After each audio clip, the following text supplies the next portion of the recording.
recommend committees, but it seems to me there's a bunch of committees that need to be formed, everything from a committee to look at what Jordan Small is going to be repurposed for, to a committee to look at affordable housing in the town, to a committee to look at economic stimulus in the town, right. and setting up some sort of connection with the Sebago Region Chamber of Commerce and that sort of stuff.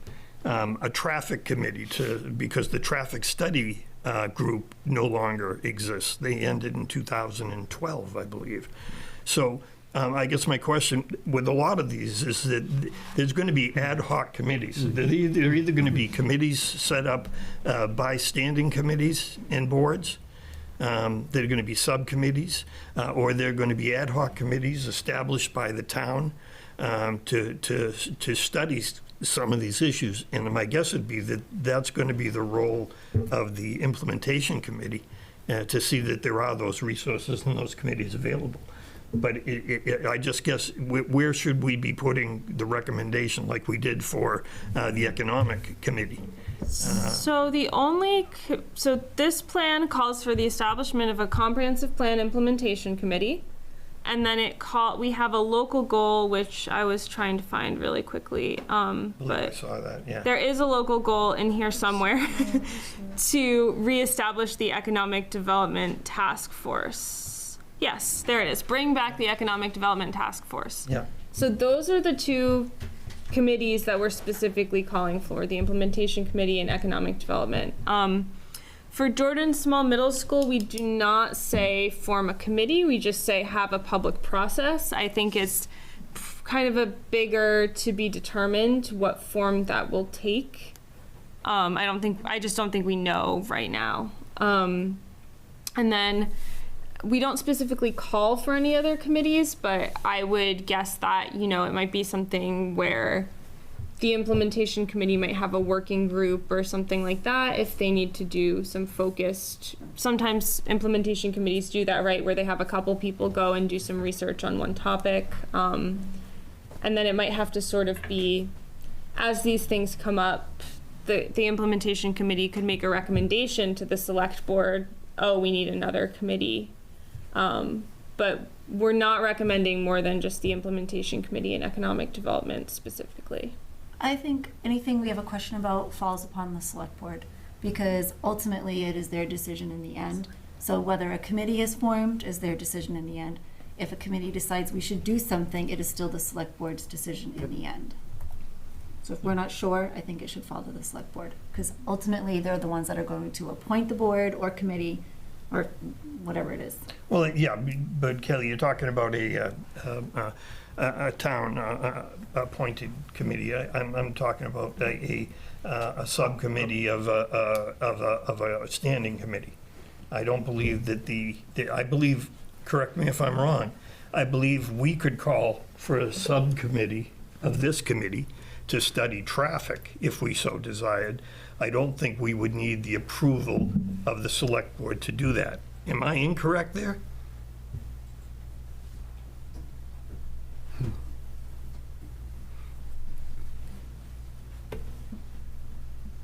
You're not incorrect, but depending on what you wanted the subcommittee to study, it may or may not be part of your charge. Well, so I use the example of traffic. Yeah. I think anybody with any amount of neurons and functioning neurons would read this plan and say the traffic is an issue in the town. Therefore, my question is simply, if this committee wanted to form a subcommittee to study traffic safety. To study that specifically? Yeah. I don't know if it would be called into question or not. Oh. To be truthful with you, I'm not suggesting that we try it and see. What I'm basically just saying is I believe that the distinction between Kayla's question was there are committees that can establish subcommittees, and then there are town committees that are approved by the select board. I believe I'm on pretty solid ground there, but we could research it. Yes, but most committees are given a charge of some sort is all I'm getting Correct. at. So if you wanted to decide to study whether or not we should plow the roads differently or put something different on the roads. That would be outside your charge potentially. Unless it involved road safety. Yes. Thank you. In this case, I think for this particular goal, I think select board makes sense because reading it again, this is talking about local and regional economic development plans. And I assume if anyone was going to include Raymond in a regional economic development plan, that would probably go through the select board. And I guess my effort wasn't really to get into that as the weeds there as much as it was to say, once again, I was impressed with the conversation after the workshop by the member of the planning board. And it was basically the fact that please do as much as you can in the plan to give this implementation committee the tools necessary for them to do an efficient and effective job. And that was my goal as far as committees are concerned. I'm not trying to tell the implementation committee what to do. I couldn't anyway because they don't exist. So, but what I was impressed with was the comment from that individual at the workshop. I don't want to drag this out, but I think I keep hearing us try to do things on committees, which is certainly good in the Raymond way.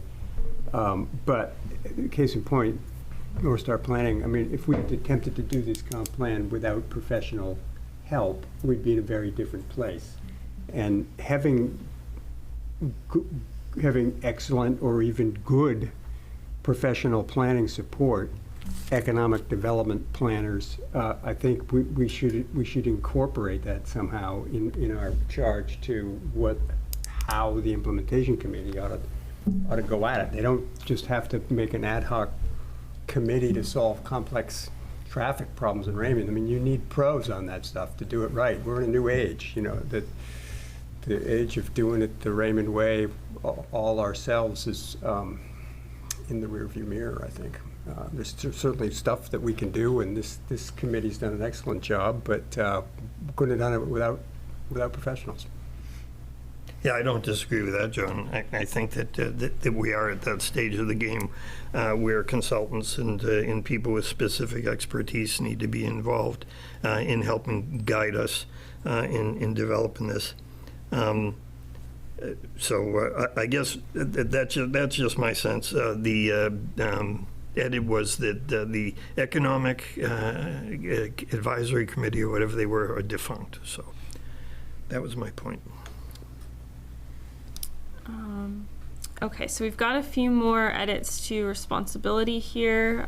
This one, and these are all now in the state goals and strategies. So these are all goals that are required to be included in here. They are written by the state of Maine. They are not written by us. So that's why a lot of these, if you read through them, seem like they don't always fit Raymond because they're intended for every single town in the state. Anyway, so this one is about public investments and mechanisms to finance them, and the suggestion is that we add select board and town manager to the responsible parties. I think that makes sense.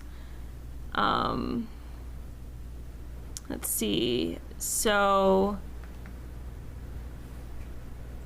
this is, so again, these are state housing goals we're looking at. Someone is suggesting that this goal that says maintain, enact, or amend growth area land use regulations to increase density, decrease lot size, setbacks, and road widths, or provide incentives such as density bonuses to encourage the development of affordable workforce housing be medium term instead of long term.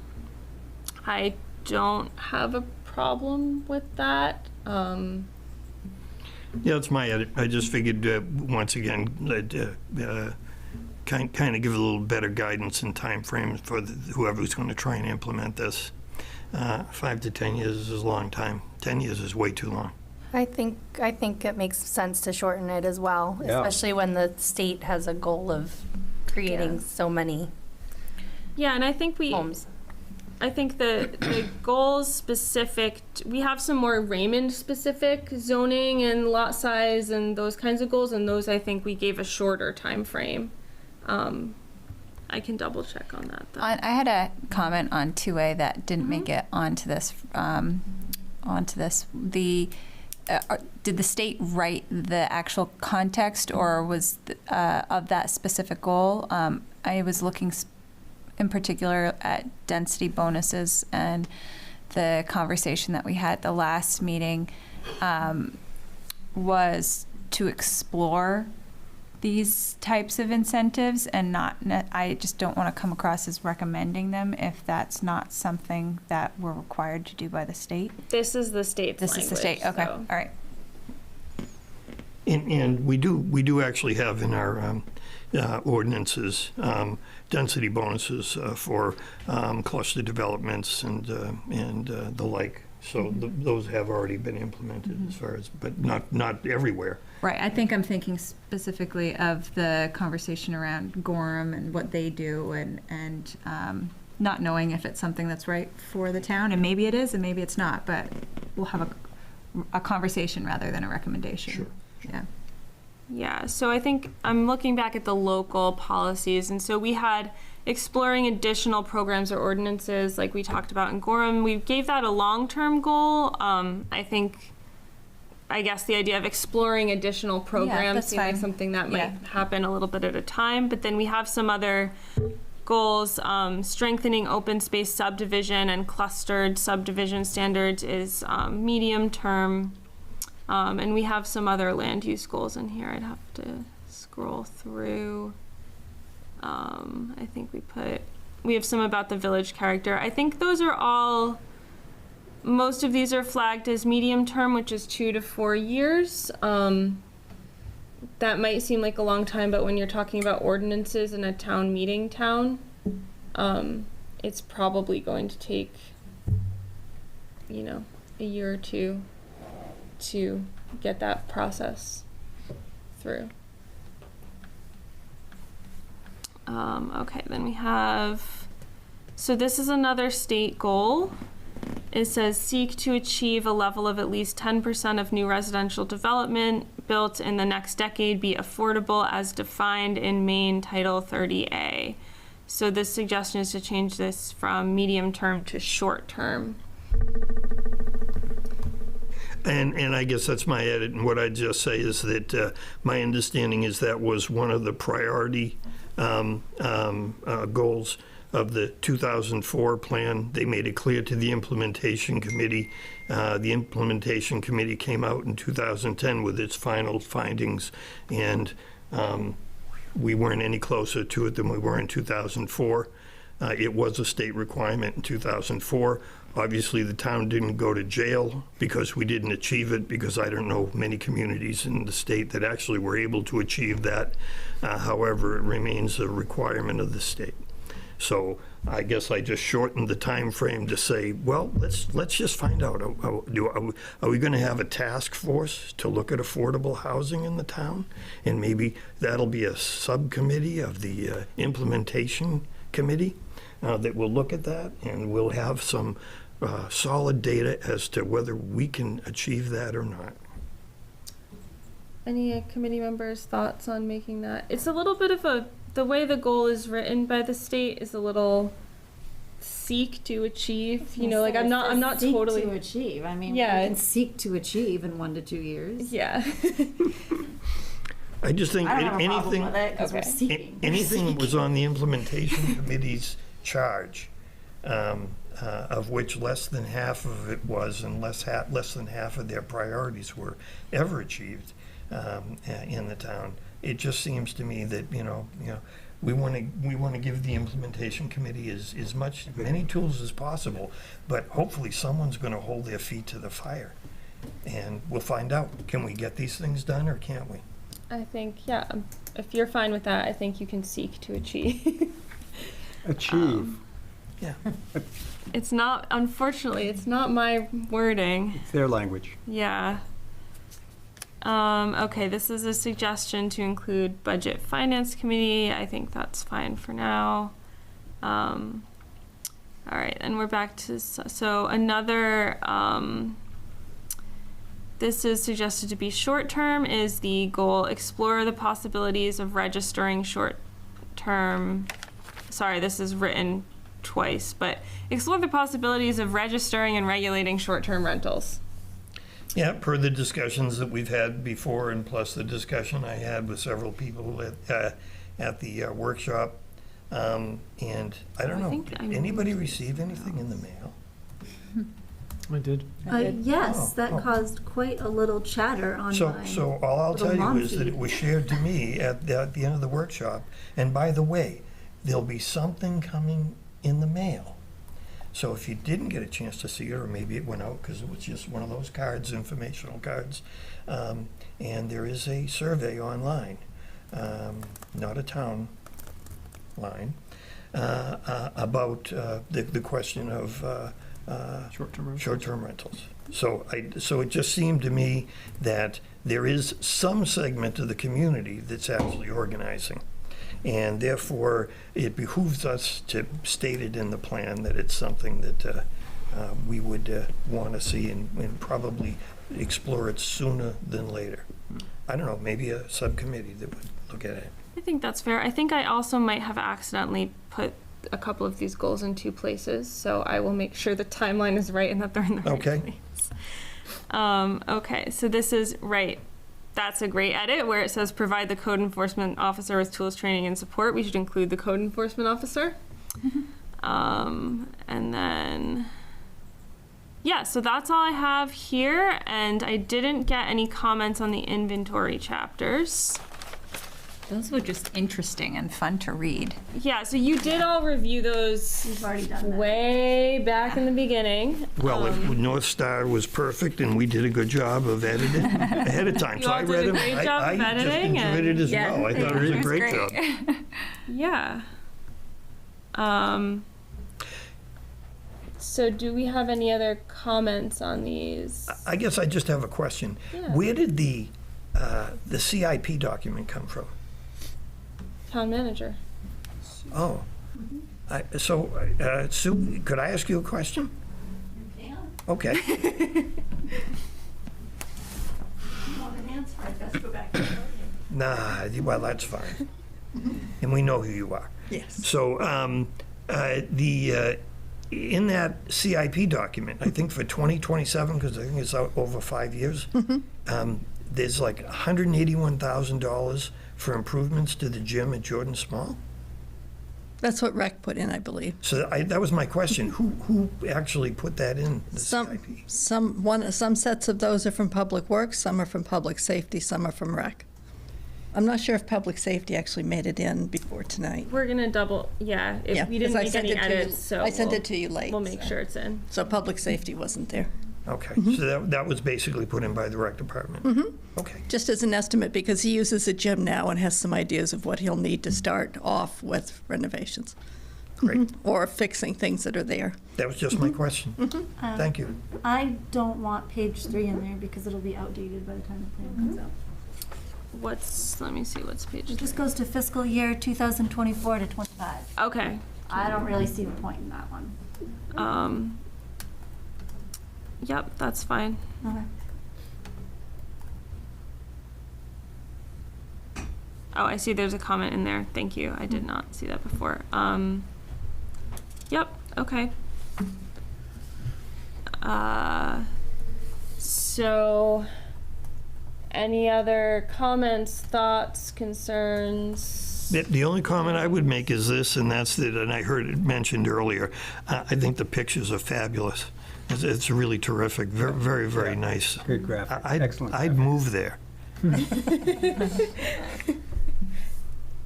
Yeah, you all, this town, like, I have so many sunset pictures of Raymond. Like, I was like, man, I'm missing out by not seeing the sunset in Raymond, apparently, because Well, we do own, I think, the highest elevation in the county.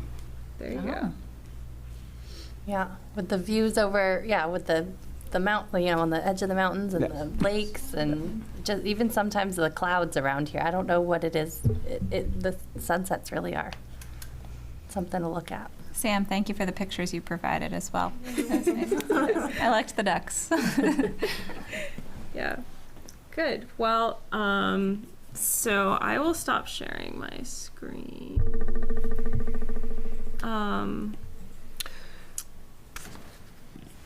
So how do you all want to move forward? I think in terms of the exact dates for the public comment period, I think Sue would appreciate it if we can determine that offline after this meeting. But I don't know if the committee wants to, if you want to vote, or if you just want to tell us to make these edits and go to public comment. Yeah, I don't know that it requires a vote. What do people think in general? I'm ready. Start it now, that's No, Sorry. probably meaning like, in the next couple days or week. yeah, we need some time to make the edits, Make and the then edits we'll and put coordinate it with forward. Sue on the Absolutely. noticing, Yeah, let's so. get it out there. Okay. Great.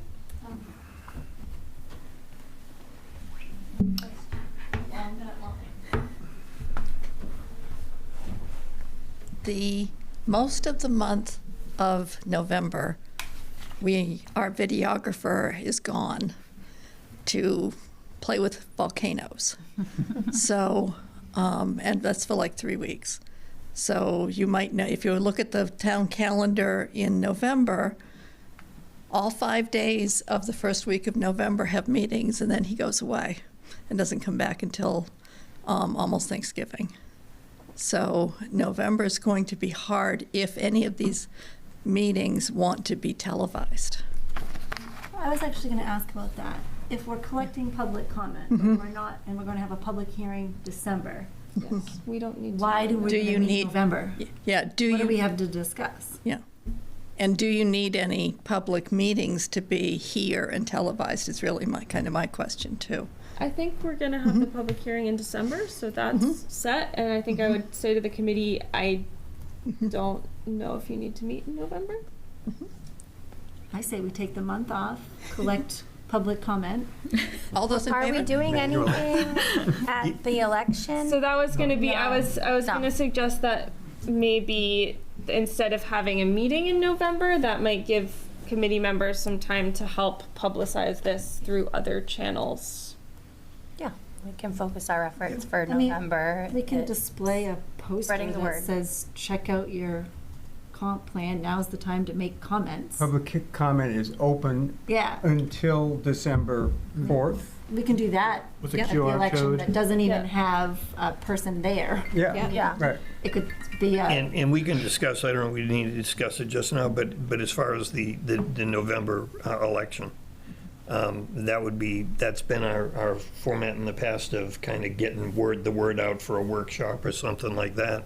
So we can discuss some strategy as far as the election is concerned, to inform the public that this comment period is out there, this is how to access it. and It's that's- open now, it closes December 4th. And Maybe we could have a flyer with a So here's. QR code, whatever on it. Yeah. You've got business cards right there involved. Yeah. Yes, Yeah. I think we've moved on to the next agenda item. So. Yeah, that's what I'm saying. I know we're going to discuss it. I would make this suggestion just real quickly to move public comment up.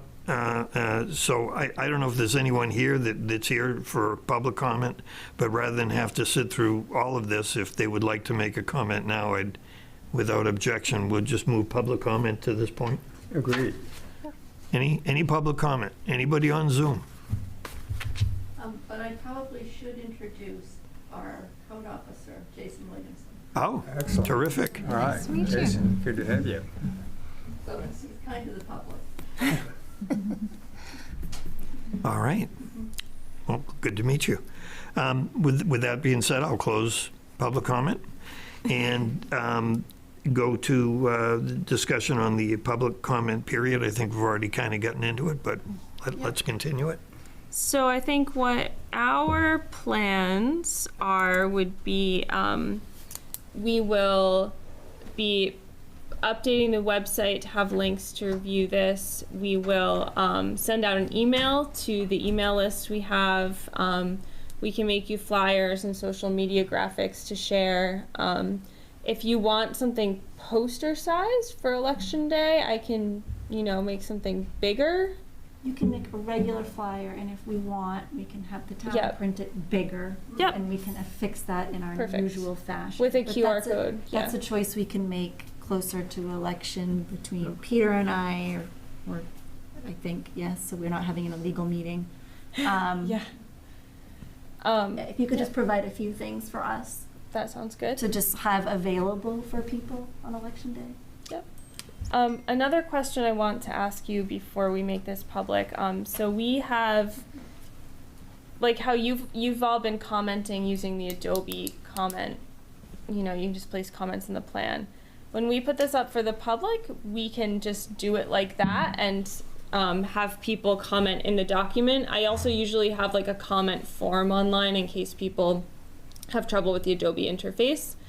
Or we can not allow people to comment directly in the plan. There are two ways of looking at it. Sometimes people worry about what if someone writes something potentially inflammatory in the comments. I've never had a big problem with this. But if Then it's posted, I mean, it's live to whoever. yeah, I have administrative ability to Clean delete things up if you need to. Yes. You'd have to catch it. Yes, have to be exactly. monitored. I'm not going to be checking it every day. And to be honest. it does allow a back and forth. It does. So I don't want that.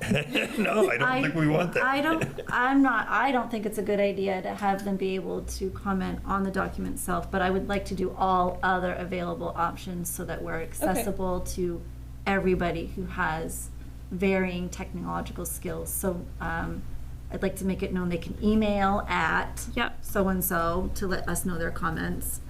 That they can comment using your comment form, as you suggested.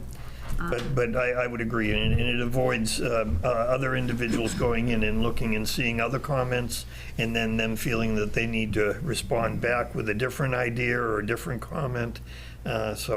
I think This we is should. not the Press Herald comment section. There you go. There you go. This isn't a public opinion poll. Okay, so we will not have live comments in the document. We'll have a comment form. We'll have an email. We'll have it sent to us, I think, just because we'll be compiling everything. And then I'll connect with Sue, but we'll have a printed copy in the town office. We'll have an email, and we can also, I don't know, Sue, if you can have like just index cards or something in case people want to write a comment, something like that. Or maybe the same comment form, just print it out. Exactly. And then we fax it to you or email it to you Yeah. or something. Yeah. That sounds great. Is there like an easy way to like distinguish for people reading it, like what was determined by us and what's required by the state? Like, is there a way that we can make it sort of clear so people understand, like, these are kind of non-negotiables and these are the things that we have a little bit more?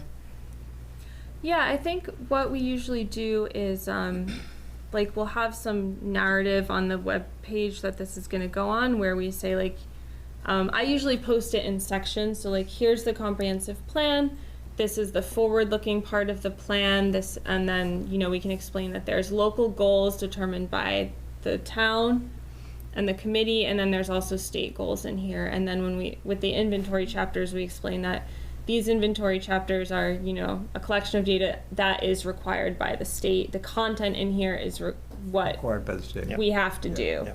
And I believe you described that in describing what a comprehensive plan is. Yeah. But once again, whether someone's going to read all of that or not, and it was kind of like to my point about labeling the growth area map as this is not a zoning. As many ways as possible, since those are the common misinterpretations that I've heard of, that growth plan map is a zoning map, and it's not. Yeah, so we'll have kind of description, the what is this plan kind of language with it online and in the email. Okay. And some of the tasks in the tasks section, just the headings, the state Yeah. required Yeah. economic policies, those types of things. Is there anything else we need to think about for going to public comment, Sam, that I'm forgetting about? It's pretty easy. We'll just post it online and start sending it out. And then since we're giving ourselves a nice long chunk of time, that takes the pressure off a little bit too. And I guess what I'd say is the approach would be similar to what we've had before, which is Kayla and I can post a sign-up sheet for whatever time someone would, from the committee would be willing to dedicate an hour or two at the election just to, hand out the flyers and provide any question and answers to anybody that has them. And that seemed to have been as effective as anything else in getting the message out. Is there a, go ahead. Is that, and that's where we'll identify December 4th as public hearing, informal hearing, comment time. We could get all of that out in just one informational sheet. Yeah. What the comment period is, how to Yeah. access the website to make a comment or to pick up a form at the town office, and then what the date of the public hearing would be. I think we could put all of that together in a flyer. Will we do the informal public hearing as well as the formal public hearing Great date question. too? So this public hearing is the one required by the state as part of your public comment Right. period. Right. Right. We're calling that formal. No, we're calling that We're informal. calling that informal. I'm not The sure. first. The first one. The The first public one. comment public hearing. Yes, Okay. there will be And then another there's the public second. hearing next year to get it on the Oh, yeah, warrant. right. But So, the first one, though, this first hearing, though, does it have to be noticed? It Yes. does. So we Yes. need a date, and it has to be noticed. Yeah. okay. And does it make sense to plan ahead for the second public hearing, since this is really our last opportunity to be in front of the town residents, unless we go do another basketball session Saturday? I guess with that hearing, though, wouldn't we, We don't know when it will be. we'd have to. We don't We don't know what the because edits would okay. be from the public comment or from the state, right? Yeah, we don't know what it'll be yet. So those, So it would have to, it's not as though we can put it far enough out, it has to be in Well, between I guess we two could put it separate. far- Can't schedule it anyway. Okay. It's, yeah, select board's got to do it.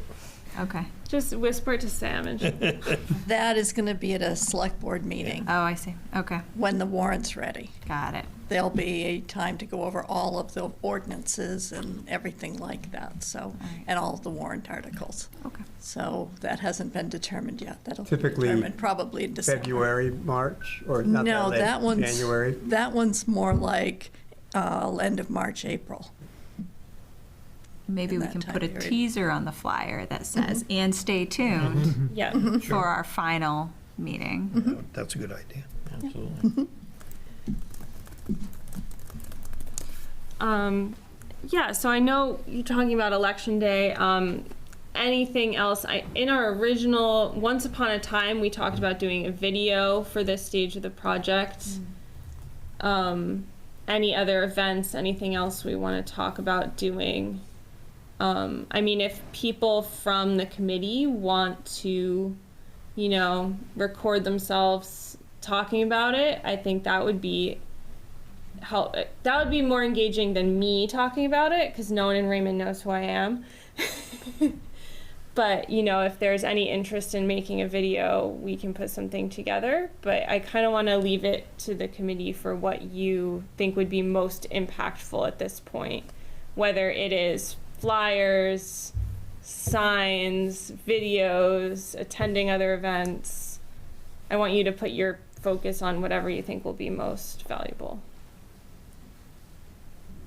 Well, is this the time period that we want the most engagement? Or is it at the warrant meeting? It might be now. I would think so. I'd love to lay low until December. One But- in April is going to be, we're one of many. Right, we've talked about reserving funds for that last final push to make sure everyone's aware. Are we at that point? I think you probably have. This is so this is the big one. This is the public comment period. This is really the public's last time to put edits into this document. I think a little bit of the extra budget that the committee talked about with the select board might be for some kind of public engagement or signage or something when you get closer to town meeting to encourage people to vote for it. But this is really this is last chance to get your thoughts in. Sure, I think during the budget discussions of the committee, we did talk about lawn signs And we actually, I think John and I, we priced out what it would cost to do it, and we did build that in the budget. It's not 100 signs, but it would be signs just, I think what we were talking about is publicizing the vote Yeah. on the warrant. But just as they could, if the group thinks it would be more productive to have those signs, since we budgeted for them, go out for the comment period, or at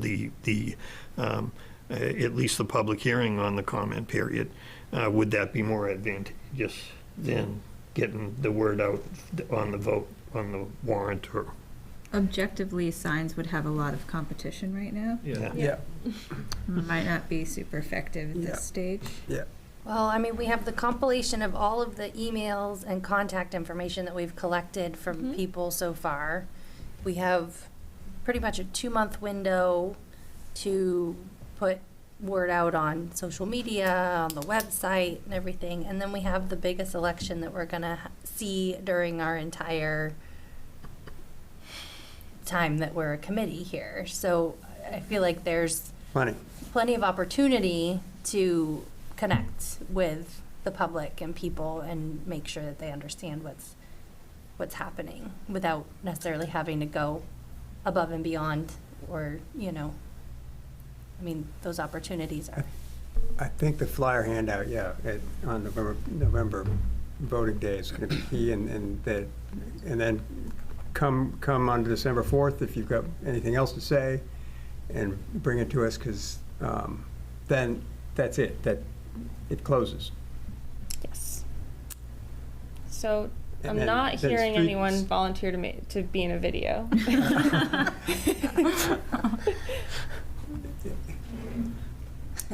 Correct. Kate, I think you'd be fine in a video, and I think you undersell yourself as far as being known in Raymond. I mean, these are televised. I know at least 5 people that know who you are. Good.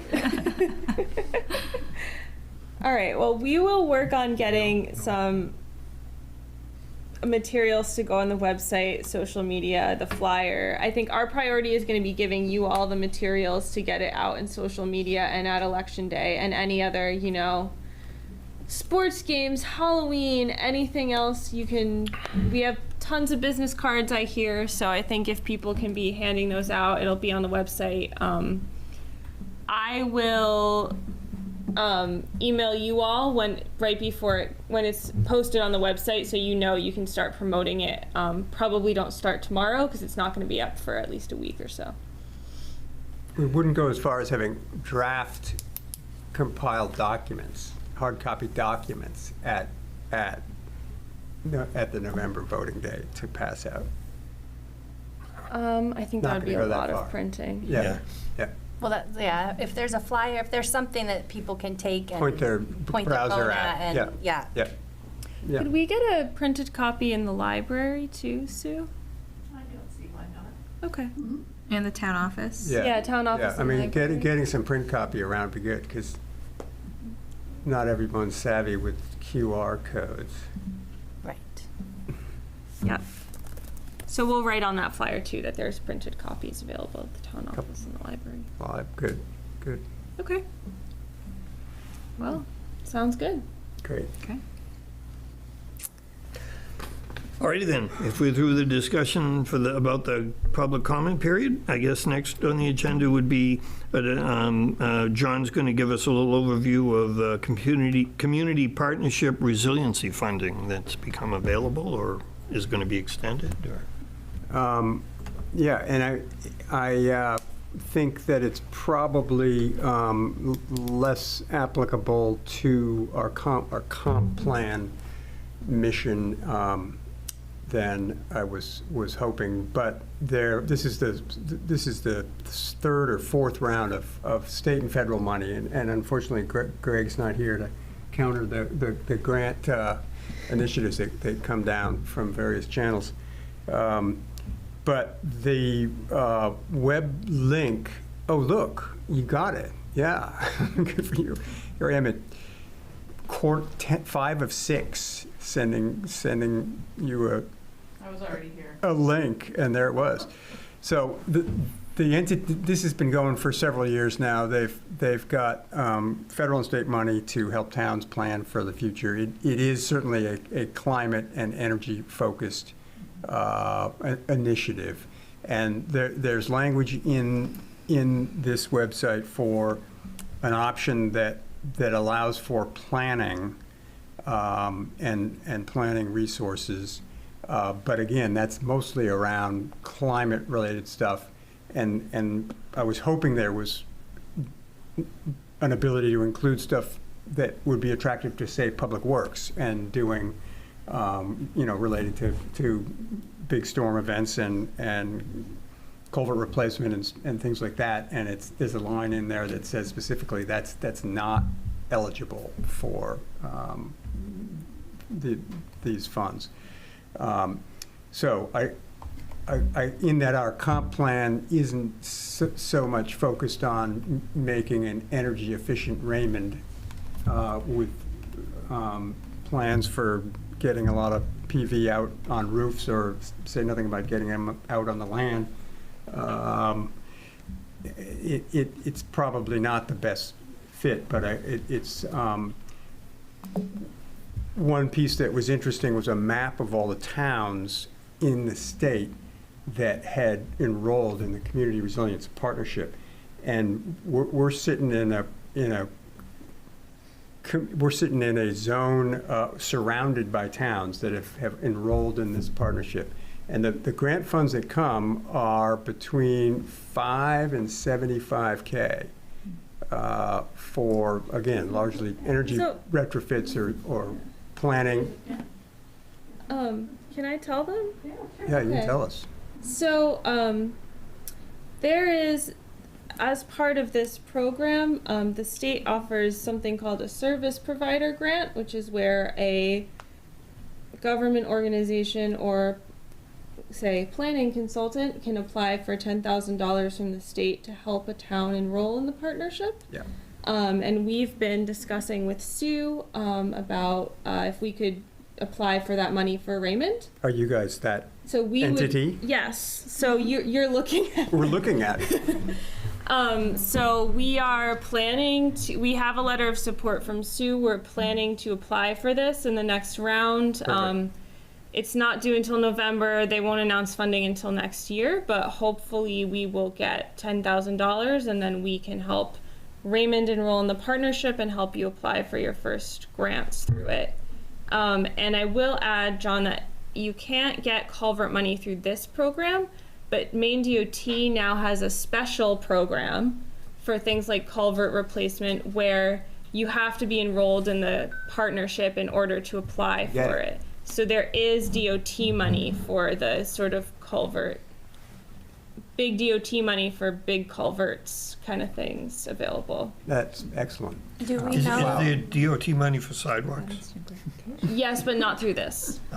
do we know how some of the communities around us are using the funds, or? You can see it's on. There's like Probably a map on the website. I don't know where. If you scroll up, Melanie. Like if Casco or something? Yeah. Casco, Naples, Bridgeton, they're all in, and some of them I think are just recent. There's the information's on the website. I'm not exactly sure where, but the other thing that I would point out is that you're eligible for more than double the money if you partner with another town. So like if Raymond and Casco wanted to do something together, then all of a sudden you can get $175,000.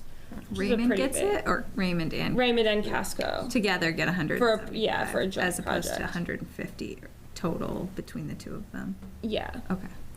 So fingers crossed that we will get the funding, and This you'll is see us again. excellent. That's so good. So good. Glad I was reading through and I was the sun was going down and I was thinking this isn't going to fit. So I'm so glad that you guys have already been on it. And Thank you. thank you. Yeah. Yeah. Great.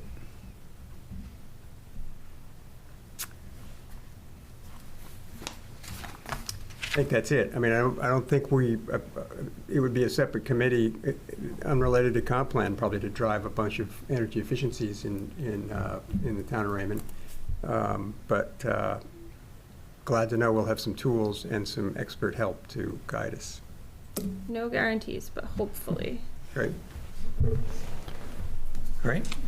As far as efficiencies and energy efficiencies, I think a lot of that is coming out of ordinances, building codes, planning boards, code enforcement. So there's all those type of activities and resources to be pulled as well to try and develop some of those, whether they be energy conserving or environmental impact, weather, flooding, and all of that good stuff. Okay. And also, Sean's going to talk a little bit about a presentation he made at the Budget Finance Committee involving traffic. Yeah. Good. So last Budget Finance meeting, I brought this committee's comments on the traffic safety issues, in which we opened up for public comment as well. Thanks, Jackie, for the information. Through that, I was able to have some direction on what to discuss. From the direction, the conversation really took off. The committee really wants to collect data, though, before anything is official.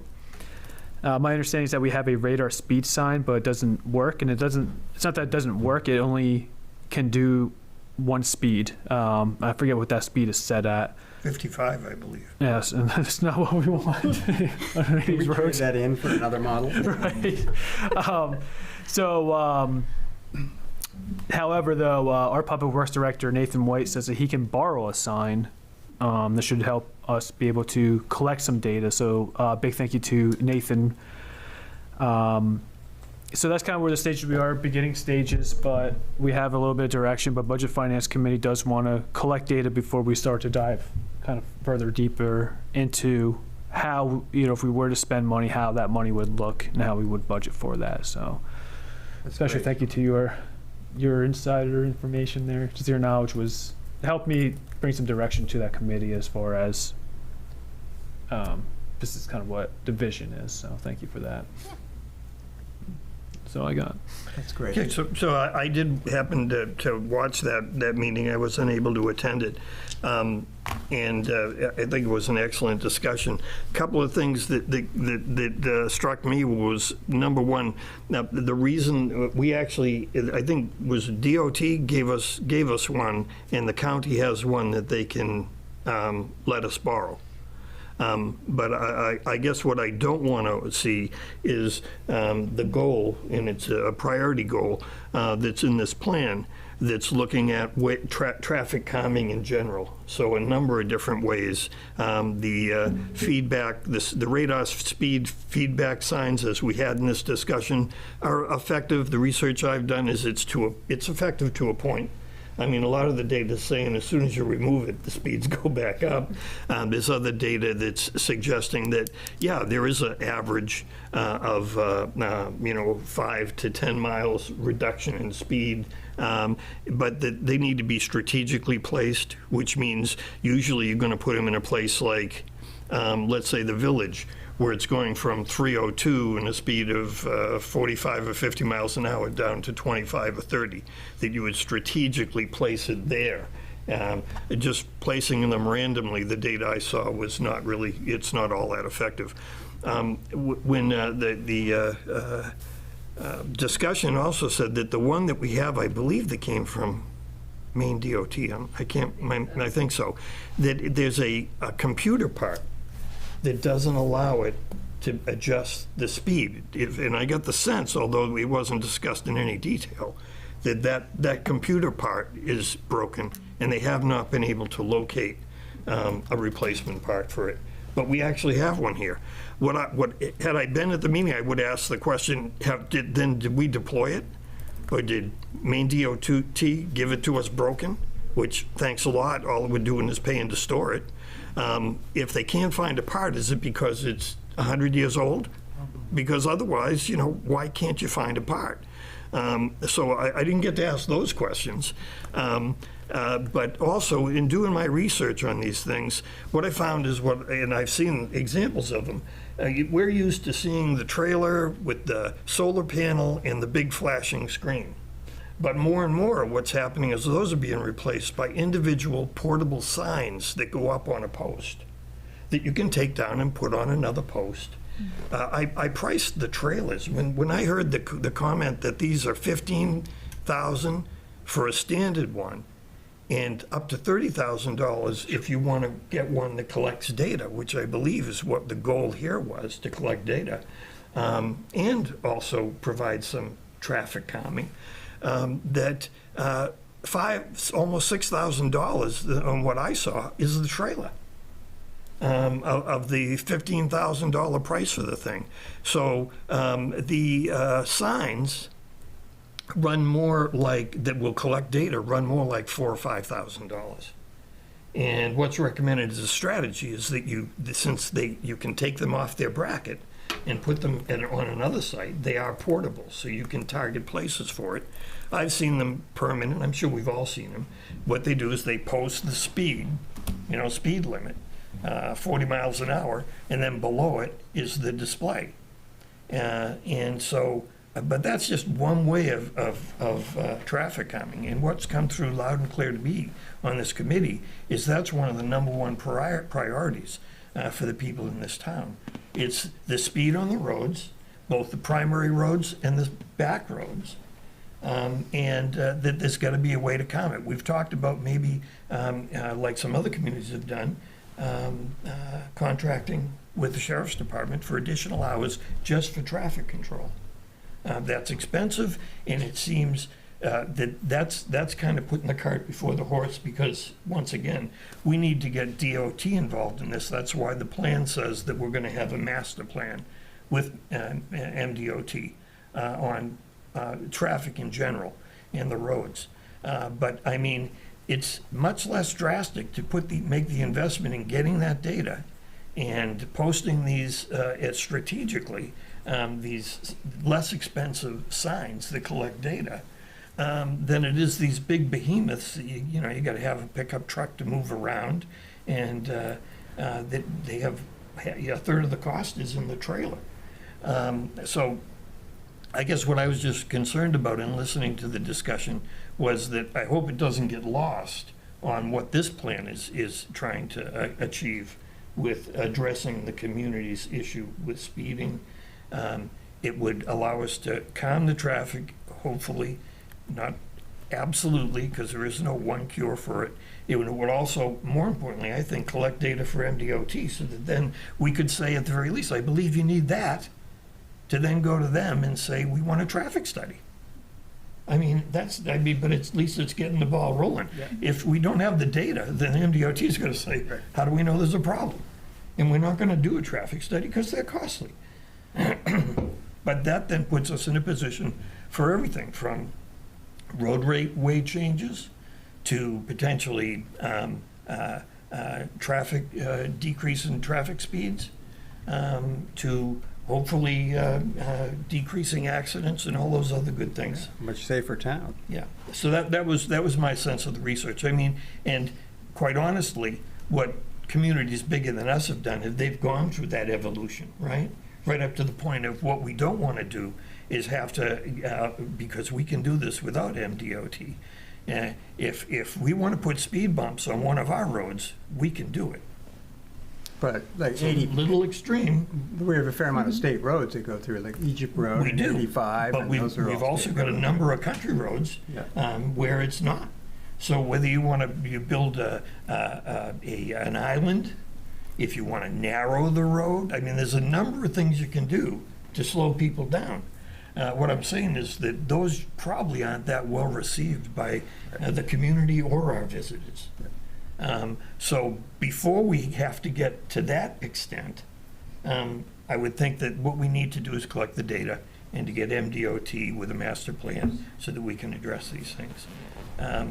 But I did hear that Nathan did plan on deploying, though the asking for the county to loan us the one that they have that's working and deploying that. hopefully strategically, with, I'm sure with some thought as to where the hot spots are. And he made an excellent point, which is always kind of lost in the whole discussion, which is, it's really not even talking about the initial capital expense. It's the hours to maintain. To run it. It's the hours to download the data. Yeah. I mean, they're Bluetooth now, so you can basically, you buy the program and you download the data. You don't have to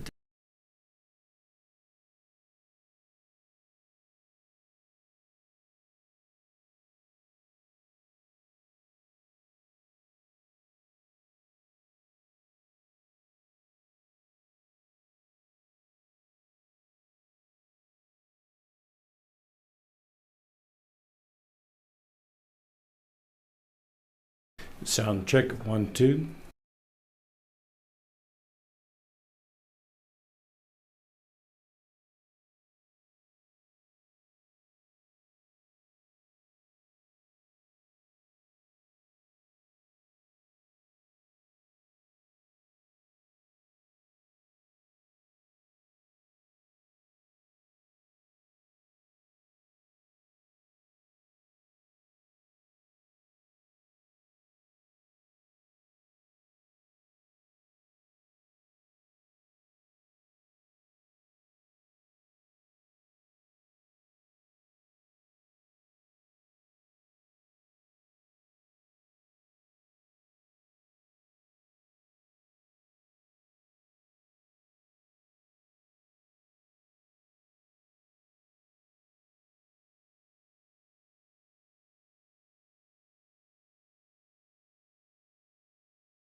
Welcome to the Wednesday, March 12th, 2025 Zoning Board of Appeals meeting of the Town of Raymond. The Zoning Board of Appeals will come to order. The board does have a quorum. I am now going to do a roll call. David Murch. Greg Dean. Pete Lockwood? Fred Miller. Tom Hennessy. This is a public proceeding, and unless the board specifically votes to go into executive session, you have the right to hear everything that is being said and to look at all of the exhibits that are presented. Please notify the chair if you are unable to see or to hear. The board works from a published agenda and will be considering tonight's items in the following order. Number 1, call to order. Number 2, minutes from January 28th, 2025 and February 3rd. Number 3, old business, applicant Todd Roma and Jessica Dobson. Request for reconsideration of administrative appeal decision. Number 4, code enforcement communications. And number 5, adjournment. In each instance, the burden is upon the applicant to demonstrate compliance with the provisions of the applicable ordinances or state law. After the board votes on the merits of each application, it will prepare a written notice of decision. Because the notice of decision may substantially affect any appeals rights, and also as a matter of courtesy, the board asks that those attending the meetings with regards to a specific application not leave until the board has completed its discussion. Generally speaking, appeals from any adverse decisions must be filed with the Superior Court as otherwise provided by law within 45 days of this board's decision. Also, to be certain that you preserve your individual rights to file any such appeal, you must be certain that the board record evidences your appearance this evening in opposition and the basis for the opposition. This meeting is not over until the board has formally adjourned. Any discussion not included on the meeting agenda or accepted by the board is to be held until after adjournment or conducted outside the meeting room. Excuse me. Minutes. We have them for January 28th, 2025 meeting, as well as the emergency meeting for February 3rd, 2025. I know Sandy let me know that she corrected a couple of minor typos on the January 28th one, page 2 and page 3.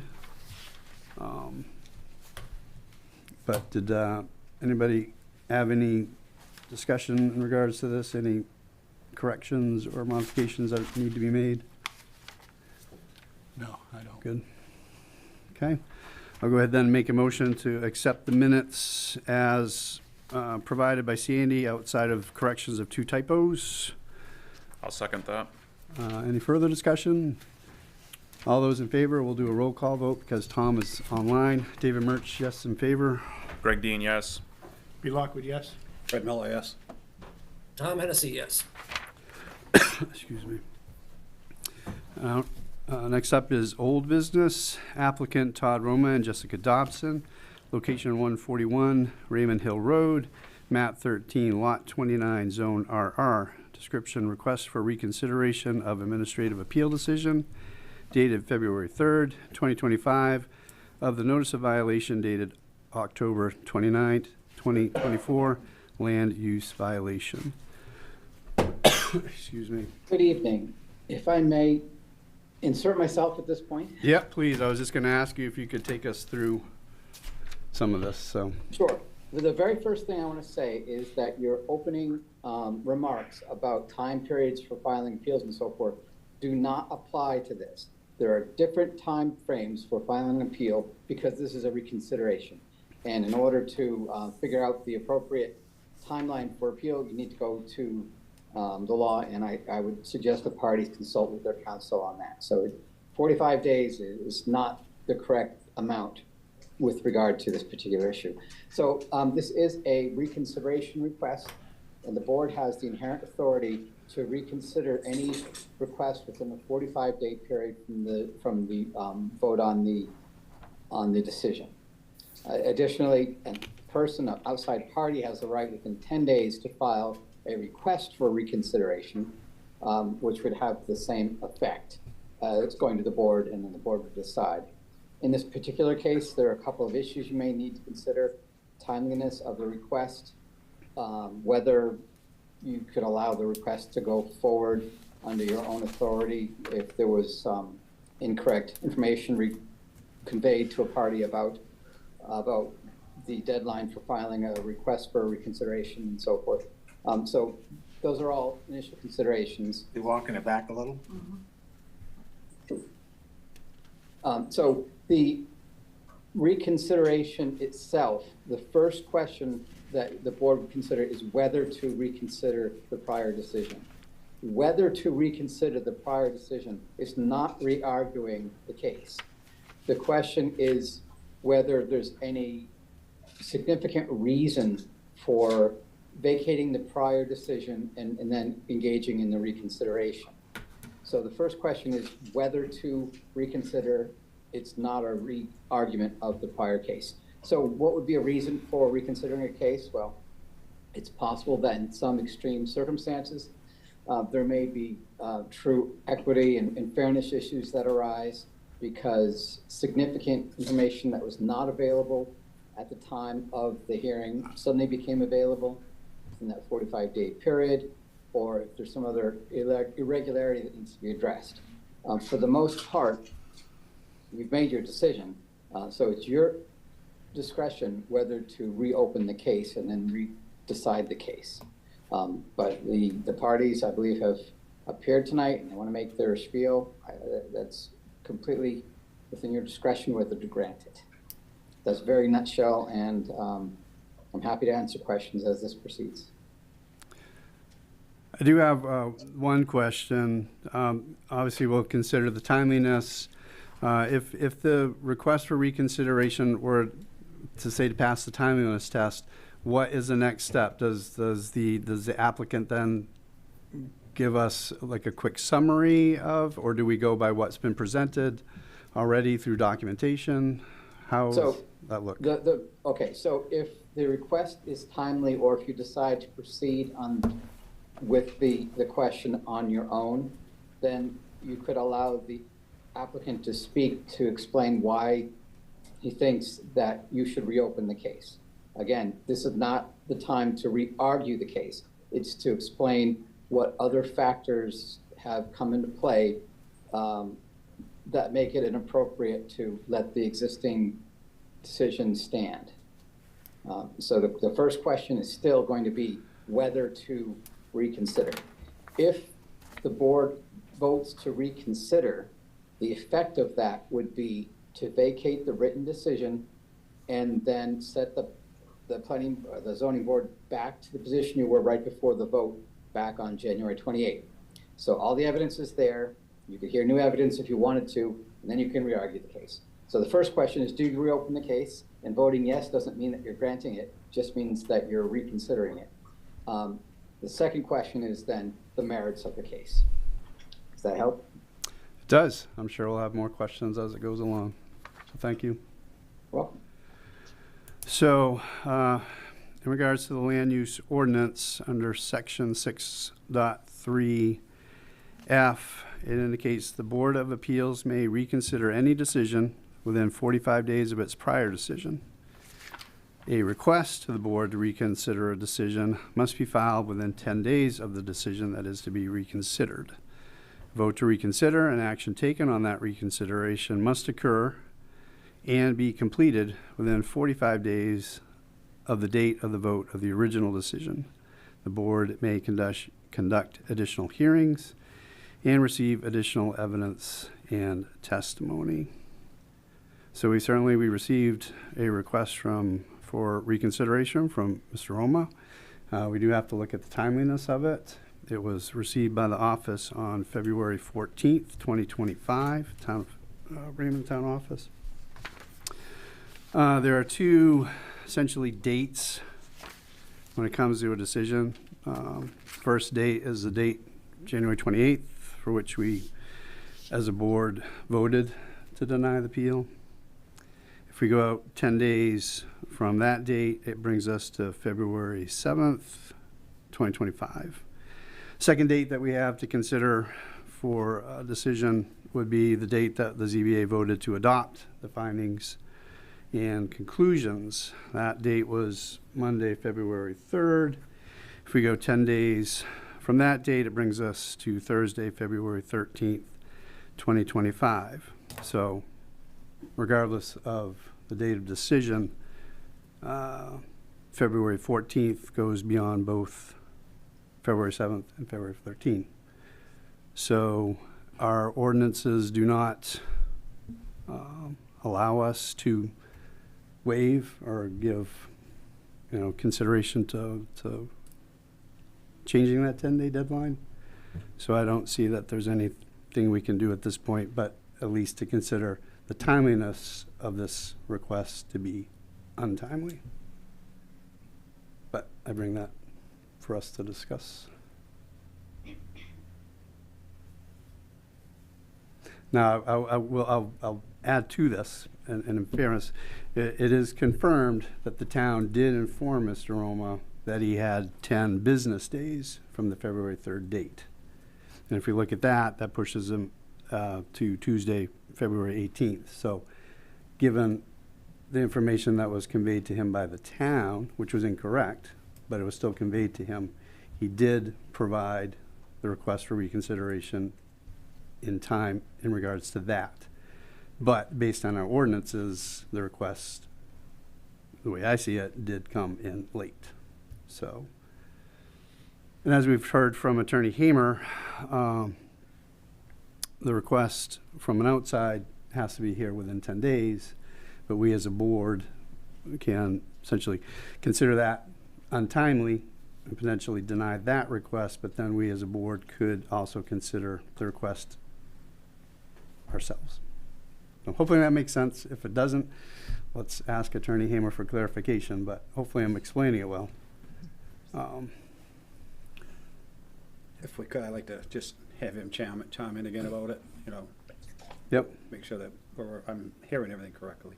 Yep. Was there something specific you wanted clarification on, Fred? No, just on the fact of if that is not met because of the 14th thing, is that really where it stops, or should we reconsider it to the 18th, which you were saying, correct? Because the town gave them a different date. Yeah, so, Attorney Hamer, why don't you help to explain through, I know for sure our ordinances say 10 days. We as a board do not have the ability to waive that, is my clear understanding.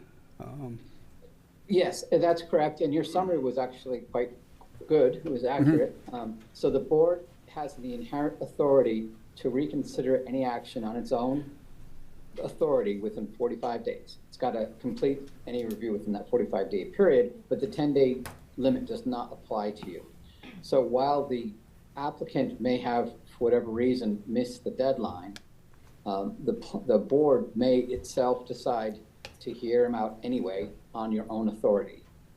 And it doesn't mean that you have to grant the consideration request, but you have the option of hearing him out. Okay. So do we need to, Mr. Hamer, do we need to vote on the timeliness at this point, or what's the correct process here? I'm not sure that there's any need to vote on the timeliness issue.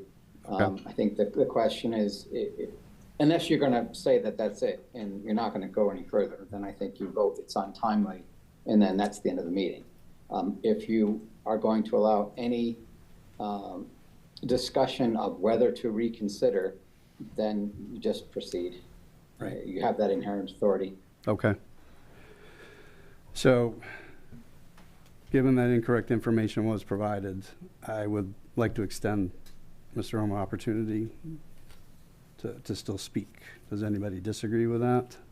I just have a question. Yeah. So at this point, everything stays the same. We're just going to hear if there's any new evidence for us to make a decision on to rescind what we already have done. But what we've done now still stands, even if they get up and talk, correct? If I may clarify, yes, your prior decision still stands. The question is still going to be whether to reconsider, whether to reopen the decision. So there's no presenting of evidence at this point.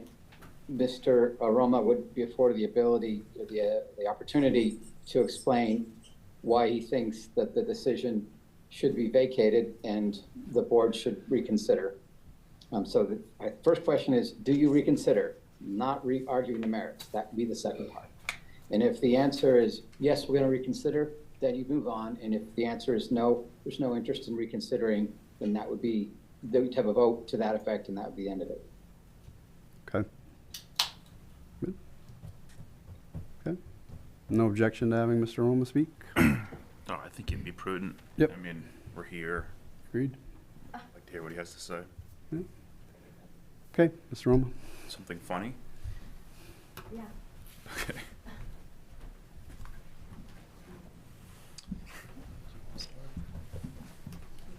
We can start by speaking to the fact that about us being late to the bringing our letter of reconsideration to the board.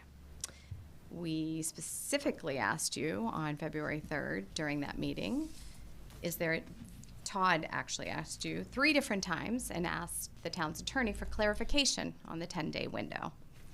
You specifically said to him, you need to refer that to your own attorney and his interpretation of the law. And then you said, it's up to Sandy. Those were your words. And Sandy chose to accept it 10 business days on February 14th. Now we're here today listening to you, and we got 3 hours ago a letter from CEO Hansen's attorney, just 3 hours ago, saying we missed the window. We didn't hear from Sandy that we missed the window. We didn't hear it on February 14th. We didn't hear it on February 16th when we walked into the town office and talked to her about, is everything in order? She said, yep, we have you on March 12th for the meeting.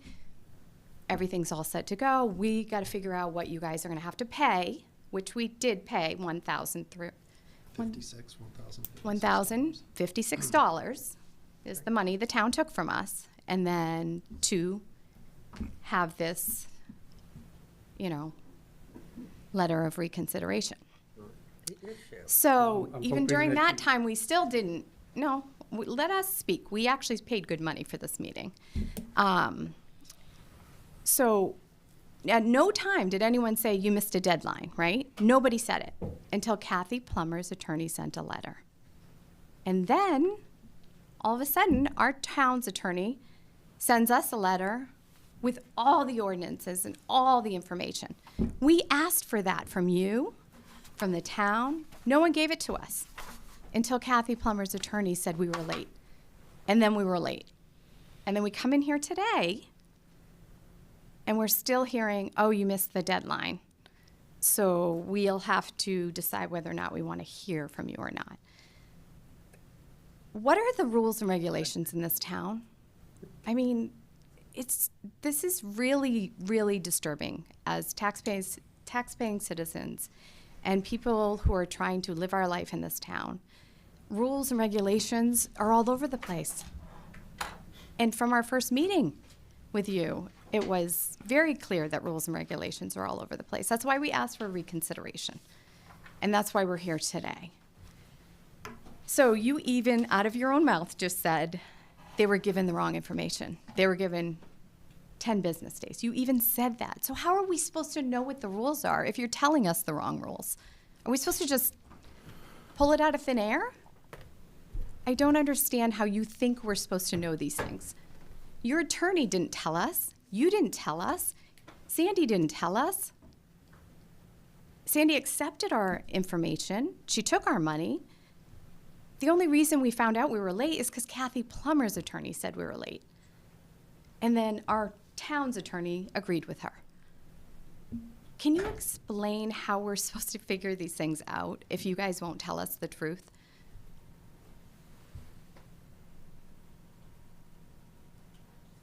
How? Is that it? Yeah.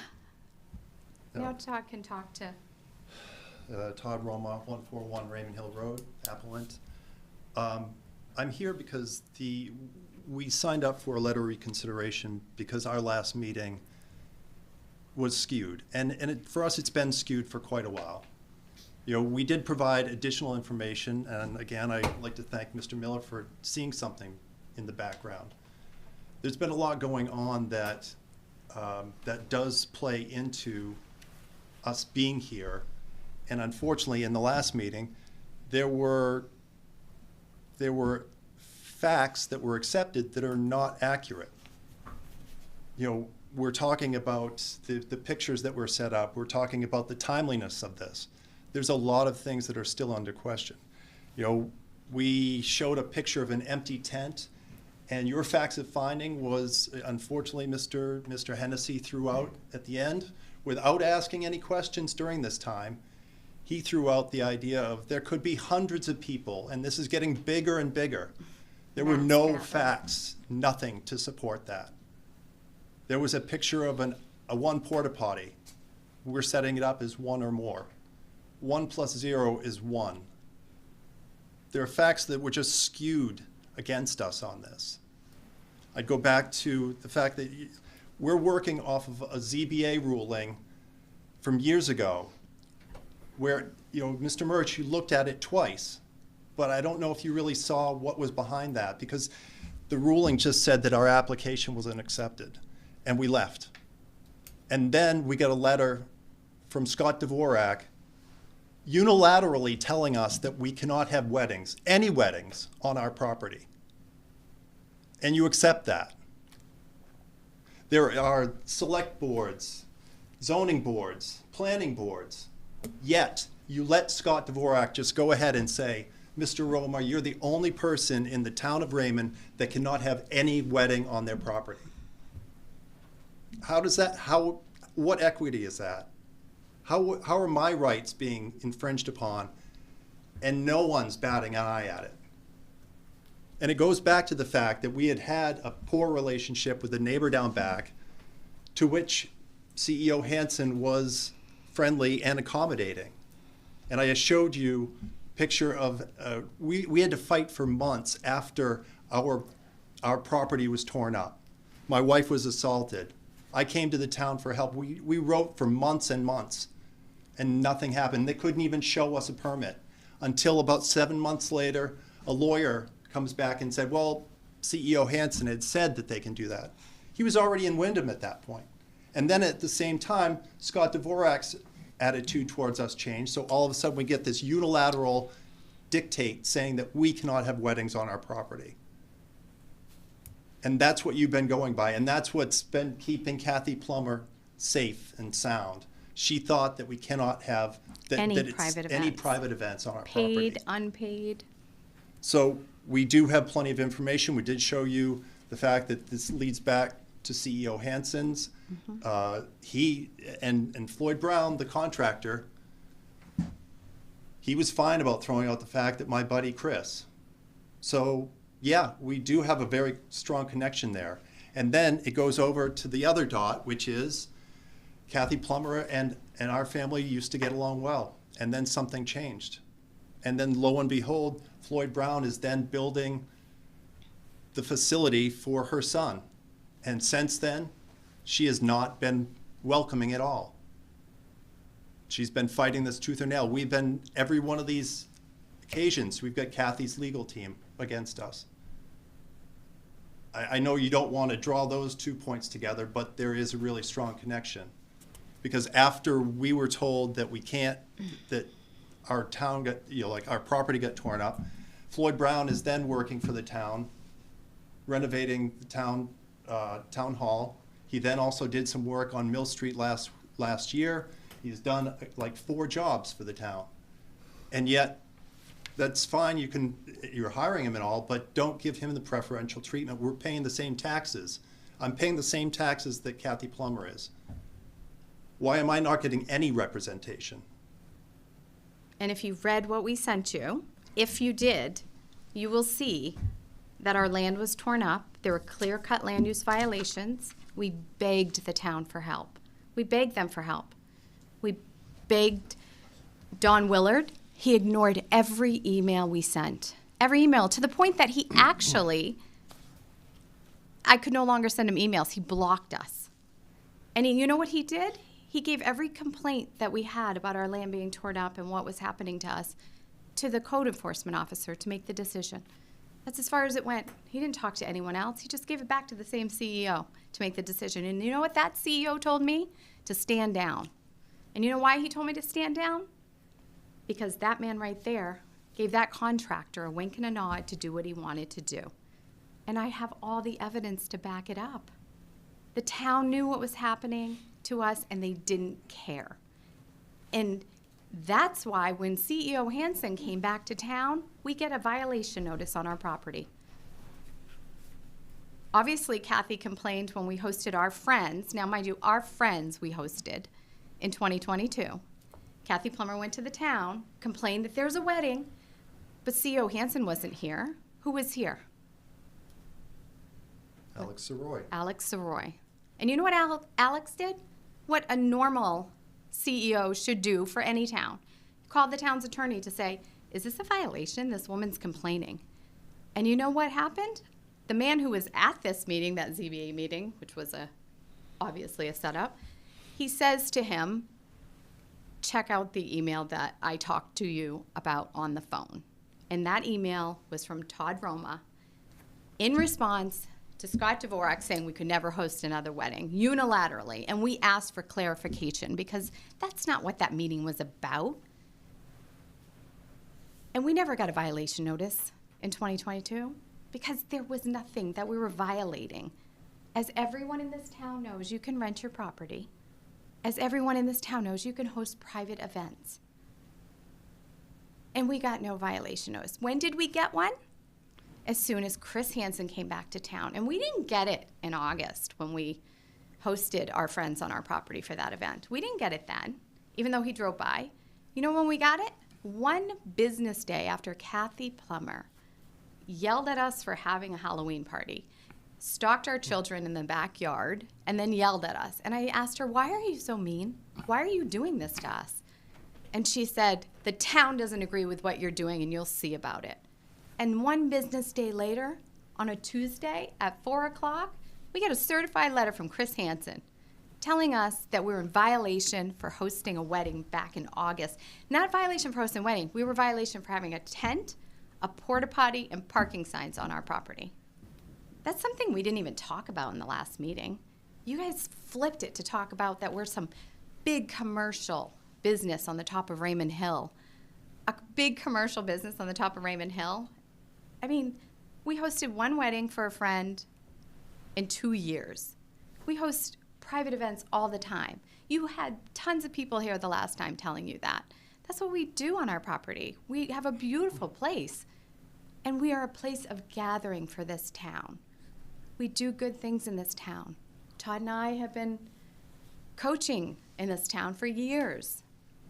Our home is a place of gathering for many people, and we're open to people coming to our property. But we don't want to live in fear that every time we have an event or host a wedding or have friends over and we put up a tent or Kathy Plummer thinks there's too many people, Chris Hansen's going to send us a violation notice.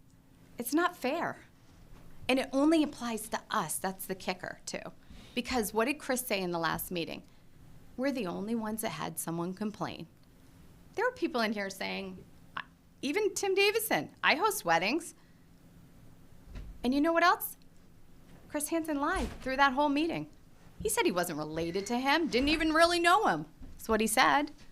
He also pointed at my husband and told my husband, Todd, I don't see a single permit in your book and in your file that you've ever gotten a permit to do any work on your barn. He was like saying to the most honest person in the room, Chris Hansen was pointing to him and saying that. And you know what? Here you go. Building permit. Here's all our building permits that Chris Hansen couldn't seem to find in our file. It took 2 weeks for me to get that permit when Scott Dvorak started working up. And the permit is for an outbuilding that attaches to the barn. It doesn't deal with the space, it's the gathering space at all. And, you know, in Chris's response, he's trying to set it up as a safety violation. Like, and then we asked, okay, so why is Kingsley Pines all of a sudden a wedding venue, right? Years ago, we came to the town because, well, first of all, they said, you can already rent your property, Jess. You can already host private events. But I said, let's put something on the books for wedding venues. There's nothing on the books for wedding venues. Let's do something, and we'll work with you. because we're getting threatened by our neighbors, and let's do it. They said that no one's ever come to them in the town of Raymond to ever ask for a wedding venue. That's what we were told. No one's ever asked for this in the town of Raymond. Yet, Kingsley Pines is a wedding venue now in the town of Raymond. And you know what we did last week? Chris saw us there. We went and we looked at the files for Kingsley Pines. We went through every single piece of paper in that file. And guess what? Just so you all know, there's not a single permit in the file for Kingsley Pines as a wedding venue. So they're a kids camp, yeah. They put additions onto their dining hall. They added things to be a wedding venue, but there's nothing in their file that they're a wedding venue. So they became a wedding venue, yet they didn't have to go through any channels. You know what Chris said? He just grandfathered them in. But you can't be grandfathered into something if ordinances haven't changed, right? Because that's what the word grandfathered in means.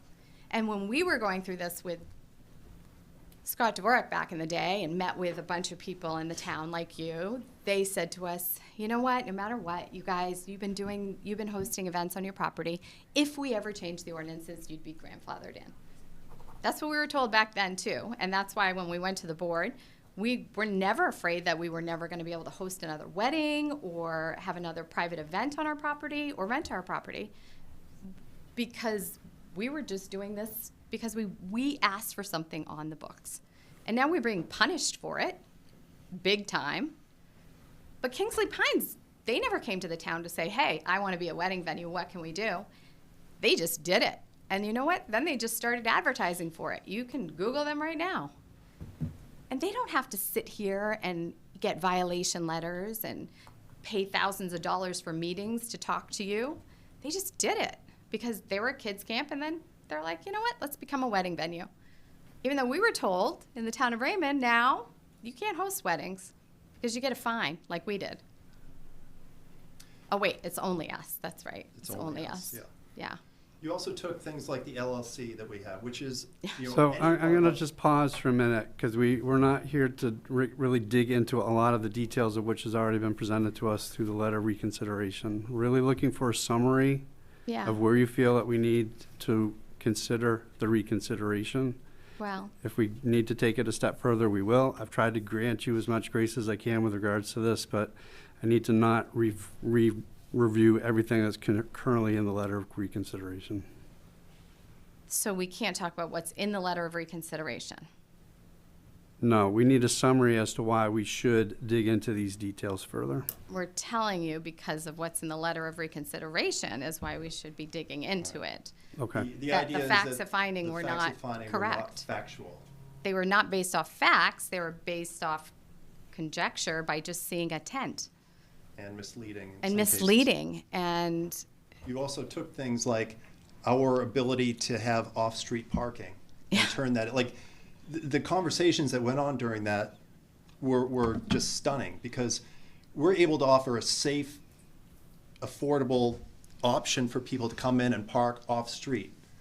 Our road, people haul down that road all the time. And yet there are things like, there's the Summer of Love celebration. There are neighbors that park like on that road all the time, and things bottleneck.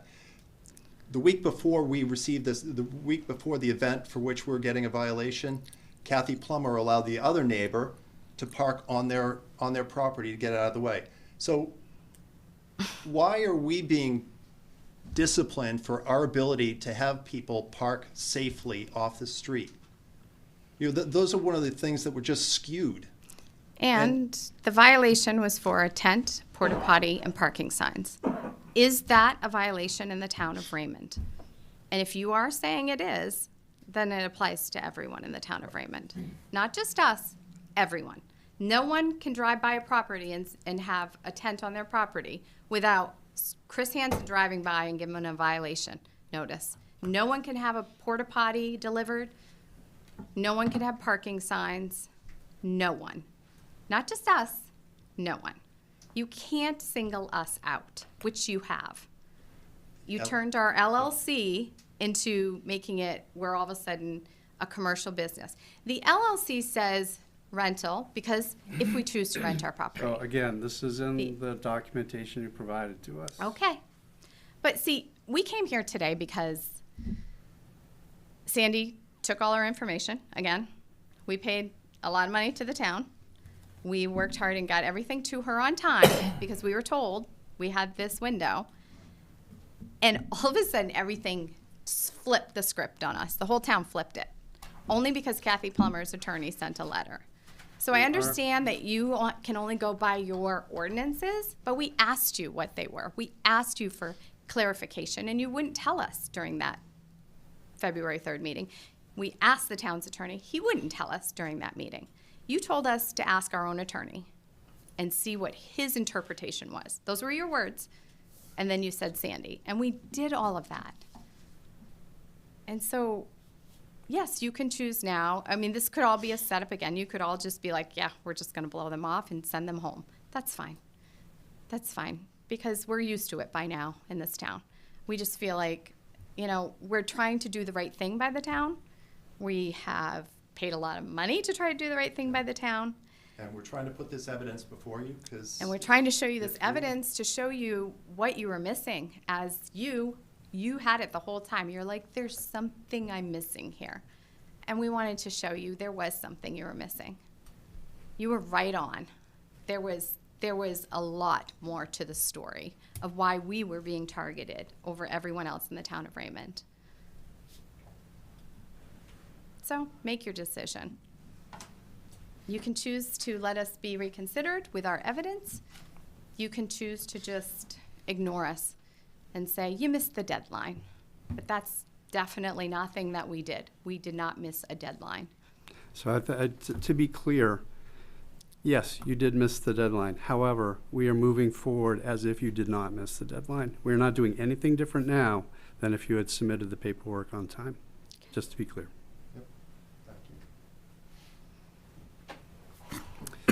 Attorney Hamer, does representation or code enforcement have opportunity to speak now, or what? Well, it's up to you. It's your discretion if you want to let them. The code enforcement, of course, they were party to this. So if you would like to, you can hear from them. If you don't feel the need to, you're free to make a motion. It's up to you. Would the board like to hear from code enforcement, or does it have sufficient information to move forward? Do you have something to say? I mean, I don't know. I don't know. Code enforcement, would you like to have something in brief? I'll be incredibly brief. You're in receipt of the letter that we sent Chair Murch, the board. You're asking precisely the correct questions in terms of the scope of your jurisdiction. As you noted, the process you're going through now is the very process that you should be going through if considering to entertain the reconsideration. Really two things. Please keep in mind that the decision that you made, the decision that the appellants are asking you to reconsider, is your decision. We were here a month ago on a de novo hearing. All of the parties had a full opportunity to present their evidence, the best evidence that they could put forward to demonstrate why their position was correct. You undertook a robust discussion and deliberation of that decision based on the evidence that was presented to you at that time, and you rendered your decision. That is exactly the process that you needed to go through, and it's exactly the process that happened. So because everyone had a full and fair opportunity to have their arguments put forward, our position is that the board has done more than enough already. The decision to undertake a reconsideration, as has been discussed, is purely discretionary. And simply put, there has been nothing put before you that would warrant disturbing your underlying decision. If the appellants believe that the decision was made in error, they have the right to appeal that decision if they believe that they need to. Throughout this process, they were represented by an attorney. Ostensibly, he was giving them advice as to how to proceed, and they are free to pursue whatever rights they think need to be vindicated. But the decision as to whether or not to reopen the record is one that I believe you have already heard from your attorney, really is one that should be based on, was there something that did not happen that should have happened at the prior meeting? And the answer simply is no. And for that reason, we would respectfully ask that you decline to reconsider this appeal. Thank you. So I apologize, Attorney Hamer. Again, our next step in this process. So the applicants have come before you and they've requested that the board reconsider the prior decision. They've explained the reasons why they think you should grant the reconsideration request. The board should now discuss and make a motion whether to reconsider. A no vote saying no, we will not reconsider would terminate the proceeding. A yes vote would vacate the written decision and then allow the parties to argue about what the outcome should be. Okay.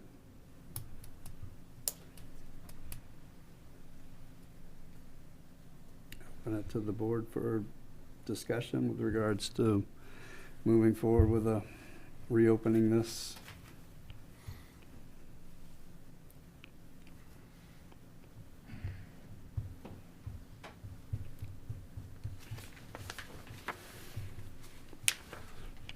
From my perspective, we spent a good 5 hours reviewing a significant amount of information. Some of the information which was in the reconsideration is a repeat of that. Some of it is clearly clarified in our findings of fact and our decision. And other information is from four or so years ago, plus years ago, which easily could have been presented at the meeting at that time on the 28th. So I don't see a reason to reconsider this. I think a lot of a lot of what I heard just now is not something that we even can consider. I think maybe there's a misunderstanding of what this board can and is kind of tasked to determine. Like, we can't address equity issues. It's not like we look at on a case-by-case basis. That would be a different court that would have to. We don't provide legal advice. We don't, like, we're very narrowly focused on whether or not the ordinances were violated. We can't talk, we're not thinking and discussing other venues, other potential violations or lack thereof. Those are all maybe have merit. I have no idea, but that's not just like, even if we were to reconsider it, those aren't something that like we even could address. And so, like, I actually,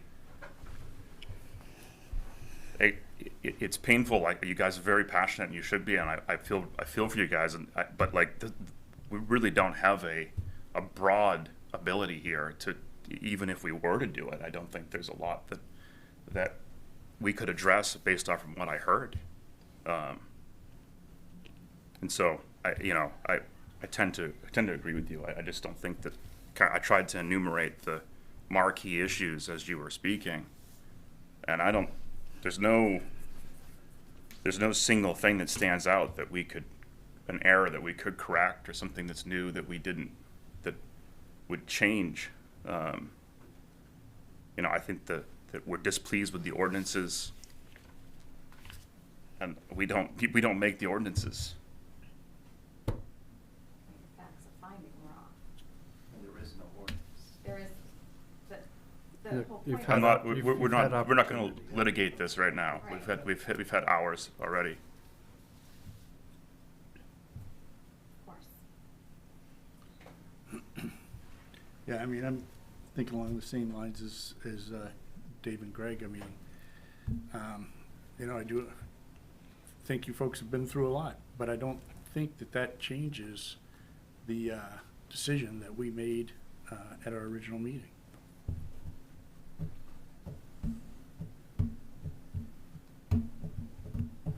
Anything you wanted to add, either Tom or Fred? I'll just say that I didn't hear really anything new on why we made an error in our facts.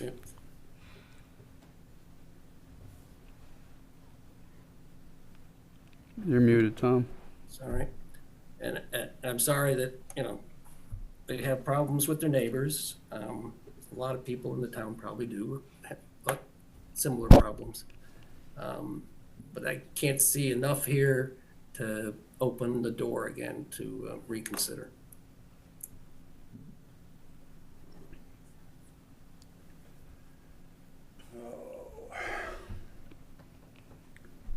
You know, I think Greg's, you know, what he says is you guys have definitely been through an awful lot.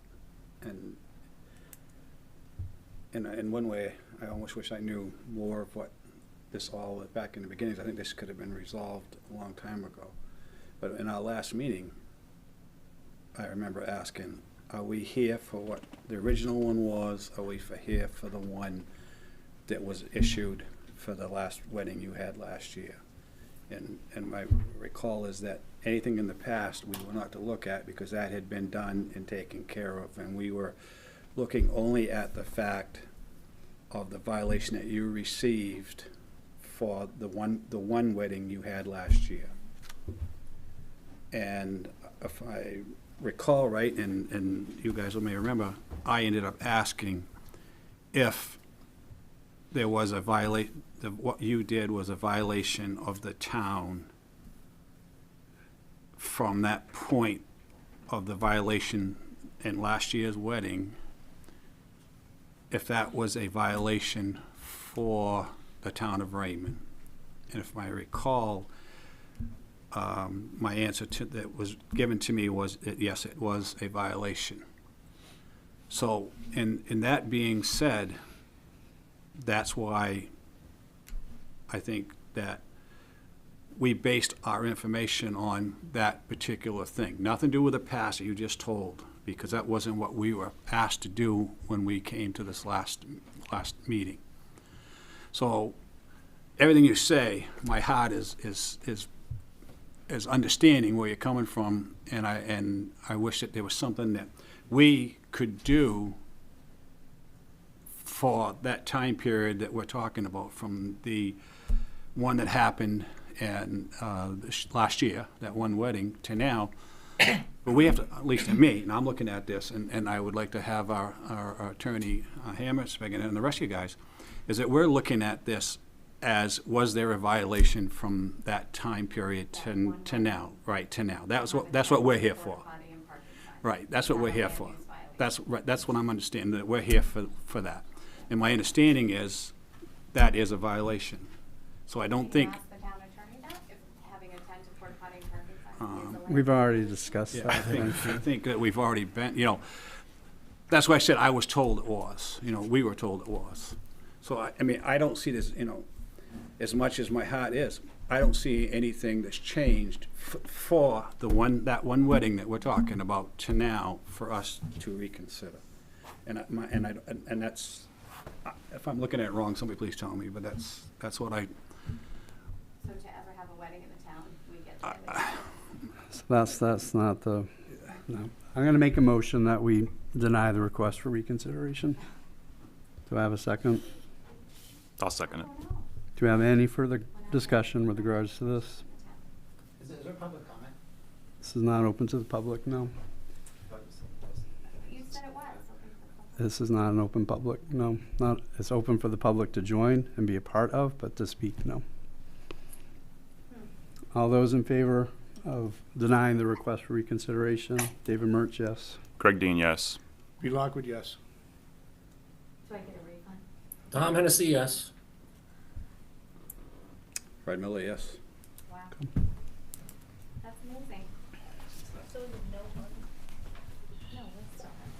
I would suggest that the board directs Sandy to provide written notification of the decision not to reconsider. There won't need to be any significant findings or anything like that. It would just be a letter saying that on such and such a date, the board voted to deny reconsideration, so that there'd be written, there's something in writing about the decision not to reconsider. Does it require our signatures? I think you can authorize her to sign it for you. It's again, it's not like the findings of fact and conclusions that would require any kind of specific adoption. This is just going to be a notice of the decision. It's up to you. If you want to sign it, you can do it. We can do it that way too. No, just time-wise. Sandy, did you hear that? Attorney Hamer's suggestions?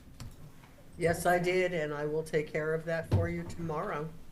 And you are authorized to do any signing on behalf of the board that you need to. Yes, sir. Thank you. Thank you, Sandy. So code enforcement communications, do we have any? Nothing, there's nothing on the schedule for the 25th. We've got no appeals coming down the pipeline that I've seen. So pretty much we're moving forward with some ordinance review stuff, and that's basically all that's going on. Has all the ordinance stuff been through the planning board? No, Okay. it's, the select board is going to be looking at that May, I think it's the 18th. And then they have another meeting on it later, so there's still plenty of time for public comment, but it's just, most of it's housekeeping for your end. So I don't see any issues with that. But okay. No appeals coming that I know of. No big NOVs that I've sent out recently. Okay, very good. Jason, you got anything? No, I don't think so. Okay, figured I'd give you a shot. Yeah, appreciate it. All right, need a motion to adjourn. Do I have one? So moved. I will second that. All those in favor, David Murch, yes. Greg Dean, yes. Be Lockwood, yes. Thomas, yes. Okay, we're out. Thank you, gentlemen. Thank you. Thank you, Sandy. Thank you, Attorney. Thank you, Good everybody. night, gentlemen. Thank you. Thank you, Thank you. John. Thank you. You're welcome. Thank you.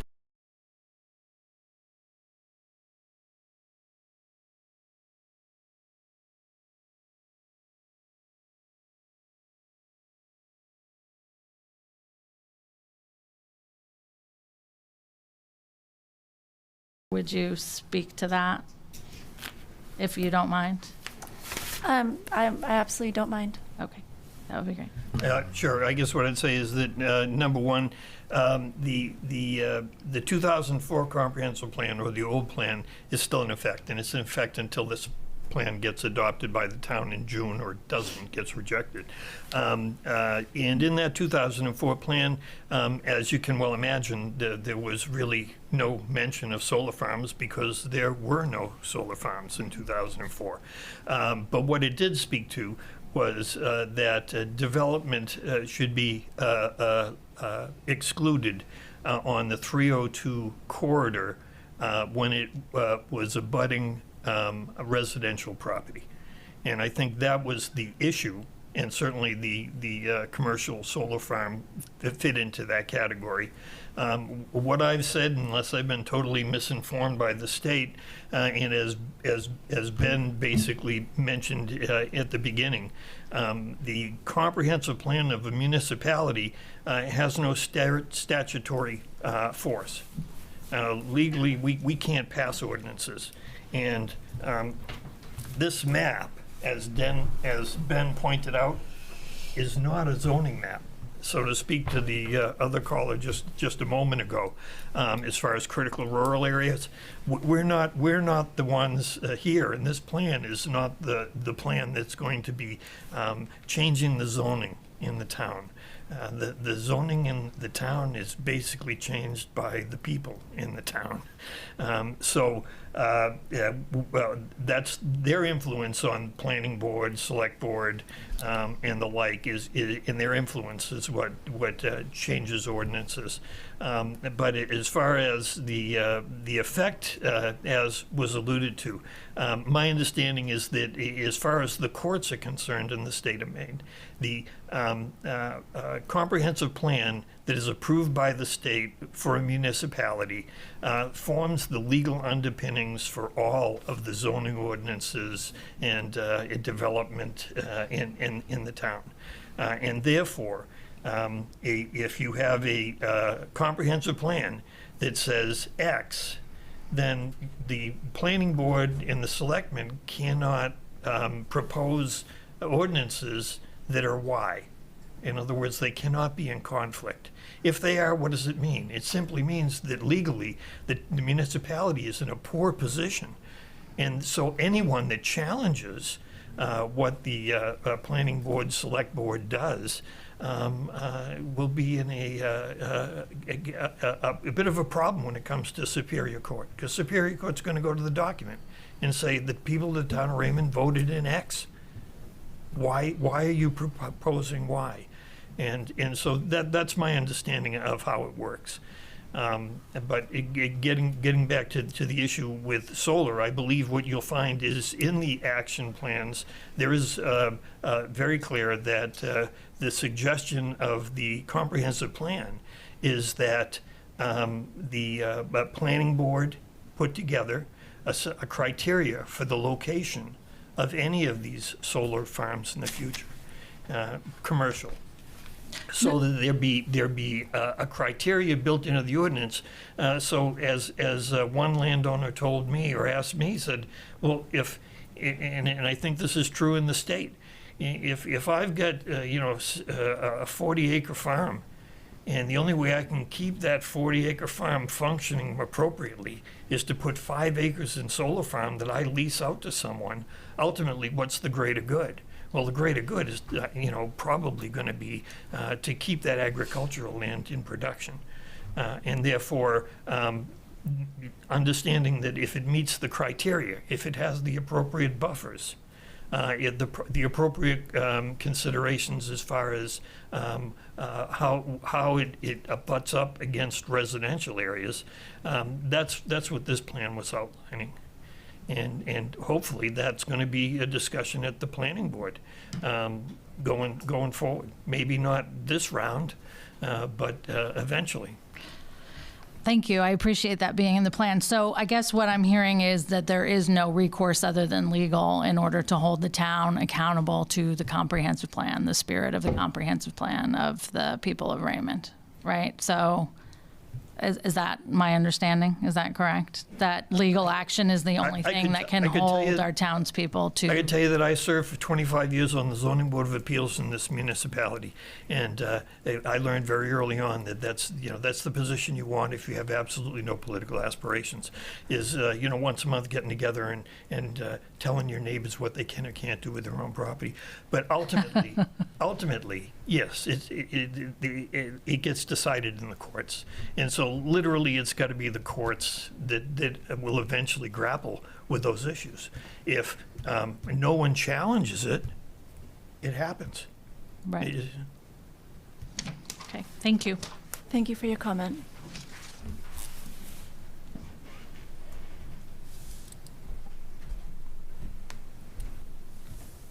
I'm not seeing any hands on the Zoom. Is there anybody else in the audience that would like to come up to the podium?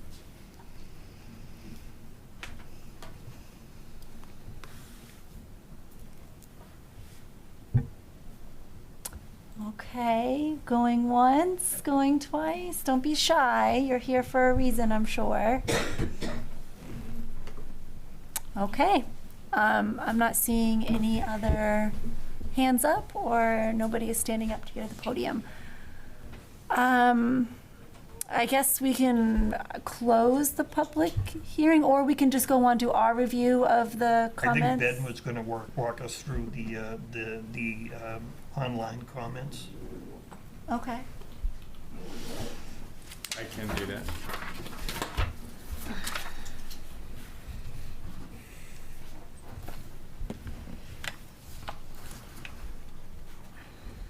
So there were a number of comments that were submitted through the website during this open public comment period. One of the folks who spoke this evening referenced sending in some comments. We have those here. Generally, I can read them all if you like, but I think they're characterizing them. A lot of them had to do with the specifics of where to start. There were a few comments that I would say were critical of the effort or the plan in general.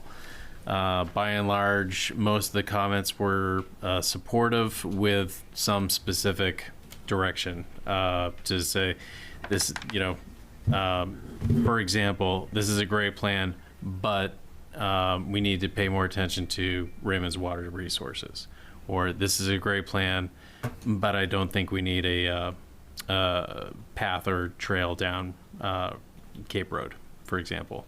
I'm not sure. I'm happy to continue as the chair wishes. We can read them or summarize them or have them submitted for the record. I would like to ask, first of all, has the committee generally had a chance to review the comments, including the ones that we got later this afternoon, so up until I think 2:30? And I'd also like to propose that we do have these available for public viewing, if possible somehow, so that they can be reviewed and put into a record, I suppose. Or added to our minutes, is that? I can put a note in the minutes for Mel to add them, yeah. Yes, that way they're in the record. Peter?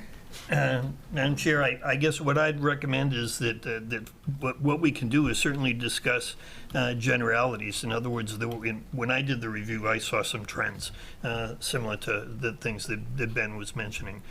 So if other individuals on the committee would like to discuss maybe some of the trends rather than the outliers, then that might be helpful. And certainly at the next meeting, and quite possibly it will be the last meeting, but it would be a meeting where we would be more specific in breaking down all of the online questions or comments and putting them in some sort of category. I mean, there were 3 comments on the mission statement. The 3 comments on the mission statement were suggesting things like our mission statement is too long. It's a tome. I found that interesting. Mission statements are supposed to be succinct. That's my understanding. We were a third less wordy than the 2004 mission statement. I don't know if that's progress over a decade, but I can tell you we managed to cut it down by 33%. One of the things, understanding is that there were literally 5 events, I believe, that we had over the almost 3 years. And I'm not taking anything away from North Star. June 2023, absolutely. This committee started in August of 22. So it's been a long time. But what I would tell you is that as far as the mission statement was concerned, there were 3 comments. Another one was concerned about the phrase that everybody wants to paraphrase it, everybody that wants to live in Raymond should have a reasonable opportunity to live here. And yeah, I mean, I don't know how else the committee could have worded that, and I wasn't on the subcommittee that actually drafted that, so there are others here that could speak to that as well. But just from my perspective, I'll go back to some legal perspective. What does a judge generally say? What would a reasonable person do? And I know that's hard these days to really determine, what's a reasonable person. But I would tell you that that's the language that the committee came up with. A reasonable opportunity to live here. And so that's, to me, it encompasses a lot. Like, is there a house that I can afford here? Is there some sort of transportation that can allow me to get to my work and back? Are the roads safe? It goes on and on and on. You can read whatever you want into it. At the moment, it's escaped me what the 3rd comment was on the mission. But I guess what I tell you is this committee really made every effort to get input from the community on that mission. And once again, as Ben mentioned at the beginning, that mission really is what begins to form the whole basis for the plan. And that was through survey and you. And by you, I mean those individuals, and I'm preaching to the choir here, and those on Zoom that are willing to become involved. Ideally, I'd love to see the entire community involved, but that's not going to happen. So it's really those people that care enough to get involved that give us the feedback. But anyway, that'd be my recommendation, Madam Chair, would be to ask if anyone else observed any other trends on comments. I think the other one that I'd throw out that Ben mentioned was there seemed to be multiple comments about it would be great to have a path running the full length of Raymond Cape. But it should that be the first priority for paths in town? So I'll leave it there. So Peter, I thought that was actually a little bit of a mixed bag, a 50-50 split on whether Cape Road bike path was a good idea or not. Yes, true, yeah. Yes, would any of the committee members like to talk about trends they noticed? I would echo the sentiment about the bike path / walking trail on Cape Road. I think also what we've kind of heard tonight, maybe it is something that everybody wants, but maybe the priorities are different within town. And, I would say it's not central to town, right? So the odds that someone in North Raymond is gonna, drive their car down there, park, and then take that are probably, less than if there was something more central. And I think maybe a reasonable thing would be, I struggle with developing too many committees and subcommittees, but, if there's a master plan of paths in town, maybe that's a way to better solve this, to get the amount of community input that we need to kind of prioritize that. Because I do think a Panther Pond loop would be pretty nice.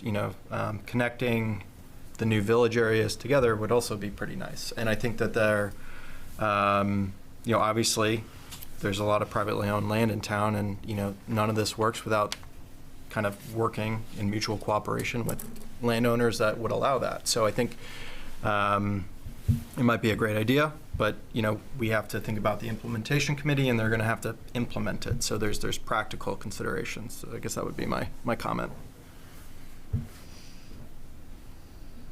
I would agree with that, because I think we were hesitant to talk too much about along 85 because that's not our road, and would be a significant undertaking. So I know that we'd all would appreciate a sidewalk or easier biking on those main roads, but I mean the reality is that might be very difficult to accomplish. And I think possibly our view was that Cape Road might be more within our reach. I think if I recall the conversation, there is a contingent of residents who are willing to take that on, who live on Cape Road. There are a lot of safety concerns, especially in the summer down by the ferry, and that's where a lot of that was generated. So I agree that there are more critical areas of town that could use that focus, but I think practically that was part of the discussion. Is it something that we can do because it is one of our roads, and there may actually be some resources to do it with. It's a very dangerous road. There's already been a death on that road. I don't want to have to speak. I just wanted to throw that out there for you guys to realize that it's a safety issue. Sorry, if you are going to continue, I do have to ask that you go up to the podium. Thank you.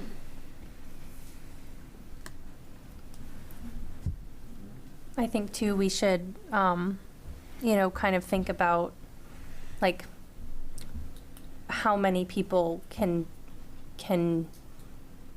be benefited by certain projects as well, so that if we're looking at connecting villages areas, or if we're talking about 302 and having walkability around there and connecting it to a village area that we're talking about, how many more people might that benefit than, the residents on Raymond Cape Road? But I guess I would also add, I think to Danelle's comment, if people are volunteering, their services to get these things built, there's no reason we can't double up. And I think, we talk a few times in the comp plan about increasing capacity, and I think that's not necessarily hiring people, that's finding people within town to volunteer. And this would be a really good example of increasing town capacity to take something that's on. If we have a dedicated group of volunteers, that could work in conjunction with the departments in town to make this happen.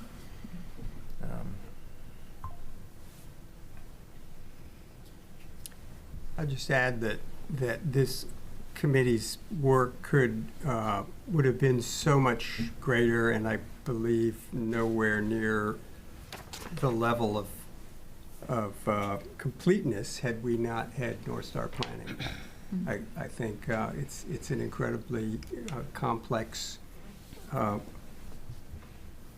task to pursue a comprehensive plan for a town with so many different inputs and resources and desires and opinions. And I think we'd have been struggling long and hard and many late nights had we not had North Star Planning here to guide us on this excellent document. Peter? Madam Chair, I guess my sense as far as reading the comments online as far as the trail or path along Raymond Cape, and certainly I appreciate the comments on the safety, and that's a whole other issue, road safety in general in the town. But I guess my sense from a couple of the comments indirectly was the fact that where the priority should be for walking paths and bike paths and the like kind of goes in line with the idea of the village concept. My understanding has always been that you want to build a road, what you want is a destination. And so you ask yourself, is there a destination at the end of this path or trail? And I guess, if you're not thinking of a concept of some sort of a small village on the corner of Hawthorne and 302, then there is no destination. So not to say that it's not a worthwhile endeavor, but the sense I get in reading the majority of the comments online anyway, it was that it would not be the highest priority. And I believe we made it a high priority in the plan. That might be something to revisit based on what other feedback we get from the town as far as exactly assigning where sidewalks, bike paths, and the like go. It's also interesting to note that the village concept and where we're sitting right now on East Raymond historically was a village in Raymond. It's not that we're reinventing that. It was a village here. Actually, I believe there was a small village down where 302 and Hawthorne is. And I believe that the whole idea of those concepts of the village, as it was mentioned, is to try and not necessarily. We can be a little selfish. It's not to serve necessarily the people from away or people driving through. It's to serve the residents of the town, so that maybe we can avoid a little bit of that crazy summer traffic on the major thoroughfares. And if we want a loaf of bread or a gallon of gas or something like that, we don't have to drive into Wyndham to get them. So those are my comments. I would like us to make sure there are a couple comments about places maybe we had some inaccuracies, so I do want to make sure we investigate those. I just scrolled away from it. I don't know why I did that. For example, Maine Lakes Environmental Association only supports Sebago Lake, not Crescent Lake, etc. So things like that, I would like to at least make sure we investigate and make sure that we're being as accurate as possible. And also that we are spelling out all acronyms first. And I would also, I'm more of a numbers person, so if we do have things that look a little out of whack on a percentage basis, maybe including what the objective increase is or decrease is would be good. And I know we did do it in some places. I think the median home price in Raymond, we did that. It was a really big percentage, and then we showed, what it increased from to what it is now. And I think, that would be helpful in clarifying for everybody.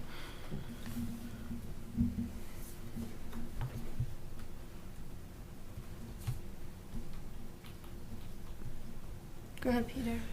I believe also I read a comment or two from online that were talking simply about the way that we organize the actions. And there was a suggestion that maybe those be organized by priority.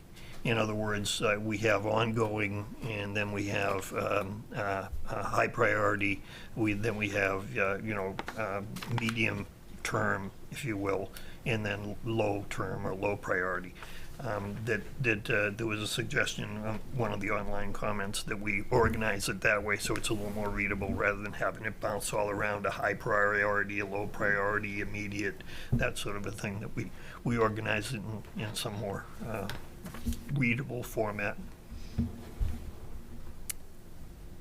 I did want to circle back a little bit to touch on the point that Randy Robinson had talked about with the land, the large lots of land, and that we had some good discussions in our meetings about how can we protect some of those large plots of land, especially some of the summer camps that we have, and how can we kind of protect them from turning into subdivisions or, from becoming so expensive that people can't hold on to them anymore.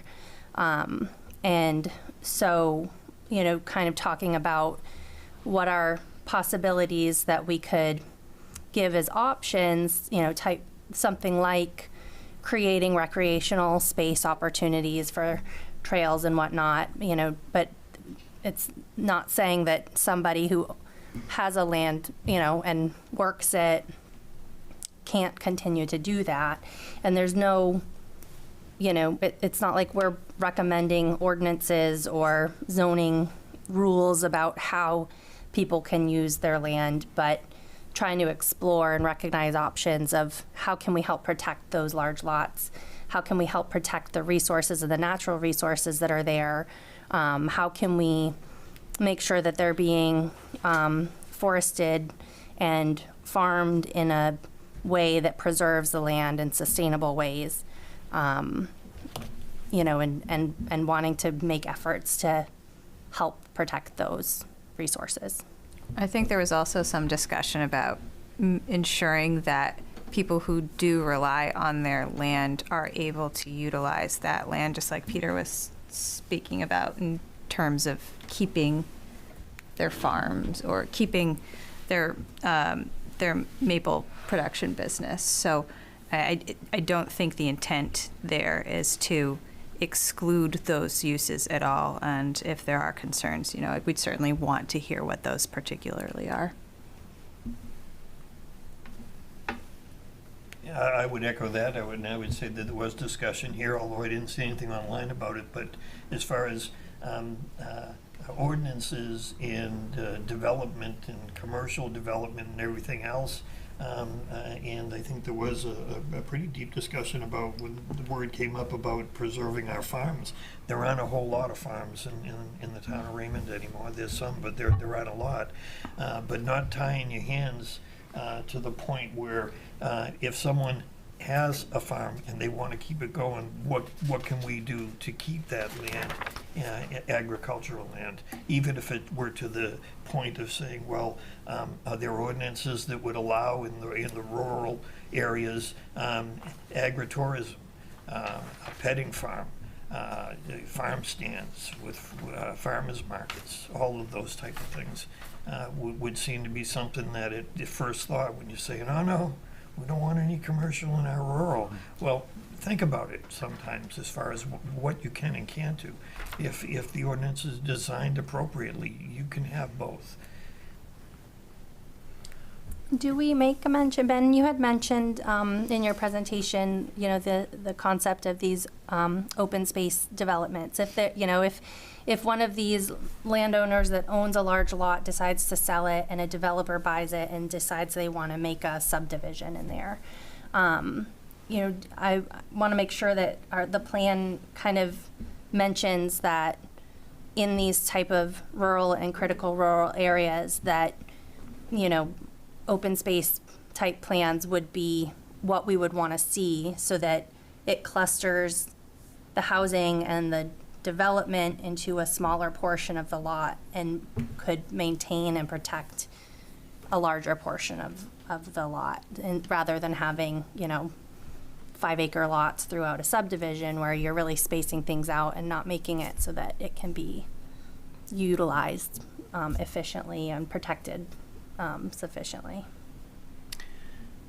Yes, the plan calls for that kind of organization of development. There's a couple questions. One is how much development, and then the next question is how does it happen? And I think that certainly, and it has been said in these committee meetings in the past, and I'll say it here, is that a rural or critical rural designation in the future land use plan doesn't mean there would be no development of any of those properties in the future. It just means when development happens, how much and how will it occur. Same thing with the growth area. I don't think anyone sitting at the table, no one at North Star certainly is envisioning skyscrapers and all of these growth areas. I think that the idea of, to an earlier public comment about, how many people could these growth areas accommodate, what is a build-out analysis of these growth areas, it really depends, number one, what kind of time scale you're talking about. The life of this plan is really thinking about the next 10 to 20 years. And secondly, I think the plan has done a good job of, through maps and through narrative in the plan, kind of describing, trying to paint that picture of the character and what these places would look like.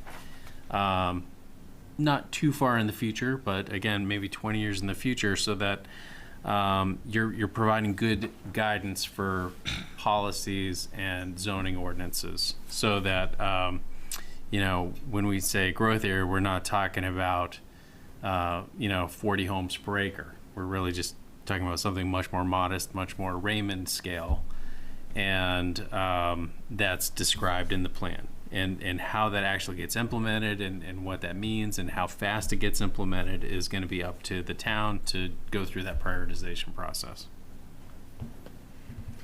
I do have one kind of add-on to that. I think that those growth areas are mandated by the state that we have to include. The committee didn't sit up here and say, we want these necessarily. I mean, I'm not saying we said the latter, but we had to include at least one in our plan.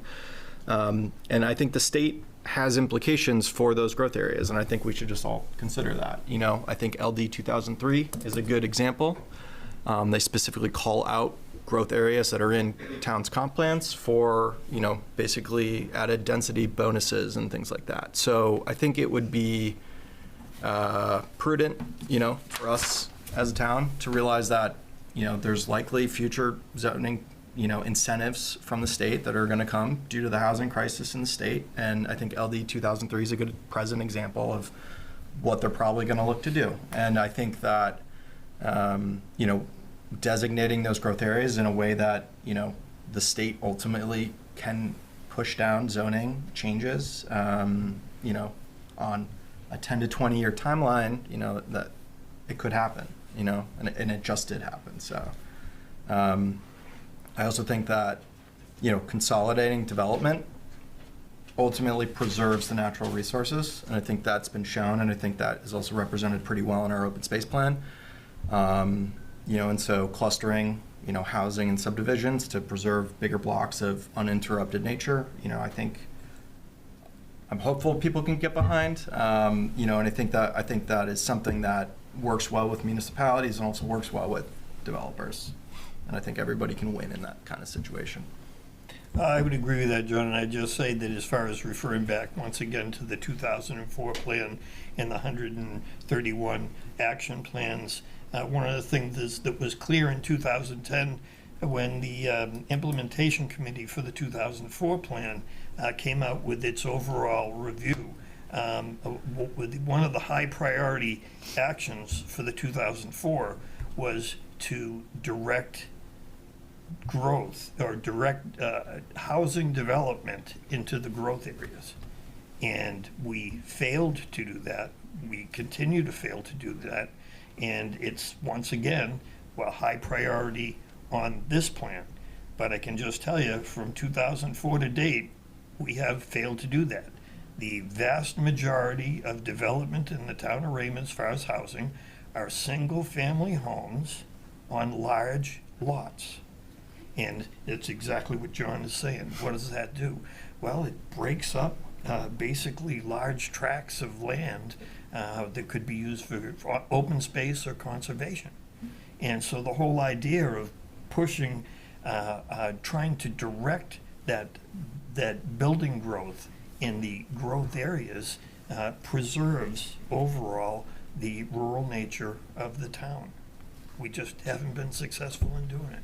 To follow that, Pete, I believe the '04 plan recommended that in order to identify priority conservation areas, that an open space plan be created, which it was, and that identified parcels, and the Raymond Community Forest was identified in that plan as a big parcel. It wasn't necessarily high priority.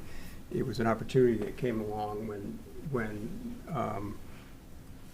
Hancock Land Company was looking to change some of the ownership there, and worked with Raymond to help make that project happen. So, correct me, Ben, in this current version of the comp plan, updating the open space plan, perhaps that needs some more oomph, because conservation doesn't happen from a state down unless it's a vast resource like Morgan Meadow that was a state scale project. But it usually involves a large parcel landowner, perhaps like the maple syrup producer here in town. And so that an update of the open space plan is appropriate.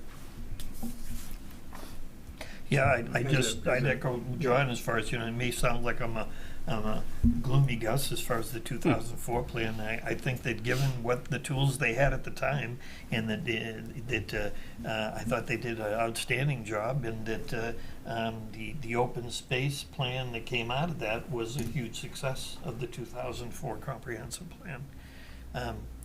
It just doesn't seem to have achieved the impact it was designed for. And so it's up to the people in the town to decide if that's what they want. Do they want to have this building continue to be single-family homes on large tracts of land, or do they want to try and look at the regulations as far as density is concerned for housing and concentrate that density in areas that are both a growth area, meaning they have investment, that they have connectivity, that they have facilities, that they're a destination. To just loop it all around to something Brian said at the initial comment, we are on the edge of North Windham, and from the beginning as a committee we've talked about, the development's coming. We may not want it, but we want to control it when it gets here. And so what's our best way to do that? And so all of these conversations have really been around that, including all the development of housing to allow our kids to be able to afford houses here, if that's what they want to do too.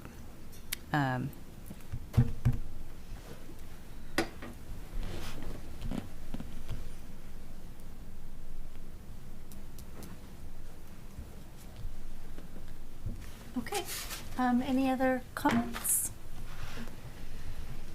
from audience or committee members regarding this? Madam Chair, I just ask, is there going to be a provision through North Star or through this committee? I know that the quote-unquote public comment period ends today. It started in October, it goes through to tonight. But if there are individuals that something occurs to them, they have an epiphany, they have a thought that's going to solve everything, we'd be doing our due diligence by keeping it open so that we can continue to collect those comments. I know that there's got to be an end point. When we get to the point of basically saying this is our plan, we're endorsing it and we're going to go forward with it. And certainly there's always the onus of the state, which looms large for me, which is, they could come in and say, no, we don't like this, you didn't do that, and that can cause this committee a lot more work. I don't believe that's going to happen. I think we have a heck of a good plan. So I know that there's got to be an endpoint, but would we consider as a committee to keep comments open to a certain date for more feedback from the public? I don't think that's a bad idea. I concur that there needs to be some cutoff to get the next version of the plan to the council.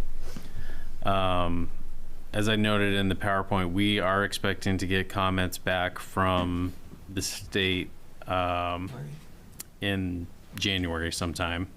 And that could range from a good job, everything looks good, to here's some optional comments that you might want to consider integrating, to here's, you know, a handful of things that you really need to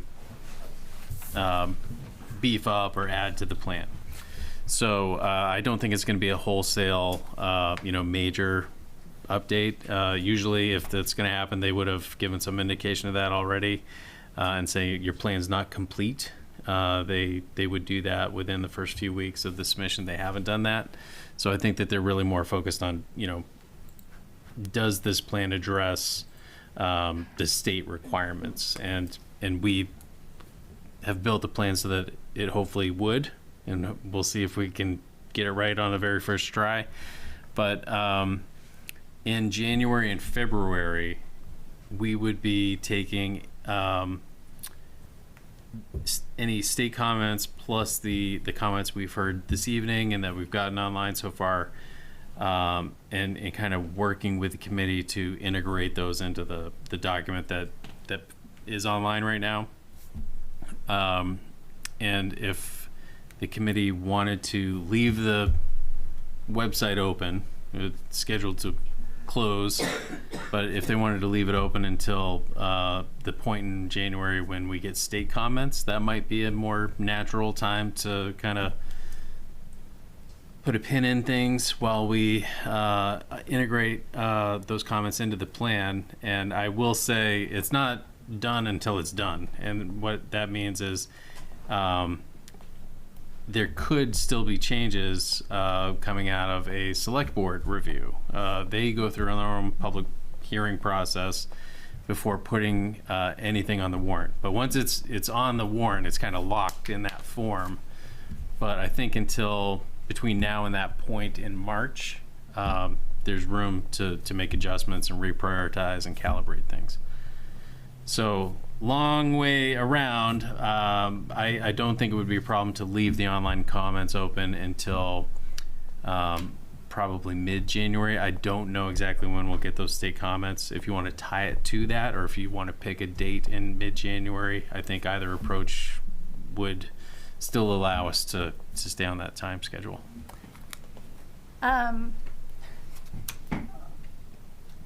I'm fine with that if the committee believes that that's a good course to go down. But I'm also just thinking logically, we're about to approach Christmas and New Year's and everyone's on vacation, and I can just say that probably this is not on their agenda.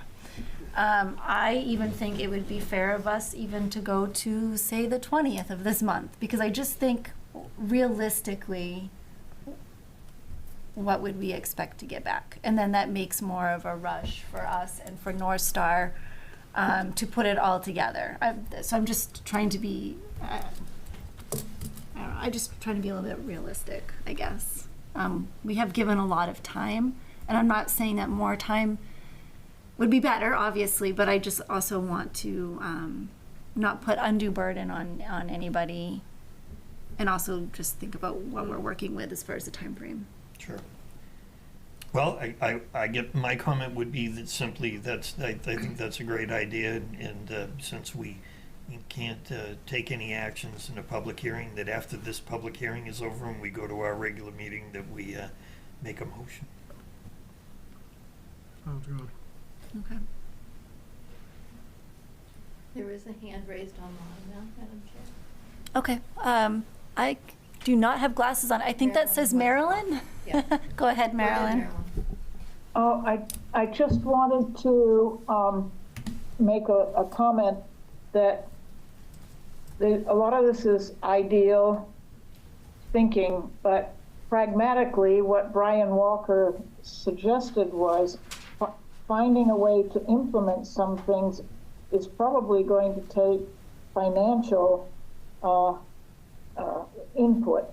And if we want to maintain some large tracts of openness and rural land, it seems that we have enough left that right now, if in the implementation we could focus on augmenting the tracts of land that are already preserved, such as near the community forest or along the Tenney River where the land trust has put in perpetuity.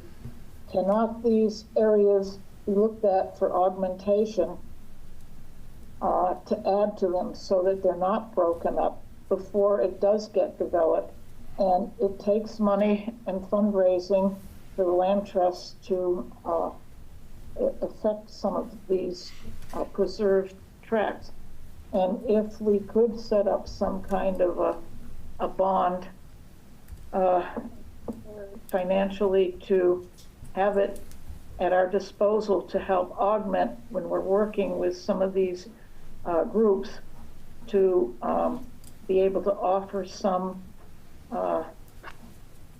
assistance, because if we don't do it in the next 10 years, it's going to be hard to control the development unless you put ordinances in for people who have large development capability lands that they set up a community of so many condo type residences into the point where either the ordinance would say a certain percentage of your development lands have to be preserved, such as I saw them doing in California.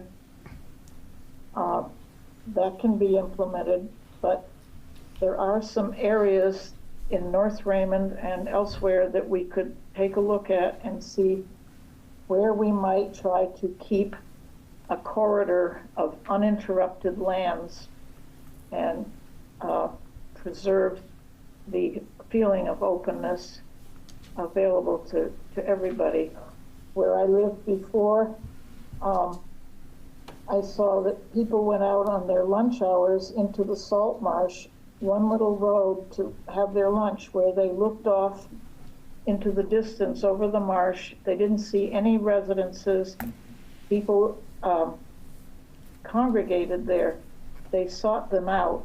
And you see it in England, you see it all over, the uninterrupted lands that can be maintained for people to enjoy in the future. And we've already grown from when we first came to Raymond, from like 1,500 to 4,500 residents, and it's going to keep happening. So this is the chance to try to augment the places that we already are working on. Thank you. Oh, I live at 172 AI Road. Thank you, Marilyn. I would like just to somewhat respond to that in a way, talking about financials and what happens next in bonds. Something that maybe we as a committee, since we've been at this for so long, are going to kind of find some enjoyment in, is that we, after this is done, get to pass off this work to the other functioning parts of our local government here, from the select board to the finance committee to the planning board. It becomes the work of those town pieces. So unfortunately, our hands are a bit tied in what we can do on a financial perspective. So I just wanted to throw that out there. I don't know, Peter, you'd like to? Sure, I'd echo that as far as, once again, what the limitations are that this committee can do. What I would say is that in the plan, in numerous places, it makes the case for conserving land. It makes the case for either hiring a consulting firm to look at grant applications. because there is money out there, whether it's to make our roads safer. There's money out there for that. As a matter of fact, in our surrounding community, it was in the paper last week that there are monies out there. We just weren't included in it. But maybe we need to have our ear to the ground a little bit more, have a little bit more professional guidance, have a little more assistance in pursuing those, as well as conservation land. And we have had with Loon Echo, we have already established a relationship with them, and I agree wholeheartedly with the individual on Zoom now that there needs to be more in the way of conservation dollars put aside. Once again, it's in the plan. We're asking for it. We've recommended it.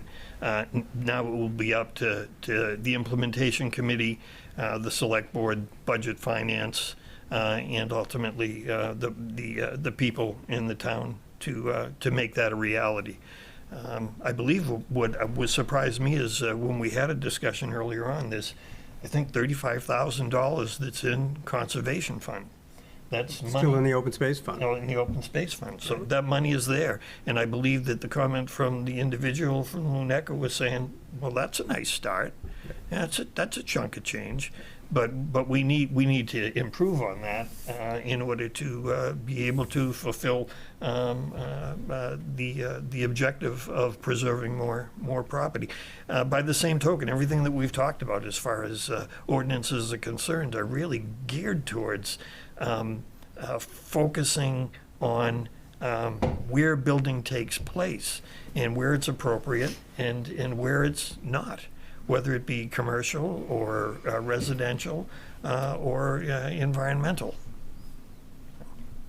And to that end, too, the manpower behind it, if there are individual residents who feel very strongly about one initiative, even if it's not a priority item, if there is somebody willing and able to head that committee, there are multiple committees besides the implementation committee, and I'm sure it would be low-hanging fruit for them just to hand it over. So I'm sure there's not going to be any objection if, because I know in our discussions with Loon Echo and other conservation, even when Steve came in earlier, then there's opportunities, or there's opportunities there to tap into some of the resources that we have available.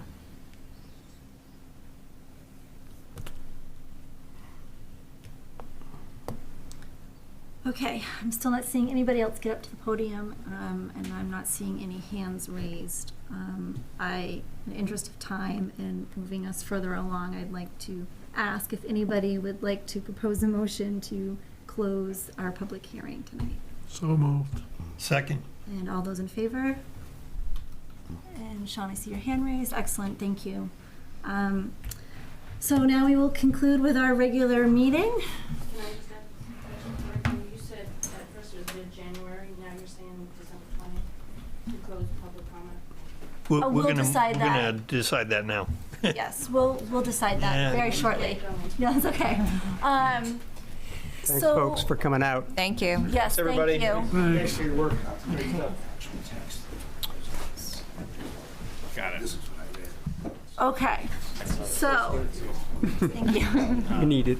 I think we should start with Thank you. when should we close public comment? I think that's a good place to start. And then let's sort of give Ben some direction. I make a motion that we close public comment on December 20th. I'll second that. Okay, any discussion? I would hope that we could do it at the end of the month, just people get through Christmas. They have some downtime between Christmas and New Year's. To me, that would be let's just do the 31st. Okay, so That's we. a friendly amendment. Yeah, would we like to call that an amendment to the motion? Yes. Okay. So first you vote on the amendment. Right, so. second the amendment. Second all right. All those in favor of the amendment?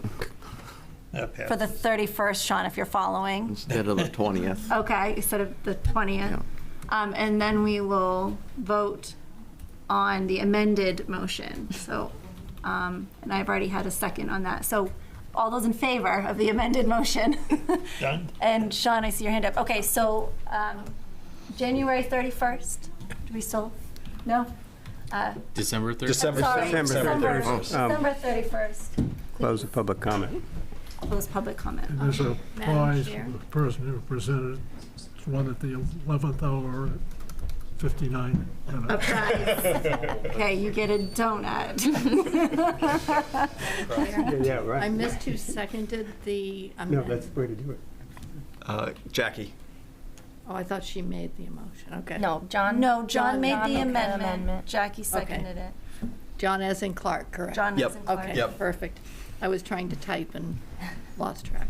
Okay, so now I think we should give direction to North Star Planning on the comments that we've received tonight, and public comment. So that he can take that. And I guess I will open it up, and if there's anything left to say, I'll finish it. Well, I guess I have, like, I know I've heard from several people who were so excited to see that Raymond Cape was on there as far as a pathway, walkability, focusing on that. But I wonder if we have to pick one area to focus on for walkability and sidewalks, or if the top priority could be Both? generally speaking in town. You know, I don't know, do we have to pick one area? Could we pick two areas? I don't know. Could we suggest that a committee be formed to study that issue and have the committee make recommendations as to what the priority should be? Do you mean like a feasibility study in a way? Like Yes. what? But my question would be to Ben, I don't know that it was the committee, the sense I have, that it was the committee that assigned the Cape walking path and bike path as a high priority, as it's mentioned as of the priority in the plan. Did you see data in any of the surveys that was suggesting that of all the areas we talked about that we'd like to see sidewalks and connectivity and trails, that what rose to the top was the Cape? That was an important place to build bike and pedestrian safety, but so was that section of road that would connect the two village growth areas. So to your point, Jackie, they're both priorities. There are multiple priorities, and it's good to name those.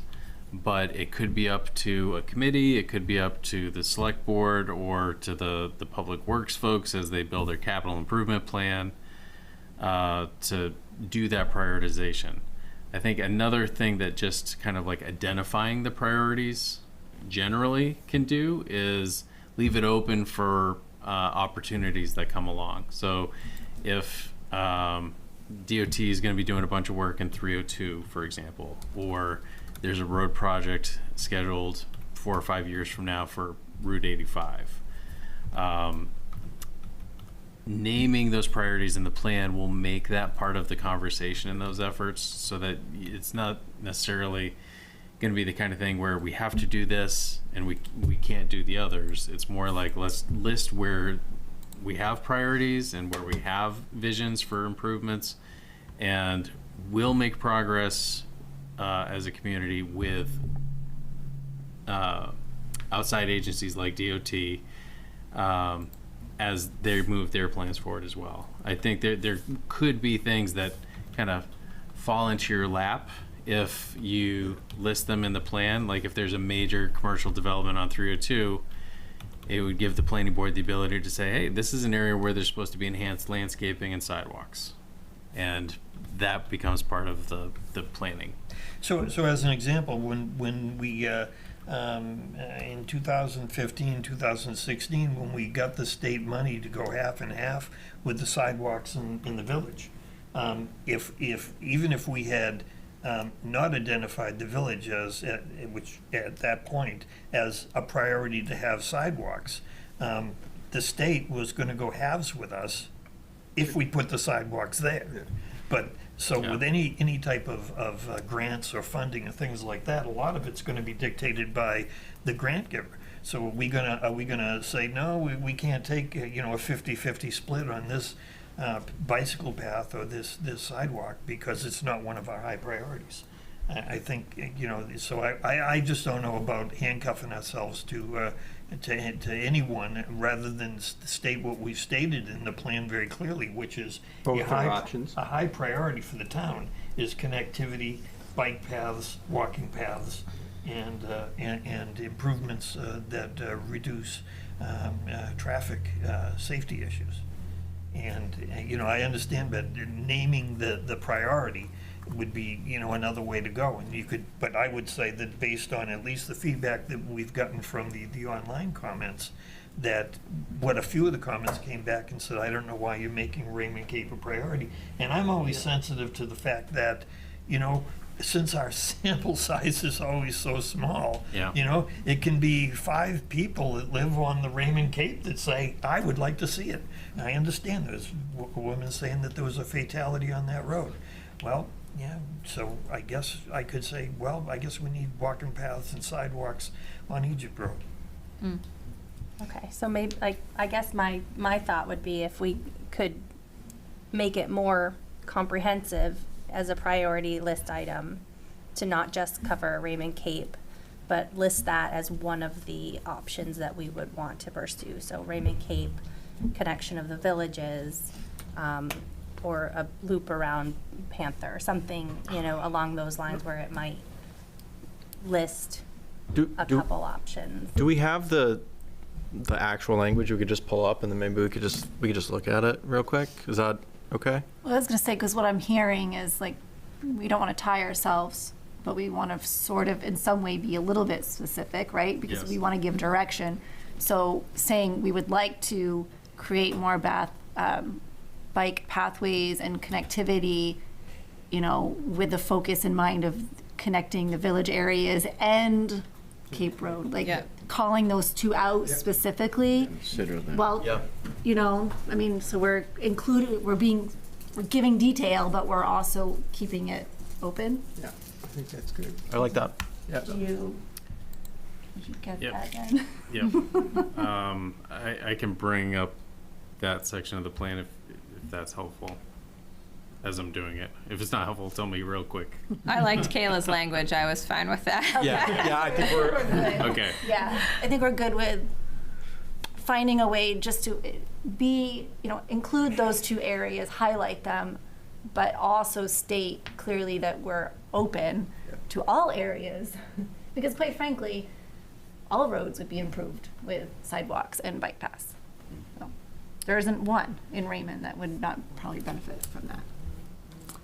I think we should hit like the major things, the themes maybe, and that might be helpful.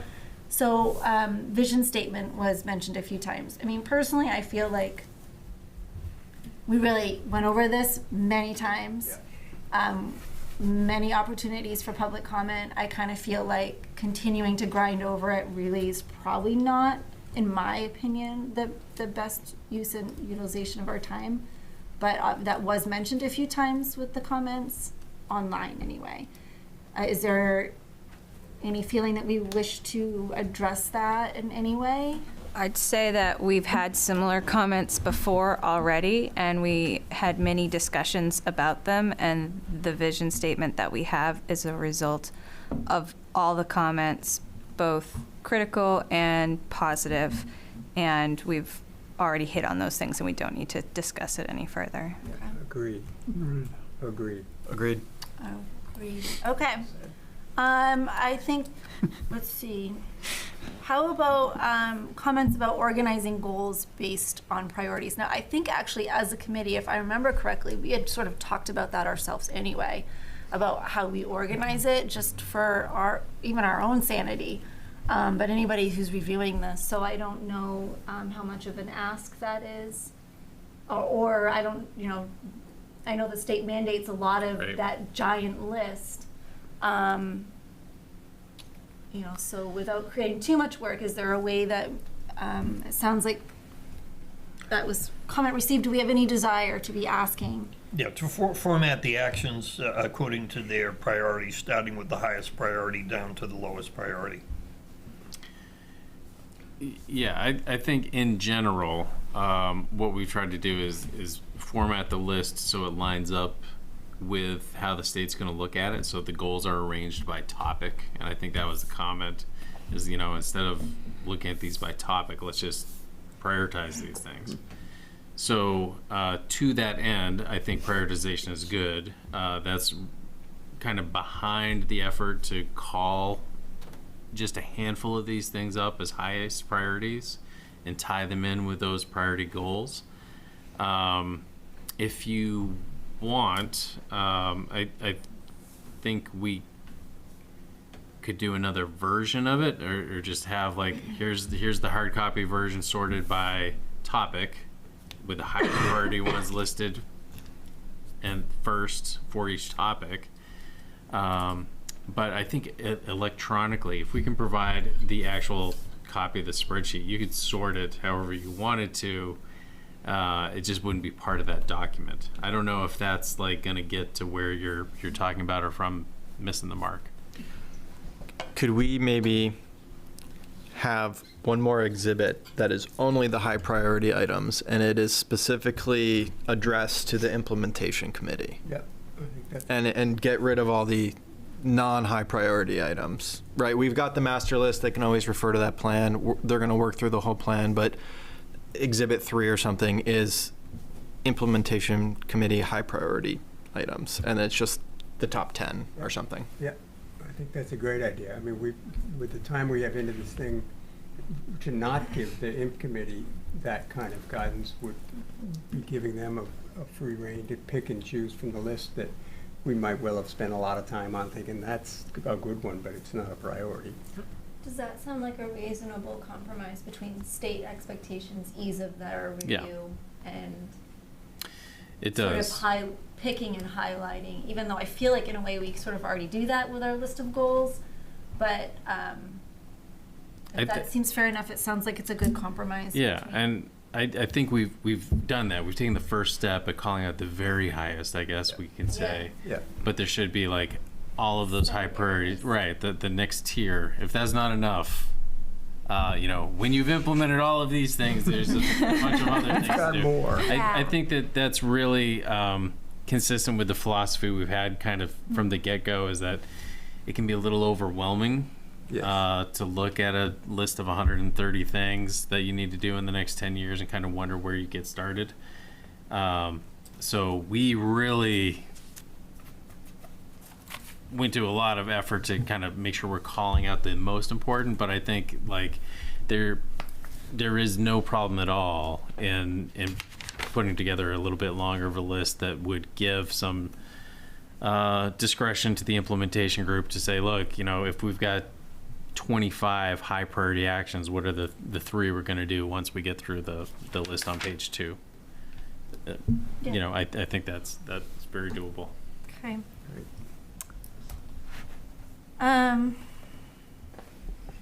Any other major themes we would like to discuss?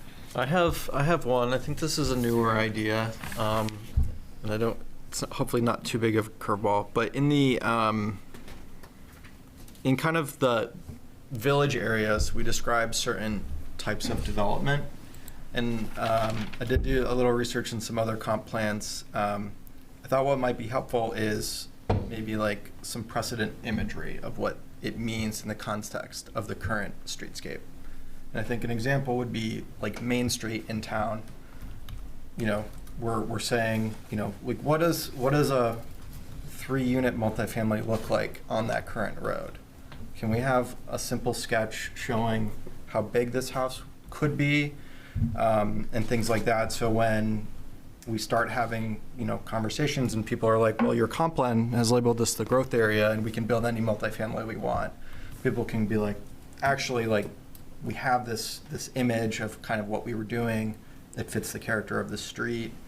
You know, it's not overwhelming to look at, you know, and I know that that is done in other comp plans. I think Casco did one with one of their areas, and basically, they've got, a bunch of single-family homes with maybe empty lots, and so like those lots would eventually get filled in with different types of housing and buildings, but having some sort of like, some sort of imagery that basically describes the narrative that we've already provided. It sounds great. So it's like a photoshopped I think graphic. the way, Ben, feel free to chime in, but I think, the way I've seen it is, it can be a hand sketch that's more professional than me doing it. And that would be it. You could take like an existing photo and you could literally hand sketch in just like how a building would look like in multiple spots. In the plan, do we speak, I thought we did, but do we speak to recommending that to the planning board that they relook at their design standards? I know that there was discussion at the meeting with the select board and the department heads that I think Jackie may have mentioned, but to make it clear that what we were doing as far as when we call it a village, that we're talking about some sort of standard construction that would give it the flavor of a New England village versus the big box or the 3-story concrete condo. Yeah. But we do mention that, I thought, in the goals or the actions. Yeah, and I think that to your point, we've tried to provide enough narrative to describe these places, and I think what I'm hearing you say is like let's put some pictures to illustrate this. So when we talk about 2-story buildings with single family homes and a few 4-unit buildings, like what does that look like in a rural crossroads context or a village context? Those places are out there. They exist today in many places around Maine, and we've done projects where we've said, what we're talking about is something like, or what we're not talking about. Like, hey, when we talk about your village, we're not talking about downtown Westbrook or Rockland. We're talking about something that looks more like Denmark or Naples. Or we're talking about, when we talk about conservation subdivisions, here's a couple plans or photographs from good examples of conservation subdivisions that have been built in Maine. My concern would be having an actual picture in the plan, no matter how much we label and stamp it as this is a concept. Yeah. Some people are going to look at it and say, oh, these are new design standards, and maybe even the planning board might have a little problem with that. You're sending out messages, you're cashing, checks you can't cover here, because it's the planning board basically that puts together design standards and then submits them to the town. As long as we feel good that we've passed it on to the planning board, I feel fine about it. It is something that I think I might have a photo, but it is something that is in other comp plans. So it's not, I don't think it's atypical necessarily for a comp plan to have. But I do agree that it definitely takes the planning, like the specific planning of these areas, one step further than we have as a committee looked at it. And we're pretty late in the process, so. I guess I would be like a little nervous to be too specific with the plan, just so that we're not ruling out things that could be a possibility and could still be in line with what we want. I think the nature and the purpose of the plan is really to not be that specific and to say, I think we do a good job of providing a narrative and talking about like a look and a feel and a sense of what the space should be. And I think that is really what the plan is intended to do. I'm almost more inclined to put pictures of what we don't want. Like we just slap a picture of the Fieldings condos on there. I think we're good. Could you put a link to a couple different scenarios? as a simpler reproduction in the plan, just a link. I mean, again, we'd still be in some eyes dictating what we're trying to have Raymond look like.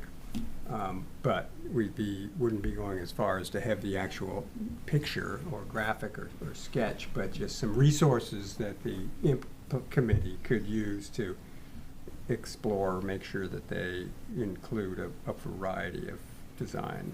I do think just having the planning board do it, I think this is definitely something in their wheelhouse. Yeah. I think the intent is not to provide design standards, and I think there's a little bit of a difference between like the size of a building and then like how it looks from the outside. And so I think this is more to help people understand when we say multifamily or like condos or those words that are referenced in the plan.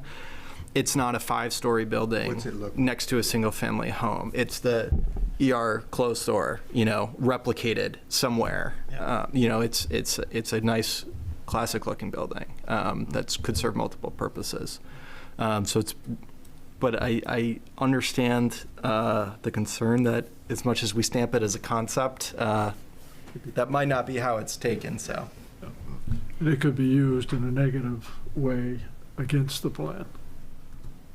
It doesn't take a lot for somebody to get a hold of something that wants to make a difference and run with it and build some kind of a momentum constituency with it. I mean, the alternative is if someone saw a 6-unit multifamily in there and they built a 6-story building, and 1 unit per floor versus, the intent of that is really a 2-story wider building. Or I think what's come through loud and clear over 3 years is we don't want to look like Wyndham. So, I mean, I agree with what you're saying, which is it'd be easier just to say this is what we don't want. But I believe ultimately being vague enough in our narrative to say, preserve the rural nature of a New England village. I mean, that gives you quite a bit of latitude as far as, but at the same time, you understand that that's not Wyndham. So just for clarification purposes, that is laid out as a policy to maintain village character in Raymond growth areas, and we do specifically call out that we want building types compatible with existing historical buildings. Yep. There's 3 action items listed under that general policy that asks for design guidelines and standards to be reviewed and strengthened. Yep. So that does give guidance to the planning board, but at the same time, we're not being proscriptive. It does paint a picture, like you can envision in your head what that looks like, I feel like, without a visual.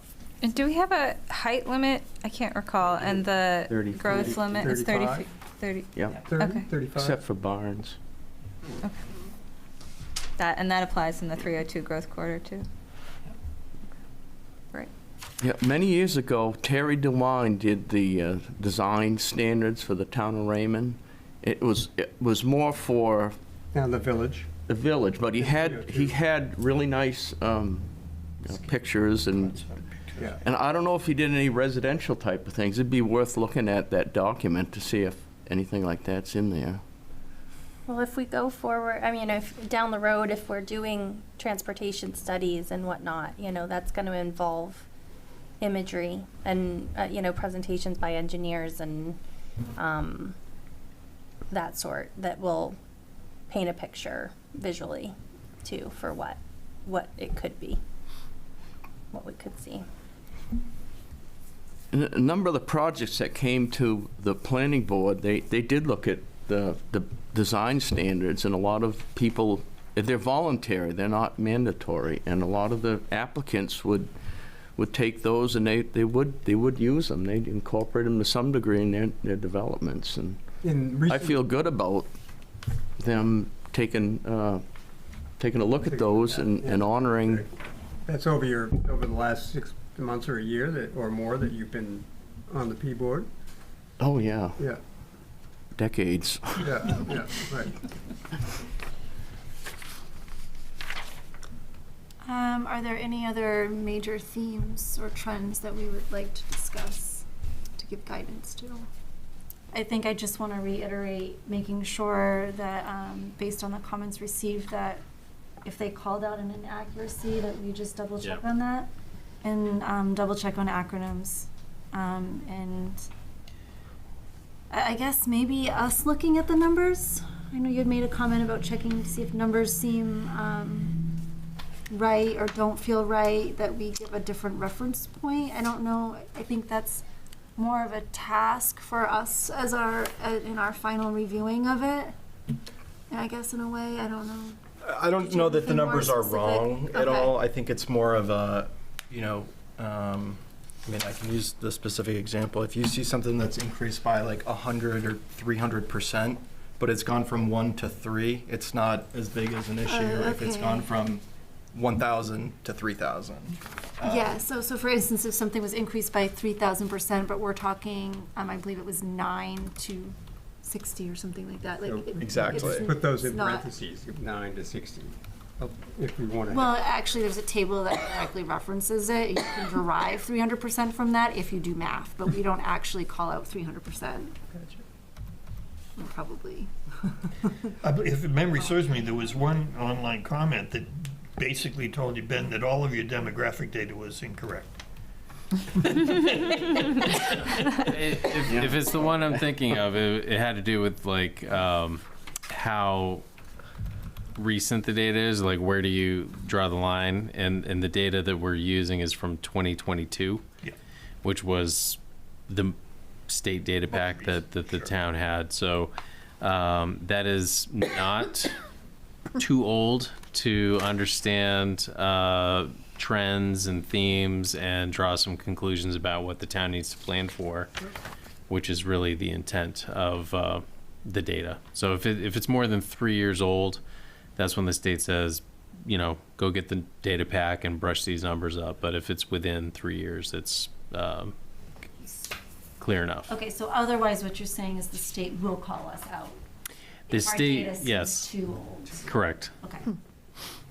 And is that 3 years since a past plan, 3 years since the start of a plan? Like, because our committee's 2 years long. Yep. So if we had data that was 3 years old when we started, it'd be 5 years old when we pass it. Yeah. It has to be 3 years within from what they're reviewing. Okay. So Raymond is well within the bounds of normal data from that standpoint. The only thing I would say, and we talked about this in the office when we were reviewing those comments, is if there was a major change, like if there was some kind of huge clear cut, or if there was a massive development or the loss of a major employer or two, those would be the kinds of things where you want to go back and make sure, like, because that can change the trajectory of goals and policies. But generally, if the data is within a few years, like, you have a good sense of what's happening in the community. I will say there was a fairly large set of comments that wasn't necessarily, didn't look like it was all captured in the second set of comments that you gave us, but I will just say it looked like mostly my big wish list for Raymond, which I thought was kind of cool. But it calls out, very specific things, and I think we were sort of, we wanted to be specific. We're not trying to be maybe that drilled down, but I just would like to have that in there, that there was several things on here that I thought were an extended comment that I really liked a lot of their ideas. I think we've talked about all those ideas at one time or Yeah, another. I was thinking that, yeah. I think what we tried to do is put the tools in place to implement those and give people the opportunity to do it. So even if we didn't necessarily call it out. Yeah, I love food trucks. Oh, yeah. Who doesn't like food trucks and music, concerts and farmers markets and book clubs and entertainment events and things for seniors. I just want to acknowledge, I guess, that large comment made. And I hate to say it because I want everything on that list, but I think it's all like individual resident initiative, like starting a project, getting behind it and pushing it forward. Yeah. I like the smaller house lot size comment. Oh, and that's on, I think that's included in that, yeah. Oh, is it? Yeah, there's, That was in that it does, paragraph. evaluate reducing minimum lot sizes in specific areas. But, I actually had a hot take on that. I actually didn't like that one. well, I was gonna say, though, it was one that I wasn't as fond with. I think that because About the that same goes one? against what we've received for feedback. I mean, maybe I personally would want that, but as a member of this committee, I have to consider that this is the town's plan, and that's not the kind of feedback that we got, that they want, you know, rural areas, lot sizes to be reduced. I feel like that's the exact opposite of what we were being told. Well, unless it's something like an open space development plan, right, where you would have smaller lots, but it would be concentrated to the one development, not a wide scale. And just not to be redundant, but the recent state mandate as far as accessory dwelling units in growth areas really addresses density. It really does. This is more just an anecdote, but I do some work in Massachusetts, and they had a statewide initiative, which is larger than this ADU LD 2003, but they have basically required 175 municipalities within the state that have access to public transit, either commuter rail or buses, to zone multifamily as of right at a density of minimum 15 units per acre. Wow. And that is basically the, eastern third of the state. So, I think LD 2003 is pretty light in comparison to that. It is mild. But understand that it must be, certainly that what the state is doing is looking at increasing the housing stock, and what they're using is, if they're not using sewers or public water, they're simply using transportation. Mm-hmm. All right, I feel like we've come to a pretty good consensus on receiving feedback. I think there's one in here, the Steve Crane comments were really well written and thoughtful, and I had no problems with them, and would propose that we incorporate them. Unless there's any discussion. I was gonna say the same thing. I thought that they rounded out those portions and, well. So I guess, Ben, our directive would be, can you take that specific comment and try to incorporate the major points and highlights from that? Does that sound? His red line edits specifically. Got it. Yep.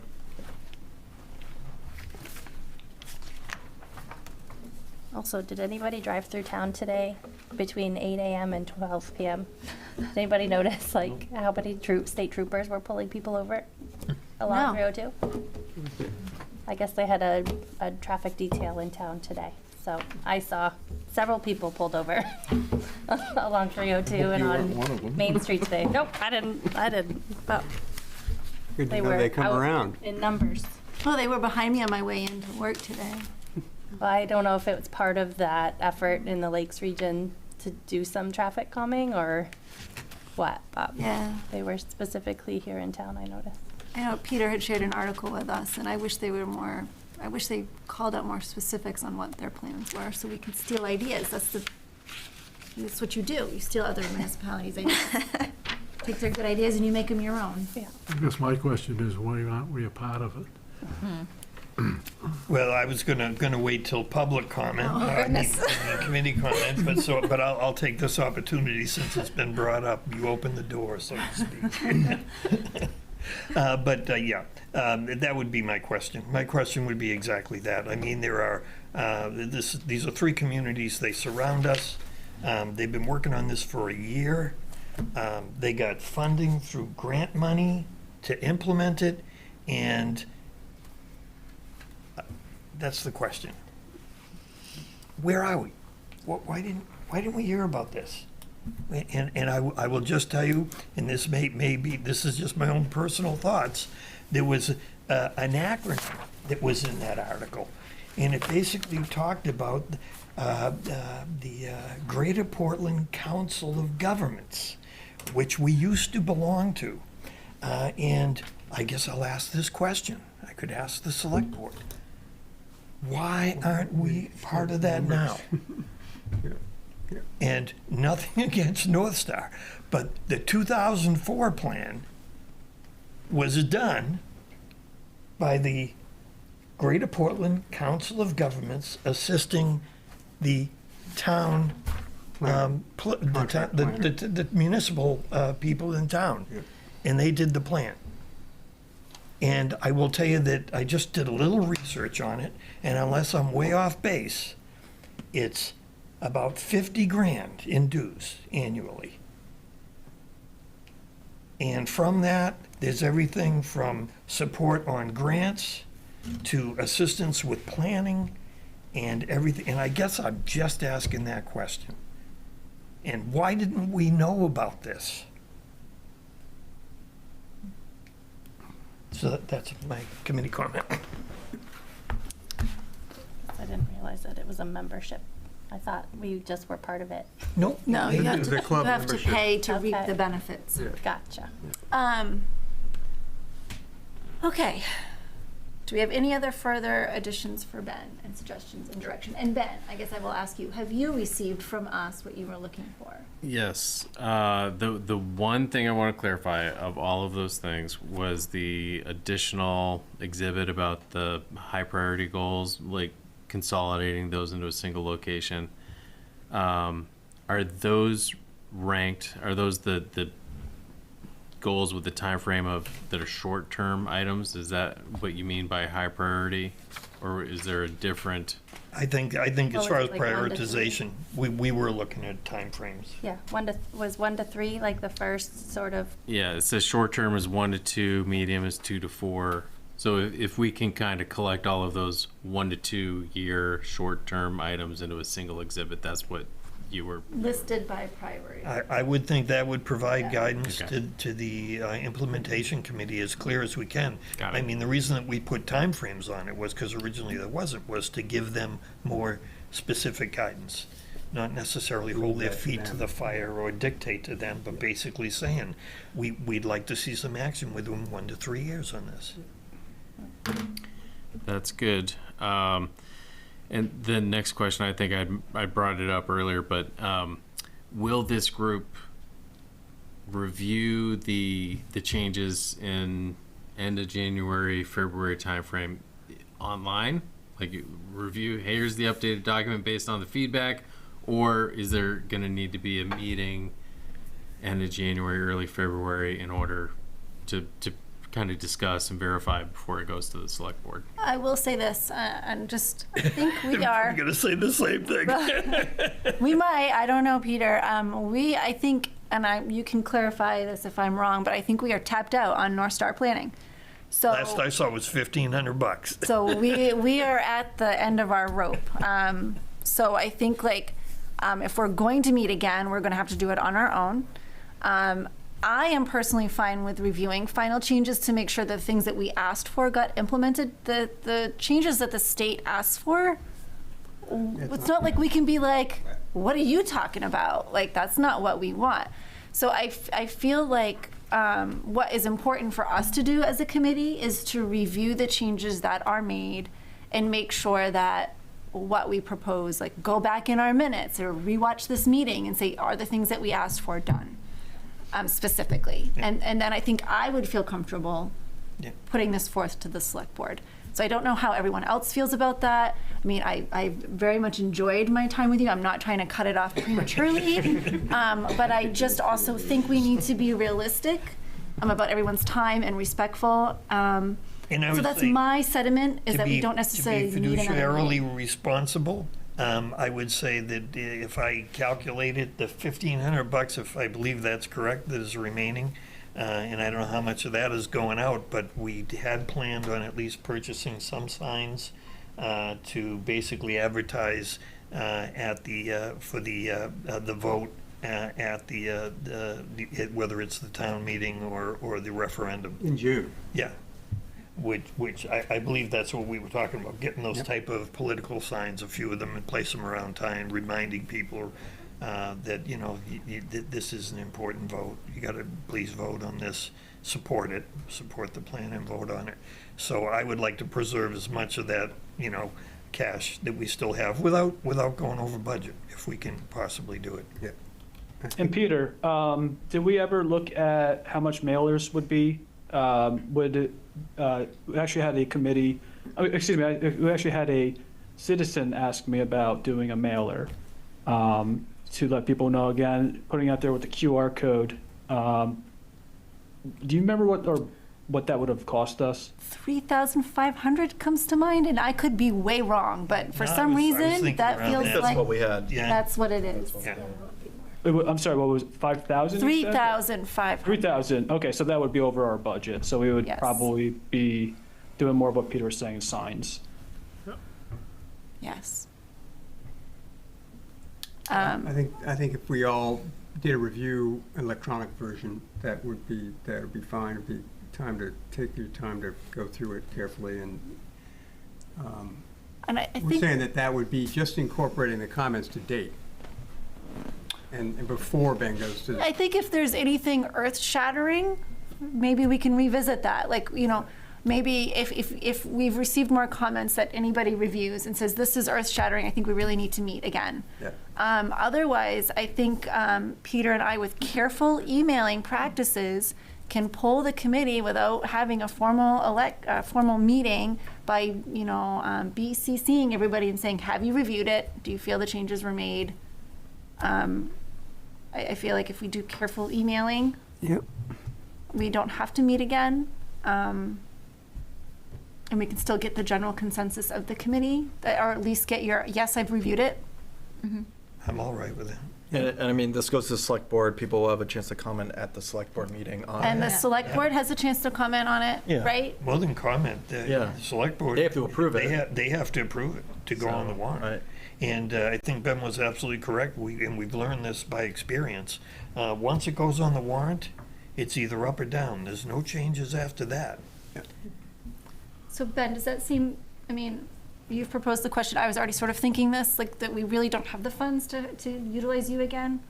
Yeah, I mean, So we at this want point, to, we're very close to the end and we're going to make sure this gets to the finish line. But I think if the board overall is comfortable with updating the plan as discussed this evening and having the chairs kind of be the quality control to make sure we haven't missed anything, then that would be a fine way to proceed.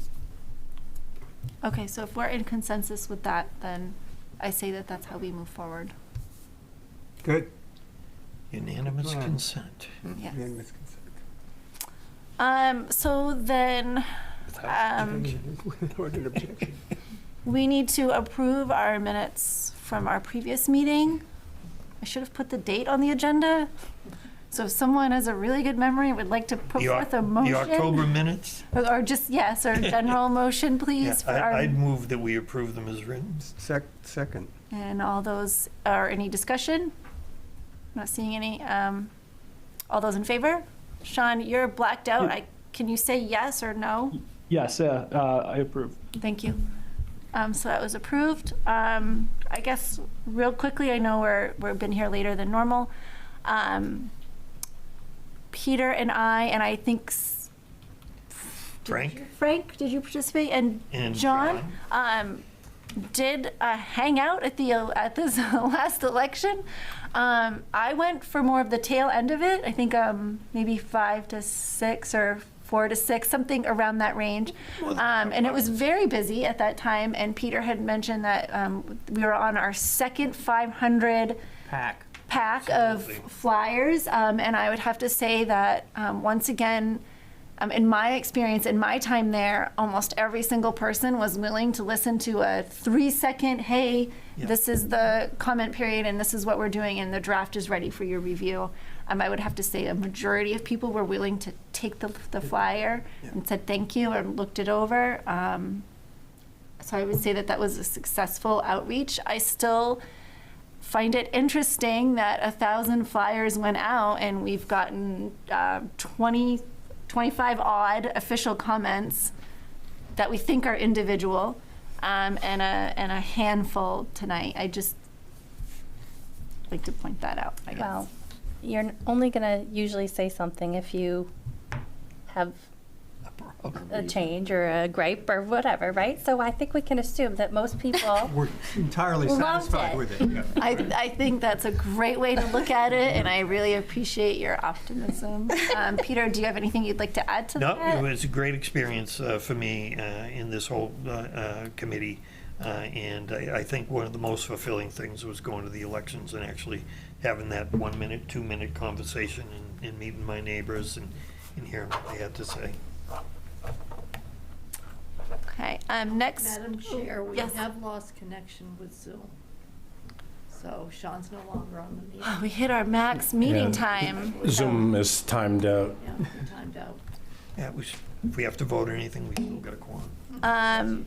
I don't believe we're, well, besides ending the meeting, but next on our agenda is the comp plan committee comment. Peter, you've already spoken. No, I'm just kidding. Yeah, I guess my only other comment would be that there at the on the 10th, the select board has on its agenda to discuss traffic calming in the town, and I would encourage anyone interested in attending that. I plan to, and my wife plans on doing that, and I think that it's That's important. It's unfortunate that it takes a tragedy sometime, but you know we heard loud and clear from the community well before that tragedy that there was an issue, and it just unfortunately is coming to the point where there'll be discussions from leadership in the town starting next week. That's great.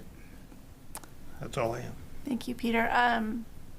I would like to take a moment, since this is theoretically our last meeting together, to say thank you for everyone willing to hang on. I'd like to thank North Star Planning for all of your help, because I think, as John had mentioned earlier, that we would really still be sitting here and up late at night and doing a lot of work. So without your aid and guidance, this would have been a very laborious process. I second that. All three. And I just really have appreciated all the very thoughtful input that all of the committee members have provided. I felt that we were a great group and strived to listen to each other in the community. So I thank you all. Thank you, both chairs, for the duty you signed up for and executed perfectly. Thank you. Any other committee comment? If I may, Madam Chair? Yes. I know I'm not a committee member. It's okay. but Because you're saying that this will be your final meeting, I believe it will be. I will have Mel send out the minutes, and if each one can send back any comments, and they'll be posted as final minutes. Okay. And Sue, can you tell us how long will we continue with our emails? Town emails? I would think you should keep those until the vote, Okay. Oh, yeah. because people still may want to contact you and have questions. and Okay. whatnot. For a formality question that brings up, when are we officially no longer a committee? I believe, again, once the vote has happened, I believe. And I think you, Because at that Kayla, point- will basically just send a communication to the select board telling them that the lifetime of the committee is over and would disband. Okay. I do have Zoom up again. Okay, Sean, you've just missed, I think, just a couple committee comments just regarding thanking North Star Planning and all of the committee members for our time and effort. And I'm not sure when you cut off, but this is our last meeting.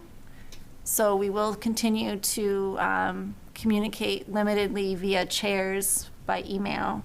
And Sue will also be asking us to approve the minutes from this meeting individually. Not sure if he's there or not. Yeah, it looks like he might be trying to get back on, because he was going to introduce us to a new family member. Oh, I was wondering about that. Wow.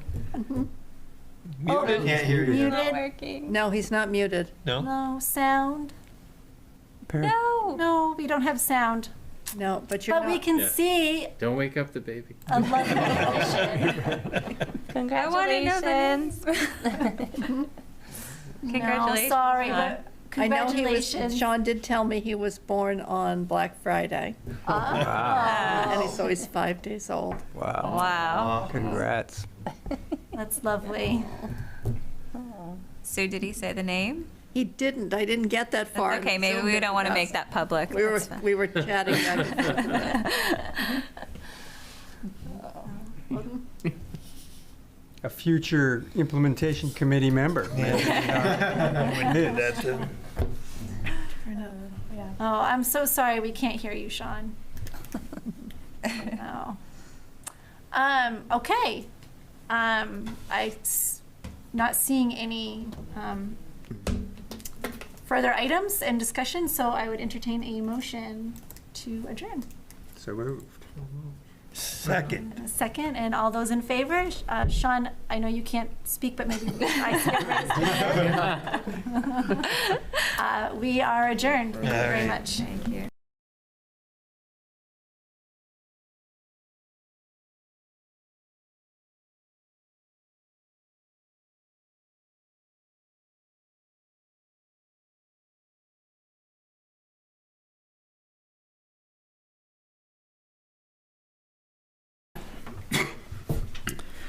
Good evening and welcome to the Monday, November 4th, 2024 Planning Board meeting for the town of Raymond. The Planning Board will come to order. The board does have a quorum and we'll start with roll call.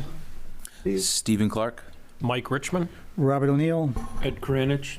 Mark Childs. Devin Woodbury. By Zoom. This is a public proceeding, and unless the board specifically votes to go into executive session, you have the right to hear everything that is being said and to look at all the exhibits that are presented. Please notify the chair if you are unable to see or hear. The board works from a published agenda, and we'll be considering tonight's items in the following order. We have the approval of the minutes of the October 7th meeting. We have no old business. We have a sketch plan review submitted by applicant Brandon Chase. And then we'll move to a workshop to start looking at a series of administrative ordinance changes. In each instance, the burden is upon the applicant to demonstrate compliance with the provisions of the applicable ordinances or state law. All persons speaking, including representatives of the applicant and members of the public, are asked to stand at the microphone, state their name, address, and affiliation with the application. All persons speaking shall address the chairman. After the board votes on the merits of each application, it will prepare a written notice of decision, because the notice of decision may substantially affect any appeals rights, and also as a matter of courtesy, the board asks that those attending the meeting with regard to a specific application not leave until the board has completed its discussion. Appeals from adverse decisions must be filed with the Superior Court or as otherwise provided by law within 45 days of this board's decision. Also, to be certain that you preserve your individual rights to file such an appeal, you must be certain that the board records evidence of your appearance this evening. Okay. First up, the minutes. I move that we approve the minutes of October 9th as submitted. Are there any discussion, changes, or second? I second that. Second. No other discussion? All those in favor? Aye. Kevin goes yes. Done, approved.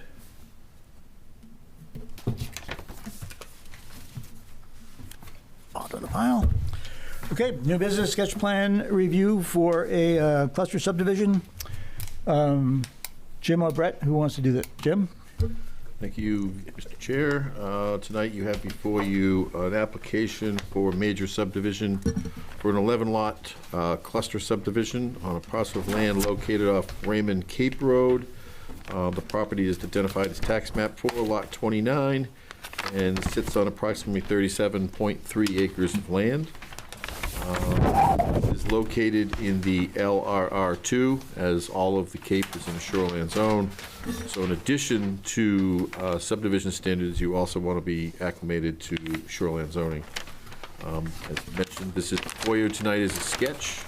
You do not need to take any formal vote, with the exception, because this qualifies as a cluster subdivision, Technically, we're supposed to look at it from a conventional standpoint versus a cluster subdivision. However, I do believe that this was before the board a couple years ago, then withdrew.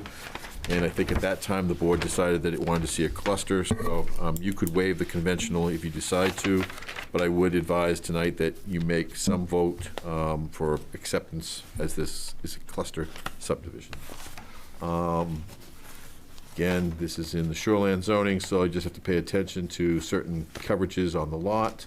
I provided you a memo with some bullet points. I think the biggest concern will be cluster, open space, probably stormwater review. Verify make sure that the length to width ratio doesn't exceed 3 to 1. And then anything with street design, make sure again that we comply with the shoreline zoning standards. I believe we have now cleaned that up, because before I think we had a situation down on Raymond Cape where we had a road that was 10% and our shoreline zoning said 8%. Yep. So I think we have matched those together now, so that shouldn't be an issue. There is also a memo in here from Wayne with regards to fire. I think it's the typical Wayne, just outlining all the requirements, sprinklers, availability of hydrants, turnaround, accessibility, etc. The road shown on here, I can't remember the exact length, but it does have a hammerhead, only one hammerhead turnaround. And there were some wetland delineations, and a report is in here.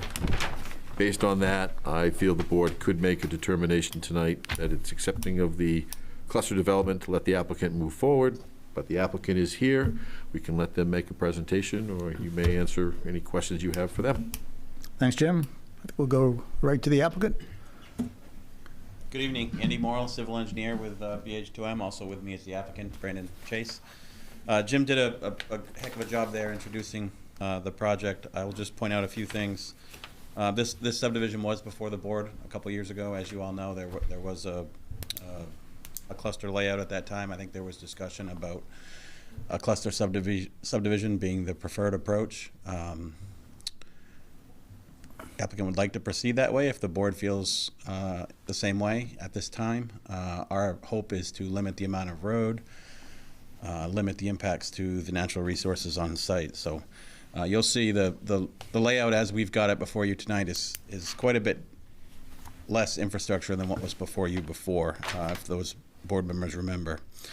A few other changes to the site. The applicant did cut out an outsale lot on the northern limits of the parcel, shown on the plan as an outsale lot sold to ELN Homes. That lot, I understand, has been built on and sold. So the private way, as it's shown, is about 1,050 feet in length. 21.3 acres of open space, as we've got it shown on the plan currently. We tried to design the open space so that it touched all of the lots. We've got it kind of going behind some of the lots, and even down along Raymond Cape Road, we've got a stretch of open space in the front of the project. Subsurface wastewater disposal, drilled wells, underground utilities. We did do some preliminary density calcs, which you can see in note number 12 on the sketch plan, showing that the parcel can support 11 lots. The applicant is aware that sprinkling of the homes is most likely going to be required. We did receive staff's comments. Thanks for those, Jim. Appreciate that. We'll certainly, any submissions moving forward, we'll certainly address those items and make sure all that stuff is in your packet and available for you guys. As the board knows, sketch plan is not only a great opportunity for us as the applicant to kind of introduce the project to you guys and any abutters, but it's a great opportunity for you guys to give us guidance before we jump into the design. So we welcome any comments or direction from the board this evening, so we can use that as we jump into the design process. So with that, Mr. Chairman, I'll throw it back to you and happy to answer any questions. Thank you. Yep. I think, I do remember we did a site walk on this. Mike, you were with us, right, for the site walk? Yeah, so we're okay. Does anybody think they need to see it again before we all? Kevin, you okay with the site walk? Yeah, I was there. We were there, so let's check that off. I'm just going to waive that. We're going to waive the site walk for the second time. Thank you. let's first discuss whether or not we want to see a full layout, or if we're happy with the cluster layout. The ordinance does require both to be presented at the same time, but we did look and say, to Andrew, right? Yes. As Andrew said, we did kind of lean towards the cluster subdivision the last time we were looking at this. We can waive the full one, the conventional, and stay with what being presented, or we can ask for the next time around both to come in so that we can have a visual comparison as to what it would look like if it was a conventional subdivision. Anyone have any comments, thoughts? I prefer personally the conventional, I mean, I'm sorry, not conventional. The cluster. We did evaluate it before, it wasn't really that much different. Yeah, I agree. I think the cluster is going to be the best approach for this. Kevin, you have any thoughts? No, I'm on board with the cluster. It looks pretty good. Okay. So I think you can take that as clusters goes okay. Great. And you can, you don't need to come in with a conventional layout. Great. We appreciate that. Thank you. How do you intend to delineate on the ground the open space? Well, I guess that's a good question. So we'll certainly have, property corners at the back of the property, which would delineate the back of the lots versus the open space. But we could certainly have some kind of discussion about some kind of more permanent delineation between the open space and the back of those lots. Right now, I think that strip of land that I have behind those lots, I think is either 20 or 25 feet wide. Kind of on the back of those lots. Yeah, I think it's a nice idea. I just don't see in practice how it just is not going to become part of the lot. Right. Well, the lot, if I can, the back of those lots will have pins. Right. The only thing you could do is either flag or mark the trees. Are there trees there, or is it all cleared? No, there's definitely trees. You know what they could do is they could either blaze or paint something on the trees to help that would delineate. work. Because you'd have the pins, and then if they could blaze the trees that say edge of property or open space, open space access or something to that effect, even they just some bright orange blazing or something like that, or red or something, just to delineate so people are very aware that, one, they're not on ELM homes or they're not on the properties to the south. Can I ask a naive question? Those long fingers of open space that lead all the way to Raymond Cape Road, is that part of the requirement? No. Or is that something the applicant is? The applicant's provided that. So I think the only thing that we require is a 50-foot access, either off the internal road or the Raymond Cape Road. So I, out of curiosity, I guess I'd ask, is there a specific reason for that, or? We find that a lot of people, everybody likes to be touching the open space, so they can go from their house directly to the open space, and they could do a loop, say, of walking through the open space, rather than, yes, they could walk down the road to get to the open space and go on, but It could be a trail. It could be a trail, and they could leave directly from their house and get into the open space. Yeah, that sounds nice. Thank you. The open space on the, I guess, east side of the property, will that remain? It seems logical to me if you wanted to extend the road straight back and add more houses in the future. Can you do that, or is this open space locked in? Yeah, that open space would forever be remained as open space. Okay. So the parcel can only support 11 lots, so. And it has to support a certain amount of open space, plus the fact that they have a net density that they can't exceed.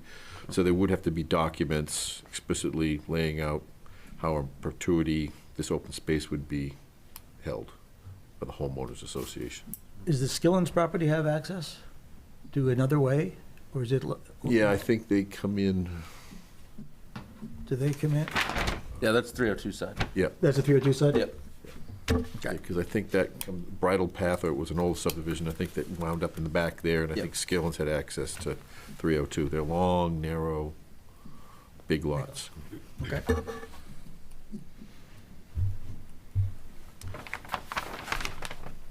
Are there any other comments? The one thing that I also like to point out, Andy, is that with these smaller lots in the cluster, typically we like to see the house layout and an idea of how these lay out. Obviously, you're going to get test pits and everything. I think the couple that'll be a little bit challenging will be 7 and 6 because of the wetlands there and what impacts that could have, and probably 3. Mm-hmm. I think 4, you got enough room. So we just want to see how those are going to, how those house lots could be laid out. Yep, I assume you want to see house, driveway, septic, well. I can't speak for the board, but typically we just like to see a typical footprint. Yep. We understand that the house design will be in flux. 4 as well, Jim. 3 and 4. Yeah. Typically, when we do that, when we show a house, we'll put a kind of a blanket note on the plan that says that, you know, the developer's not held to this house configuration, but, you know. I typically try to go to a little bit bigger house than maybe normal, so that Yeah. if they go smaller, then it's accounted for in your stormwater and things like that. Yep, absolutely. On your next submission, could you include the driveway on the outsale lot? It seems like it might be close to your. I think it's on there, isn't it? Or is that, no, that goes That's to, actually the driveway for the lot even further to the north. Yep. Yes, I can add the driveway and house for the outsale lot. and his good point is that that sold within 5 years, correct? Yes, it has. So it's part of the subdivision, but we won't be reviewing it because it's a lot of record, but it has to be part of this plan because it's connected to the mother parcel. With that said, please give us the site distance off of whatever the private way will be named. Sure. You get a little bit of a bend to the south, but I think you're good, but I can't recall the topography.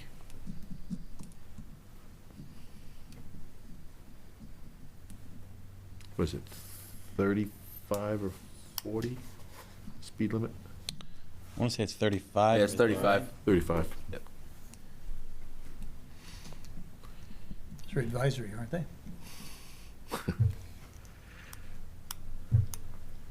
That means they're going 50. Exactly.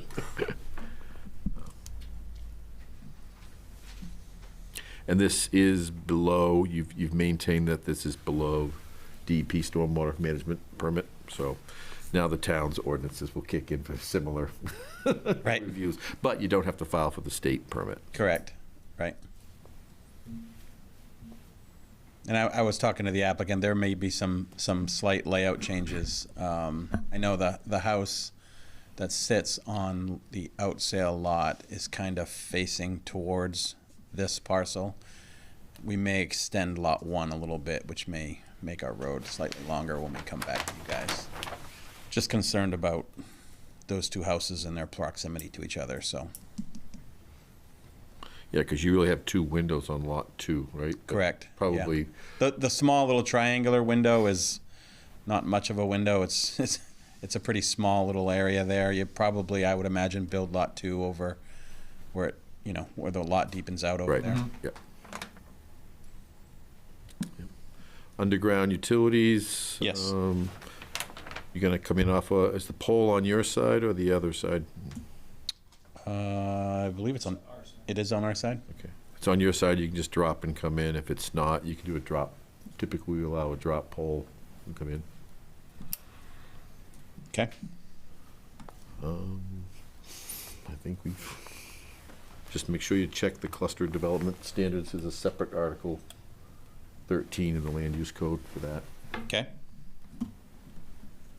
Other than that, I think, board have any questions besides me? Yeah, I think we're pretty, I don't think so. It's a normal submission. We're good. Oh, go ahead.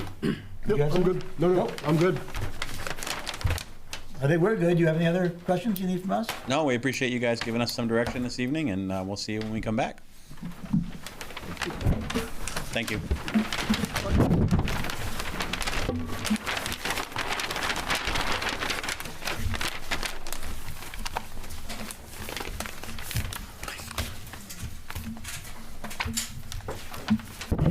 Do we need to make a motion to accept the cluster concept?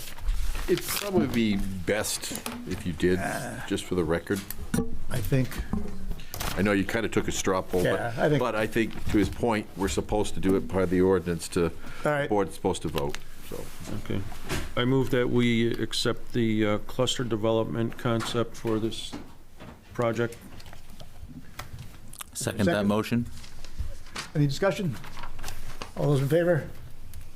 Aye. Done. Thank you. You're welcome, Andrew. Sounds like a pirate. Aye. Yeah. Aye. Aye. All right, we'll move to our workshop on almost all of Brett's work here.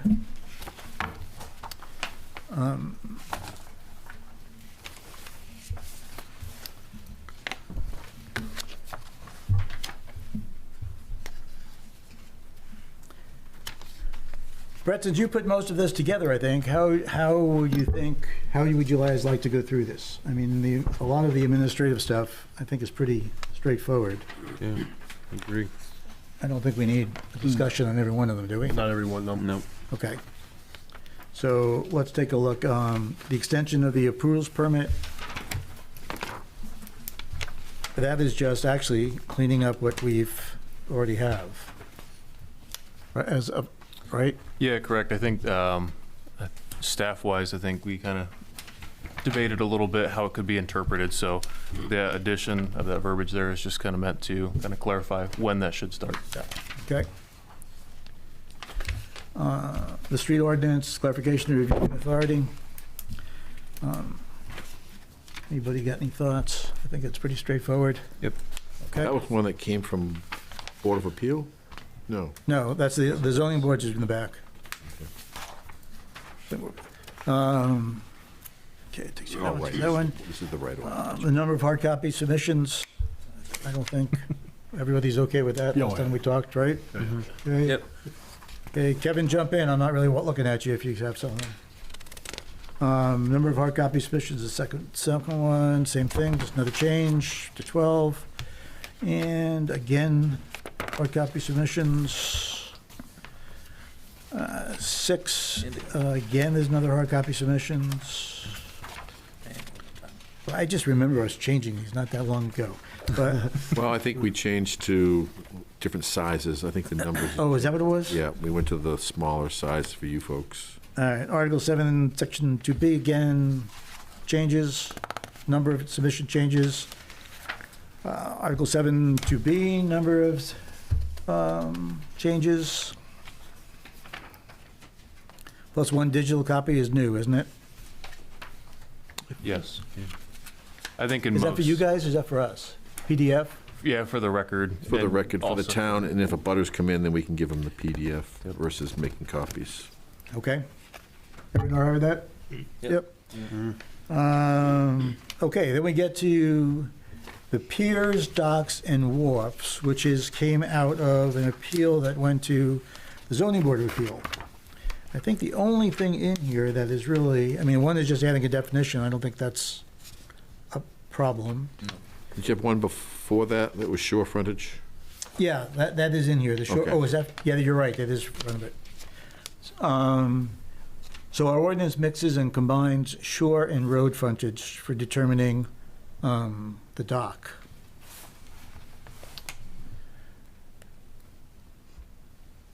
And I think the zoning board of appeal would like clarification of that, which makes sense. Anyone have any thoughts? I would.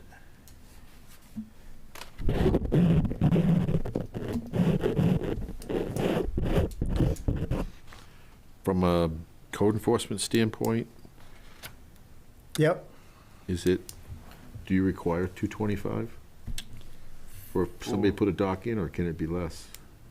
I think it's a requirement, the 225, because I went through that, me and my father down on Eastern Painted. Okay.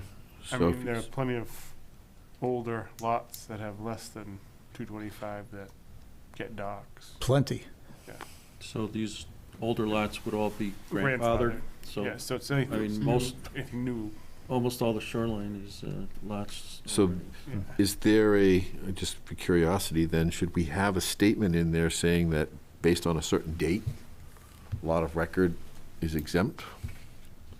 It's going to be almost every lot on the waterfront, on the lakefront, right? I mean, it's, I know, I but wonder how this came, do we have that much waterfront property still left to be developed? Not really. I don't think so. Did it come about because it just said frontage? Yeah, it came up because, It only said frontage, it didn't Yeah, specify because we whether it don't- was water or road frontage? yes. yes. Okay. So somebody may have tried to say, in maybe an appellate situation, that they had the road frontage, therefore they had lake frontage. Right. They were, I don't know the exact circumstances, but I'm guessing that's how it may have derived. Well, the easy fix would be just to remove road frontage. But the road frontage is in there for building, you see what I'm saying, it's in the zoning standards? But there would have to be a lot to begin with. Right. So if it's an approved lot, right, it'd have to. Well, if somebody's splitting, say somebody splits a lot, it doesn't even come to the board, they just have a big lot and they split it, they have to have 225 feet of road frontage. Right. But then the question becomes, under the dock, do you follow the road frontage or the shore frontage? Yeah, so if you just remove road frontage, then everything stands, right? Am I missing something? So you have to have 225 shore frontage for a new lot. But is this is in the, under the shoreline zoning, is this under the zoning requirements or is it under dock provisions? Because I think it's just in the general lot requirements. So you Right. can't get rid of the road frontage. I think what you gotta do is put something in here that says specifically for dock purposes, the applicant's required to have Right, 'cause you 225 feet of shore front, because this is covering everything in the shoreline zoning, all the lot. Oh, I see what you're saying. Is that, You may have 225 at the road and you only got 175 down at the water. Exactly. So you may not be exactly. applicable for a dock. Right, exactly. I think to create a new shoreland, Shore frontage shore for frontage. dock, for docks. just a lot in general, you still need the 225 to create that lot Okay. currently.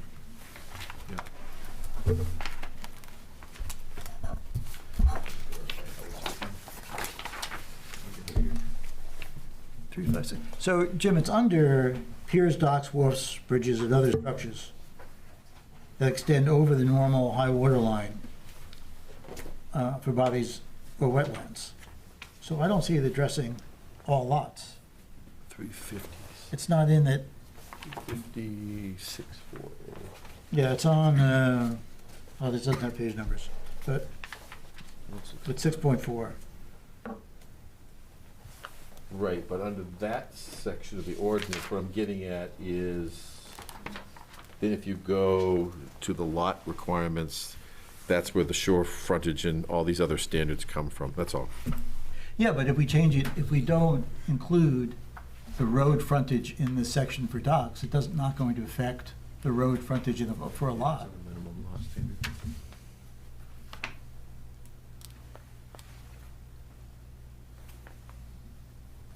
Yeah. It doesn't really, I think the problem is under that section 350-64, Mm-hmm. I don't think it mentions either one frontages under that section. You have to go back to the, you gotta go back to the zoning the zoning, Oh, so it's not, oh, I see, understand. The one. so then you gotta go back to the zoning requirement itself for the shoreline zoning, which is back in the beginning of Article 6, I think. 162. Yeah, I didn't see it at all here. So if you go back to page 162, Yeah, mine doesn't have page numbers, but where are you, what article are you in? Article 6, right at the beginning of Article 6 for shoreline zoning, 350-6-1. Or 6-2, actually, 350-6.2. Point 2. Minimum lot standard, okay. See how in a B, shore and road frontage? So that's the Oh, lot okay. standards, you know? Yep. So I think either to your point, either you gotta put it in the dock section, Mm-hmm. or in this section, you put in there for docks, minimum required is 225 feet of shore frontage. I think that's the easiest way to clean that up. Or you put an asterisk or something, I don't know. See, these are standards for single family or any structure. Okay. So I think that's why the ZBA was confused. It's shouldn't be, because it says and, which. There was a little bit of back and forth when we were getting our document. Yeah, but I mean, it says road and shore, so you have to have both conditions to qualify. But it would probably be clearer language if you just put in there, either under the dock section, that you must have the minimum shorefront property meeting frontage, some statement like that. Either in the dock section. In the dock section, and. Yeah, I think it's that simple. In the dock section, you say must meet the applicable minimum shorefront requirement. I don't think it says that, does it? So we add M to 50-6.4? Is that what you're saying? Yeah. Okay. Or you can, probably Yeah. just add in. Add M. Yeah, or you could add the specific number to the shore and road frontage standard section. That way it's all the numbers are within one section. So if the town were to ever want to change any of their numbers, they don't have to go back and change it in two different locations. All the numbers they are interested in are all in one So section. what are you suggesting, Brett? To where? If you just defined the specific In within paragraph B? Yeah, within the minimum lot standards and setbacks, B, just within there, you could just spell out the specific number in case Sure. it were ever to change. Yep. That way it's just a one It's and easier. done. Okay. Yeah, because it says like private recreation. Yes, so it's yes. 225. I think Yes. you could do under 1D, right? You do under 1D. You can just spell out for docks. Yep, yeah, we can add one here. Under 1D for docks, you can just put in there minimum 225 feet of shore frontage. Okay. That way, if you have to change it, you only do it once. Yeah. Okay, next one is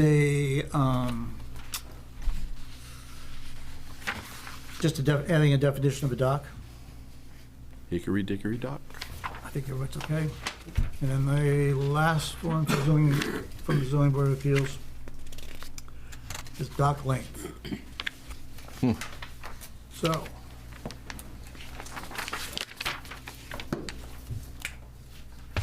Which is kind of interesting.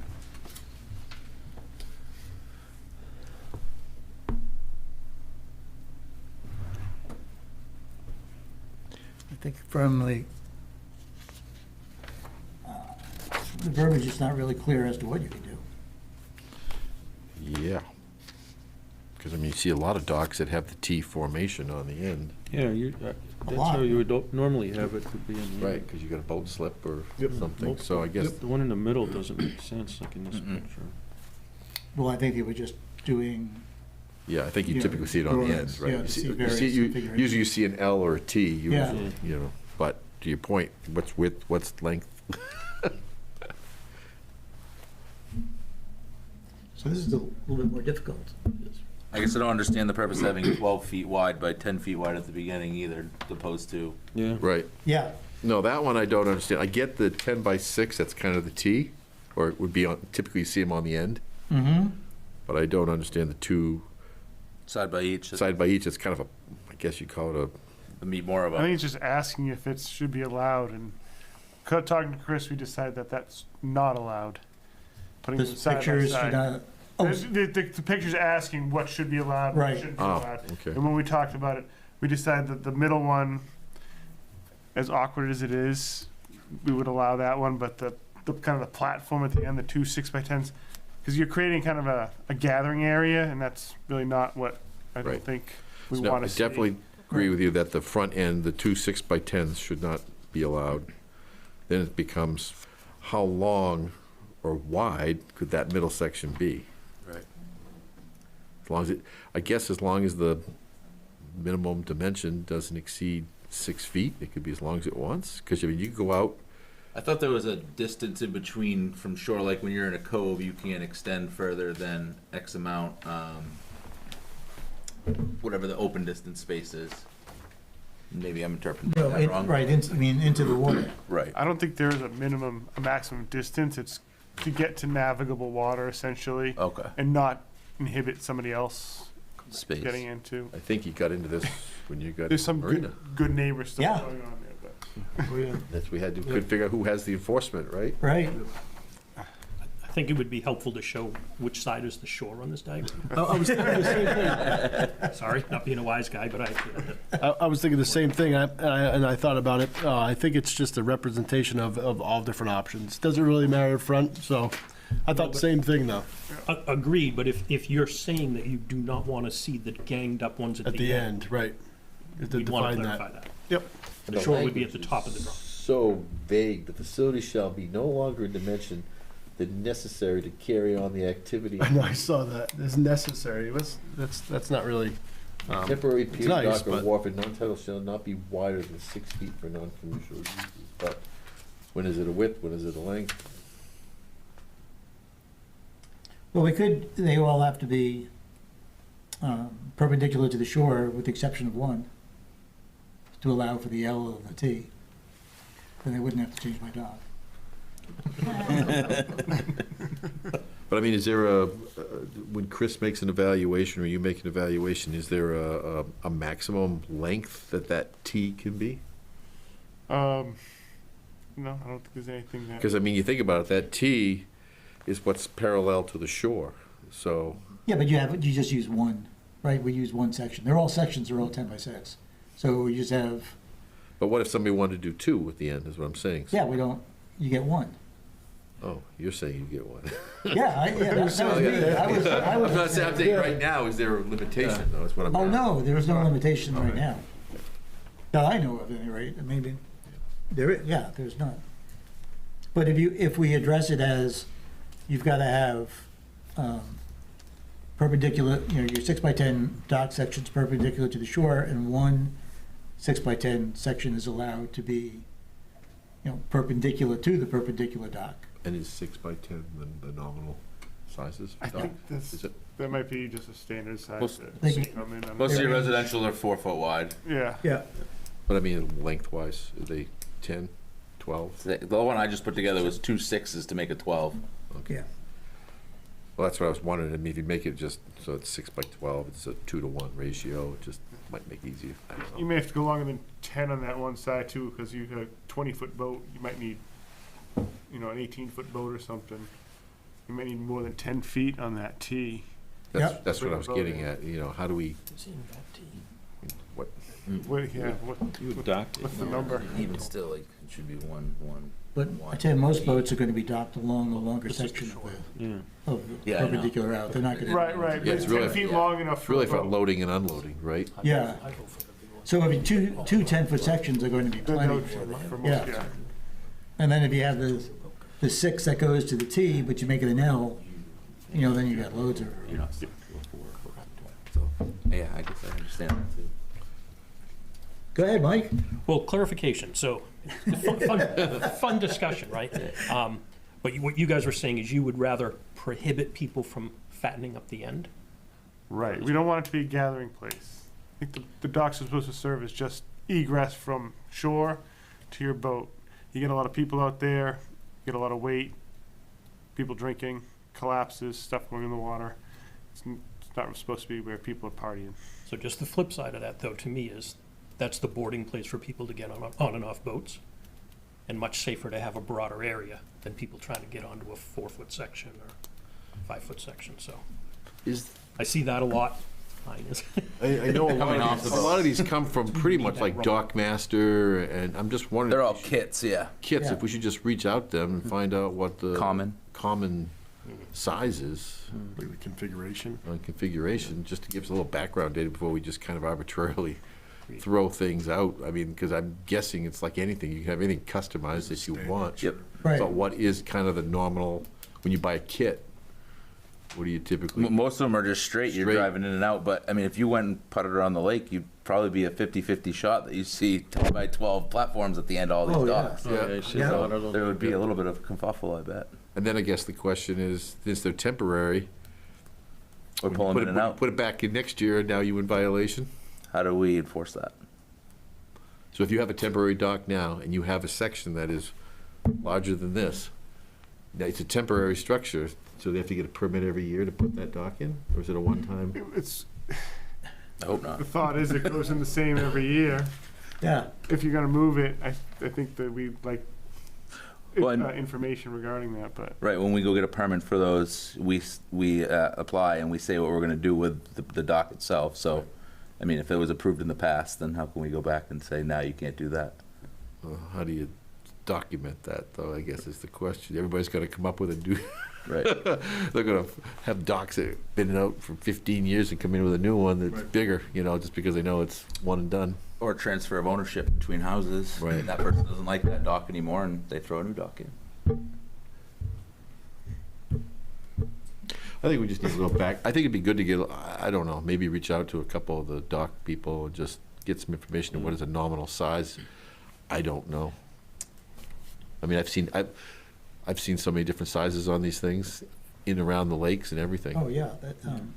So what's a fair for somebody new coming along? Right. You see them with canopies on them and Yeah, I plenty of mean, well, space you've for got, sitting. yeah, I mean, a lot of them, like Bob says, some of them have lifts, right? I was on the gonna side. say, a little boathouse that's on the water, I mean, those are still legal in the state of Maine. Some places don't allow. Right, but- but I mean, the lifts are, right? They don't really, that's not part of the dock, right? The actual crank Some lifts? are. Yeah, it's part of the dock kit, but they come in and out. But do just we like the count dock. that as, As does- the width? yeah, I don't think so, because it's not really. It's part- submerged, It's yeah. lifting something out, it's kind yeah, of it's not like over the boat, not something somebody's standing on.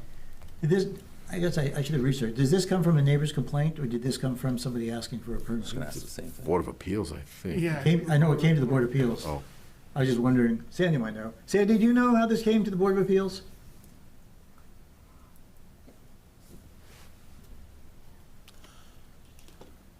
They had a couple of administrative appeals about docks, and they realized that they wanted to have a better understanding of what was allowed.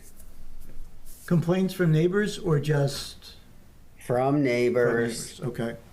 it's only gonna be a growing concern as the population. And one was Yeah. from a violation.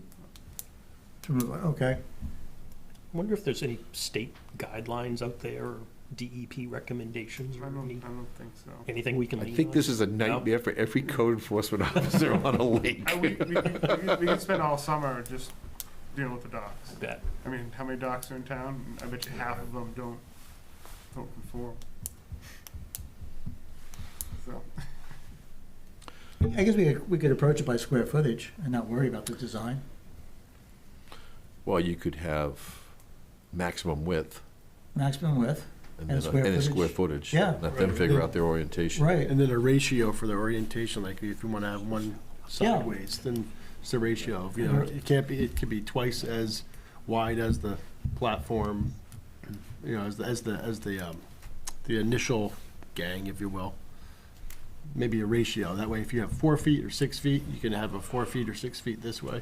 Right. And so it doesn't matter what the size is. To your point, I don't know, there's going to be a standard, but if it's custom, if you have an 8 foot wide, then you can only be 8 foot this way at the end. I think that makes a lot of sense. The only thing is that if you're on a lot where you have to reach navigable water, you're gonna have to go out pretty far. You might exceed. But that section would still be the same, no matter what it is. If it's a 6 by 10 section. Well, but and the you have area is what 12, Bob's getting 10 at. of The area. Sure, the area, right, The the area, maximum square- area, right. Maximum area Yep. would, Right. would. Yeah, but on a deeper section, if you have a maximum area, people aren't gonna build a dock further out than they really Right, need to. right. I mean, it's, Depends on the shoreline, really. yeah, it depends on the shoreline. It's a tricky one. I like the ratio and the square footage. What do you guys think? I do too. Yep. Well, we I could, mean, we don't have to worry about design. What do you think? Is that, I like it, but it's gonna be tough for people who have shallow water.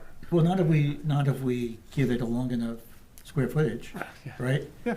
I mean, assuming that, if we're okay for people at shallow, we're gonna be okay for people with deeper sections, but if it's a deeper lake, people aren't gonna build way out on a Right. deep lake. I mean, they just Right. wouldn't pay. Right. It'd be too expensive. And we're not putting a cap on the length, we're more or less putting a cap on the width. On the width, What you right. could build at the end of it. Yep, with a So ratio. either way, you can get to manageable water. Yep, Well, that's the other way you could do it. You could just let them go as long as they want to navigable waters, and then just put a area cap on the end, on the end. yep, That might be the easier. yeah, way. the easier. Yeah, when you start getting in deeper water, it's really a pain to Right. install the dock and remove it every Mhm. year, and you don't, there's not gonna be a lot of demand for that, I don't think. All right, what do you think, Brett? Can you work something up for us? Sure can. Will it make sense? I don't know. Will it be easy? Does that sound good, everybody? Yep. Yeah. All right.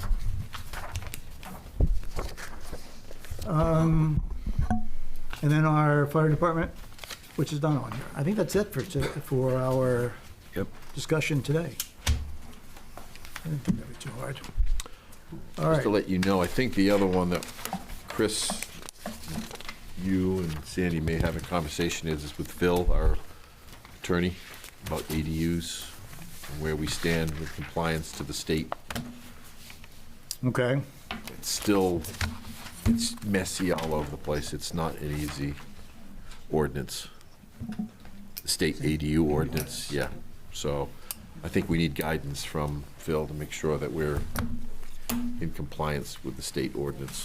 okay. Because if we aren't, then the state ordinance could supersede local. Nobody, All right, but before we get by that, can we, what I hope to be able to do is to get all these ordinances done into the smooth, get them to the attorney, and then get them back for public hearing. And while we're still in the process of the other ordinance revisions. So we don't have one day of a whole series of ordinances to have public hearings on. So we have so it's, instead of, what we normally would do is, Jay, we want normally, or actually historically, we would work on all of these ordinances, get them all to the lawyer at the same time. They would all come back to us. We would have the public hearing of 10, 15, whatever, 5, whatever ordinance changes that we would have all at one day. What I'm proposing, and you guys cut me off if you don't like it, but what I'm proposing is that we do this as a series of events, so that these now get turned into the ordinance revisions. We get them to the lawyer gives them back to us. We hold the public hearing, we pass them, we vote for approval or disapproval, and then they'll go into the holding pattern until the selectmen want to take it up. so you just want to do it earlier, is what you're basically saying. I want to do it earlier and more often. So we approach them in a series of events instead of one big event. Basically, looking at your ordinances, I think the dock, and if we get into ADUs, those are the only two that are going to take any kind of time. The rest of these are pretty. Right, that's why I think I'd like to do it. I like to move these along and get them over And if with. you do get one that does drag out, it still buys you some time to do it right. Right, exactly. So you could punch 4 or 5 of the, basically the first 7 of these out in one shot. Yeah. And I think that we're close enough in an agreement that as long as you can put something together on the dock, I don't think that's going to be a problem. Is that right? Everyone pretty happy? Until you have that public hearing. I'm sorry? Right. Until you have that public hearing. Yeah, well, I mean, you have to start somewhere. Yeah, exactly. Okay, so next round then of ordinances. I was hoping Greg would tell us more about his small lot proposal. The other thing is we need to go back to solar, for a review. So, Oh, because you wanted to, well, it changed, right? Right. It's not allowed, the only zone it's allowed in is in the R. yes, So the question would be then, even in the R, we wanted to come back to buffers? you're right, yeah. So what I think I'd like to do, or I think what we should do, and you guys kind of tell me, is that I think that the ordinance that is in effect right now should go to the town's attorney to make sure that the town attorney finds no conflicts with our ordinance. And then also to you guys as well to review, to make sure there's no conflict with any of the existing ordinances, which includes you, Jay, you and Chris, to go through that and find out if there's any difference. Then the next meeting, we can look at that, Right. and decide whether or not, what we need to change, what we don't need to change, or whether or not, we need to do anything. Is that? Because what came up was, right, our buffer was only the same as the side set, or the rear setback. Yes. And in that particular zone that we were dealing with, it was relatively small. It was very small. And then the question was, did we want to match what a commercial use would be up against a residential neighborhood, or do we want to go something different? Right. Do you have a preference? Or do you want us to propose kind of an option of two? Yeah, I think we should look at the options and see what. I mean, in the rural district, obviously, you usually have more land to deal with, so. Right. Now, will you guys have time to do that for the next meeting? When's the next meeting? December 11th? I think the big push will be, can we get it through the attorney? So Jay, can you get it to the attorney? It's not so much getting it to the attorney, it's getting it I know. back from the attorney. Yeah. That may be one that we have to, So- put in January, I don't know. We might have to. Could you get it to the attorney? I should have started this last week. Can you get it to the attorney and just get a feel from him, and then just let Sandy know Yeah, as to whether or not we can put it on to the next agenda or not? yeah, we'll see. Okay. Yep. All right. Other than that, we've got the fire department's sign size.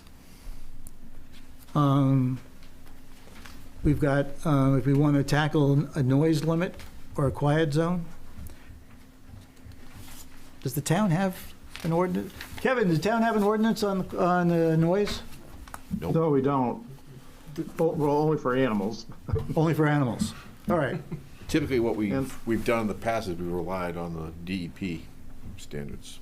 I was gonna say, there's a state law already. There's gotta be a state law, There is a right? state law already, so if that's. You can make it. The state follows the national Yep. codes for those. So we're gonna make a law for a law. The only We're not thing gonna is do you've that. got, It's already a under the state law. DEP, you've got a quiet zone and a non-quiet zone. It depends All right. on the- So can we cross that one off? Or do you- Well, or do you I want think to? in order for us to post something, we have to have an ordinance. If you Whether or can't not we enforce it. enforce it. Right. We exactly. can't post it unless we have an ordinance. So we need an ordinance that says we're gonna be the same as the state ordinance. We can't enforce the state law in our own. It's. How does that work? You're allowed to enforce it if you want to enforce it, but you can't post it unless you have an ordinance to go by. Once you have an ordinance, you can then enforce it and post it. What are you gonna post, quiet zone, or what will? Right, I mean, if you're on Casco, is it 121? There's a Route pit, a 11. gravel pit up there. They post a quiet zone and no engine braking. That Casco has posted there. I looked, and they don't have an ordinance for that, but I think unless they that's don't have it because that online. pit was a contract zone, Kevin. So I think the town had the right under the contract zone to do, Sandy and I were in, we were in Casco at the time. That's a contract zone, and they were allowed to put other standards in place as part of the contract zone. So that's why that got put in place. Exactly. Yeah, and I've noticed those, and as I've been looking for those around other places too, so it's. Yeah, it usually comes into play with operations of loud noises. You know, I face it a lot with quarry operations, things like that. But he's right, you do see it with this high truck traffic or industrial. We have, uses. yes, we are, Egypt Road is a high truck traffic going over the pit in Gray and coming back through is, and not only, gravel, but it's concrete trucks too, so it's. It's a little bit more difficult for vehicles on public roads than it is for private property. And I think noise ordinances, I'm wrong, usually get enforced with private property uses, right? More than over public way uses. So it's the operation that's going on a private property. Yeah, it's a difficult thing to enforce. You gotta. Well, somebody's got to have a decimal meter, and and it's a whole. But I do think that we could mimic the state DEP ordinance, at least get some standard in place. All right, we'll put it on for the next meeting. Other towns typically use that DEP standard.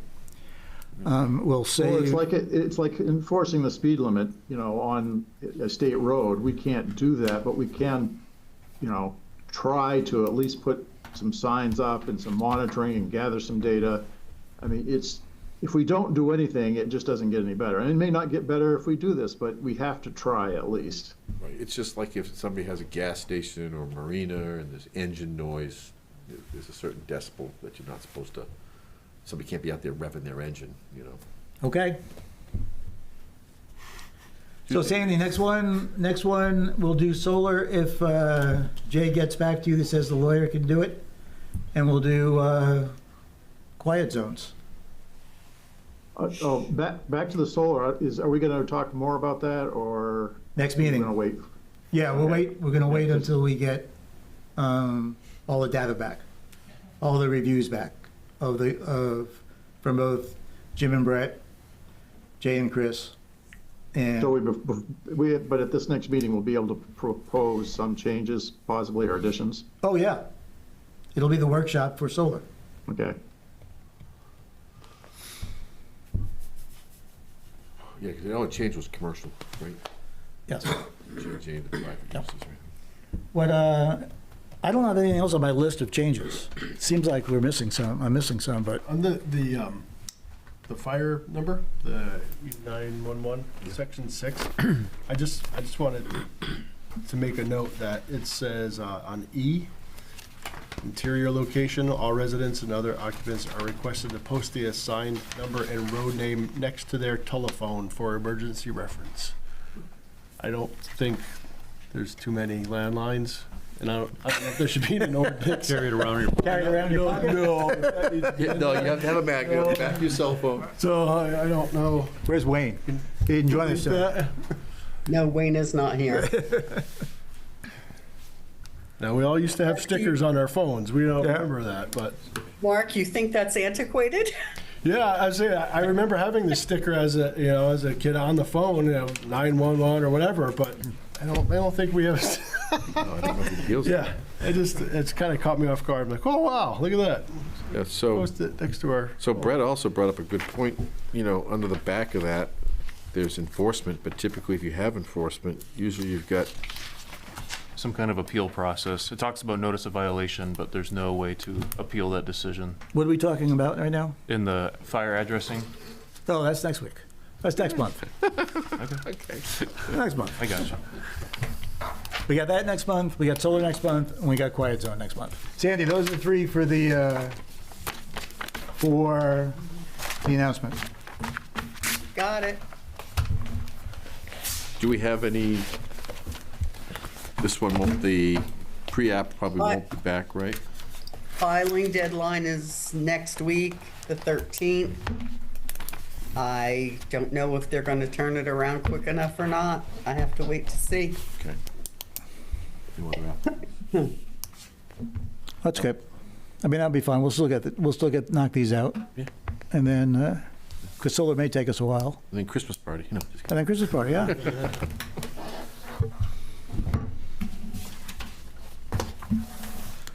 Need You a guys motion? happy? Need a motion, chief. Always. Need a motion, chief. We do. Pass these on for review to the. No, for That's us to not the move. motion. Unless you want to stay. Already? Motion to. Is there a second? Second. You'll second that? All in favor? Aye.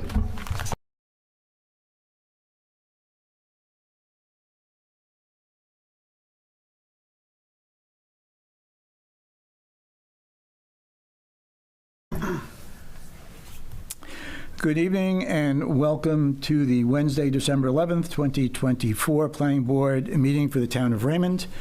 The Planning Board will come to order. The board does have a quorum. Start with roll call. Greg Foster. Robert O'Neill. Mark Childs? And from Zoom, Kevin Stephen Woodbury. Clark? both of you.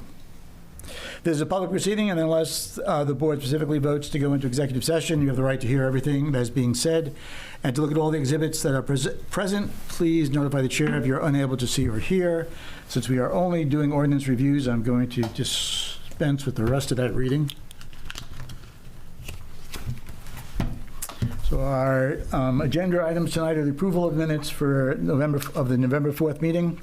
We have no old business. Our new business is a series of public hearings for some administrative changes to the ordinance, and then a workshop discussion on addressing the fire department's addressing ordinances, a noise quiet zones, and a review of the current solar ordinance, excuse me. And that is it. So first up is the approval of minutes of November 4th. Is there any changes or deletions? Recommendations? Everybody happy? Is there a motion? You were done. You weren't here. You weren't here. Yes, you are. Was I? Yeah, you were here. Yeah, you were here. Oh. Yeah. You moved, I'll second. Steve. Oh, no, you weren't here. I'm sorry. You weren't here. All right. So I will move that we accept the minutes as written. From one of you guys, is there a second? Second. Second. Any discussion? All those in favor? Aye. And one abstention. 401, minutes are accepted. Next is the public hearing. Just as a quick review of those, there are 1, 2, 3, 4, 5, 6, 7, 8, 9, 10, 11 proposed changes to the ordinances. All of those changes are admin changes to our present ordinance or changes to clean up some of the verbiage or definitions in the ordinances. It is a public hearing. I am going to open the floor to public hearing. The phone number is up on the screen. If you are home and don't want to challenge the fog this evening, please call in. I'm not going to go through each of them individually because I'm not really anticipating that there's going to be much interest in these administrative changes. So I will open the public hearing. There is nobody here. I'll leave the public hearing open while we move on for a little while in case there are someone that does want to look at it. All the proposed changes are on the planning board site on the town's website if you wanted to look through those changes. And you can then bounce them off of tonight's agenda, which is also on the website. So I will leave that open in case anybody does have a question and wants to call in. Otherwise, these ordinances will move on to the lawyers to get them finalized, to send them to the selectmen. We'll hold them, though, so there really is no rush. We will hold them and send them in as a group with all of them. As long as the board has no changes, I think it's perfect to send them along and get the legal review on it. Yep. Is that all right with everybody? Sounds good to me. Can I ask one question? No, you weren't here. You weren't allowed. I didn't think so. What's up, Greg? The definition of a dock, the last statement says, this definition does not include floating platforms. The only thing about that is, aren't sometimes docks floating platforms?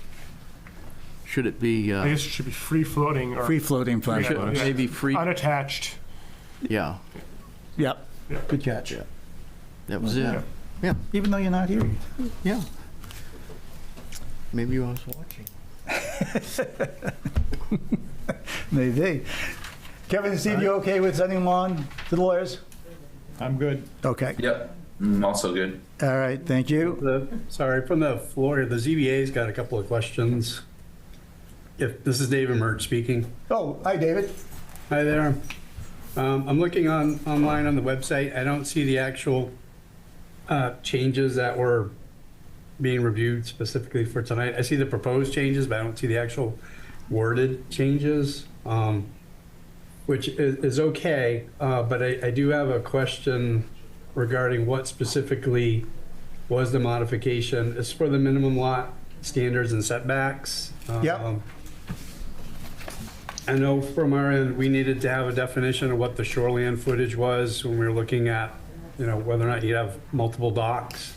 I listened to the meeting that you last had. It sounded like there was going to be a change made that said when reviewing for docks, it's going to be shoreline 225, and then it was going to be left the same otherwise. But my only concern is in the state of Maine, it says shoreline specifically is a minimum of 200, whereas our ordinance doesn't say specifically a minimum of 200. It says 225 combined shore and road, but what if they had a road of 100 and shoreline of 125? Doesn't that go against the requirements of Maine for 200?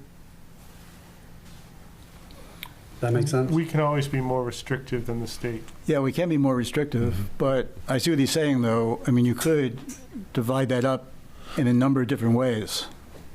Well, it's supposed to be 225 feet of frontage of shoreland and 225 of road frontage for a lot. For a lot, right. Right, so you can only put one dock per lot, so you need 450 of each, And then all, and you and, could have 2 docks.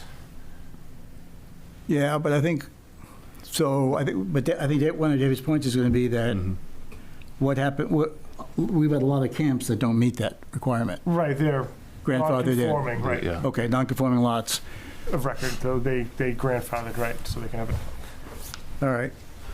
So part of the concern is not even when it looks at the docks, it's just in general, there's a requirement of 225 combined shore and road. Right. But the state of Maine requires minimum 200 just shore. So it just seems like if they have 125 of road and then 100 of shore, we're not being more restrictive, we're being lenient in the sense that now they've only had 100 of shore. No. Whereas state of Maine requires at least 200. Does that part make sense? This is kind of different from the dock part of it. Yeah, Dock, yeah. The dock is great. If you say 225 shore for dock, that works great for me. Okay. Would It it just seems be, like there's a little bit of a loophole just in general if it's combined 225 shore and road.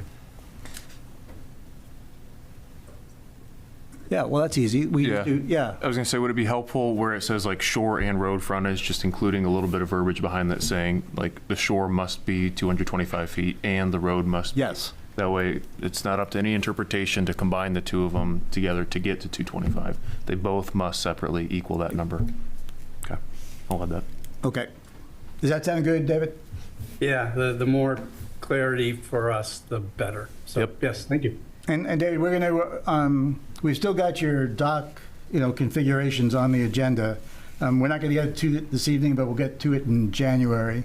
We're if you got any, we're not exactly sure how to approach that in making it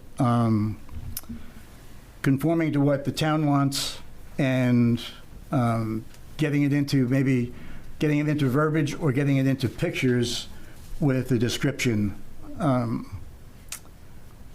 Because we worked on it, if you caught last meeting, we worked on it, the verbiage, and we couldn't really kind of nail that down. Yep. And that's fine. We had a couple of administrative appeals specific to docks, so we had to evaluate docks from a code enforcement perspective, and that was one that was questionable to us as to how to interpret. So, yeah, anything you can do to help with that one would be great. Okay. Thanks, David. Thank you.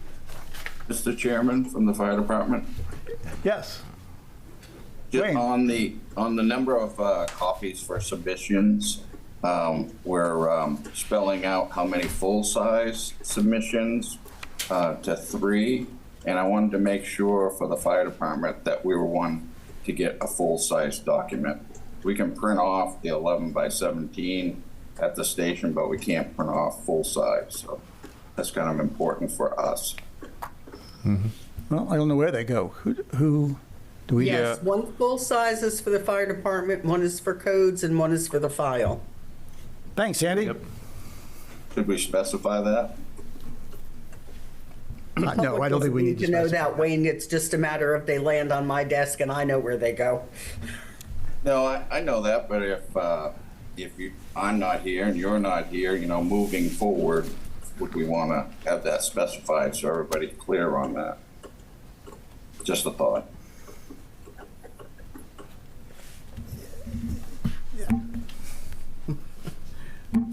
All right. I think we'll trust the disbursement, Wayne. Okay, I needed to speak on our behalf, that's all.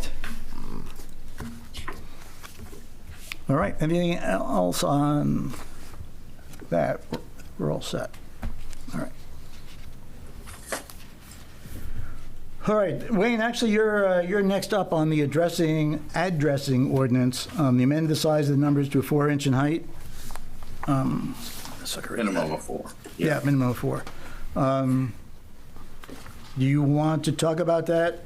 And So just from going out and doing, especially a lot of new home constructions, or not even home constructions, business licenses, or business construction, it's real important the size of the numbers for the emergency responders to be able to see that en route.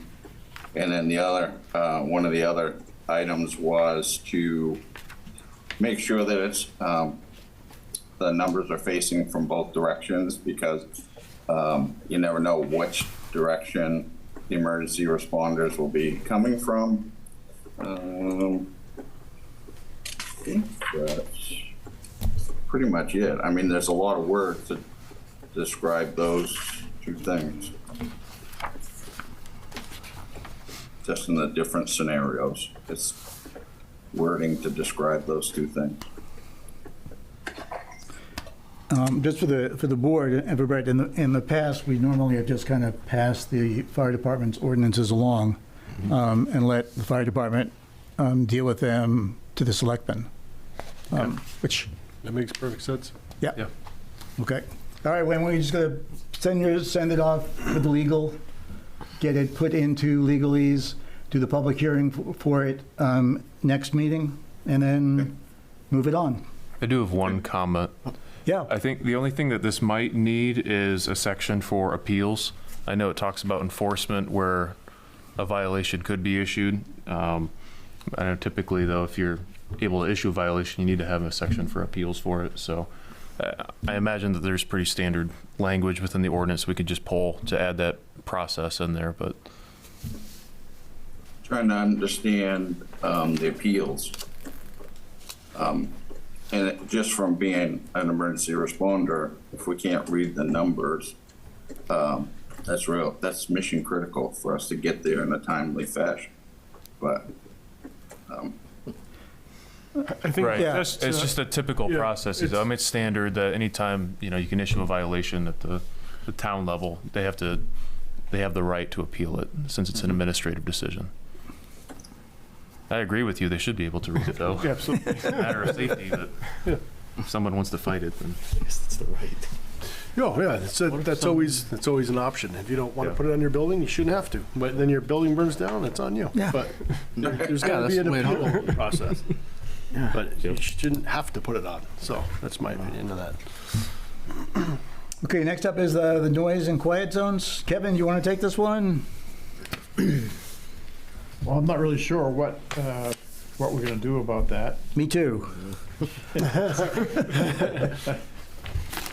I was hoping that code enforcement might have, been able to research that and see if there's anybody else they can pull from in our area or in other areas.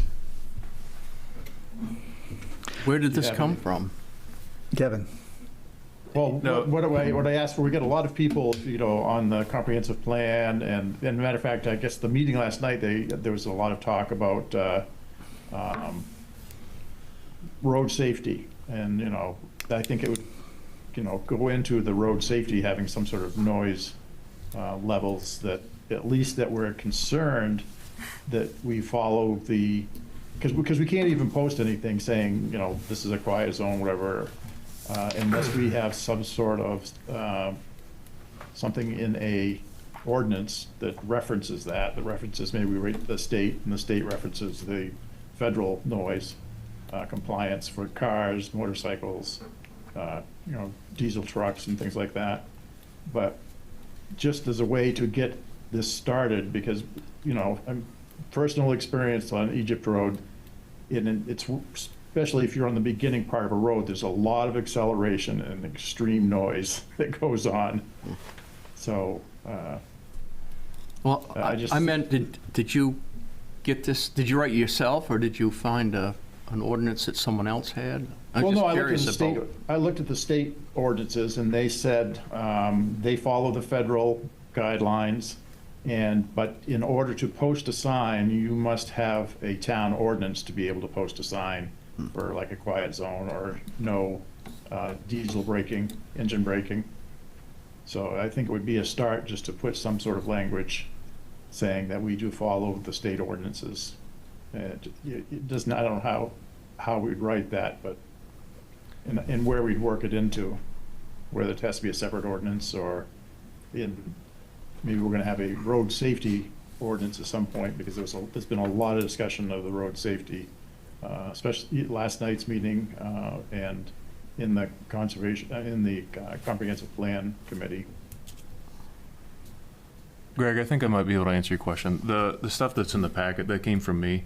It was from the city of Ellsworth, I believe, where I kind of looked up some sample ordinances. And this one is fairly straightforward, just to kind of about the different defining levels. There was a couple typos in there that we had caught, but The PM? yeah, the timing, yeah, PM, yeah. But from my understanding, though, the proposed ordinances kind of come through the planning board and then go to the select board for something like this. It's not part of the planning review, so. Right. But are there certain zones that we're looking for to enforce this ordinance, or is it a blanket ordinance, or how? I'm just confused about Blanket. if we want this ordinance, what's it for? When you enter Raymond out of any town, it's still going to be a sign everywhere?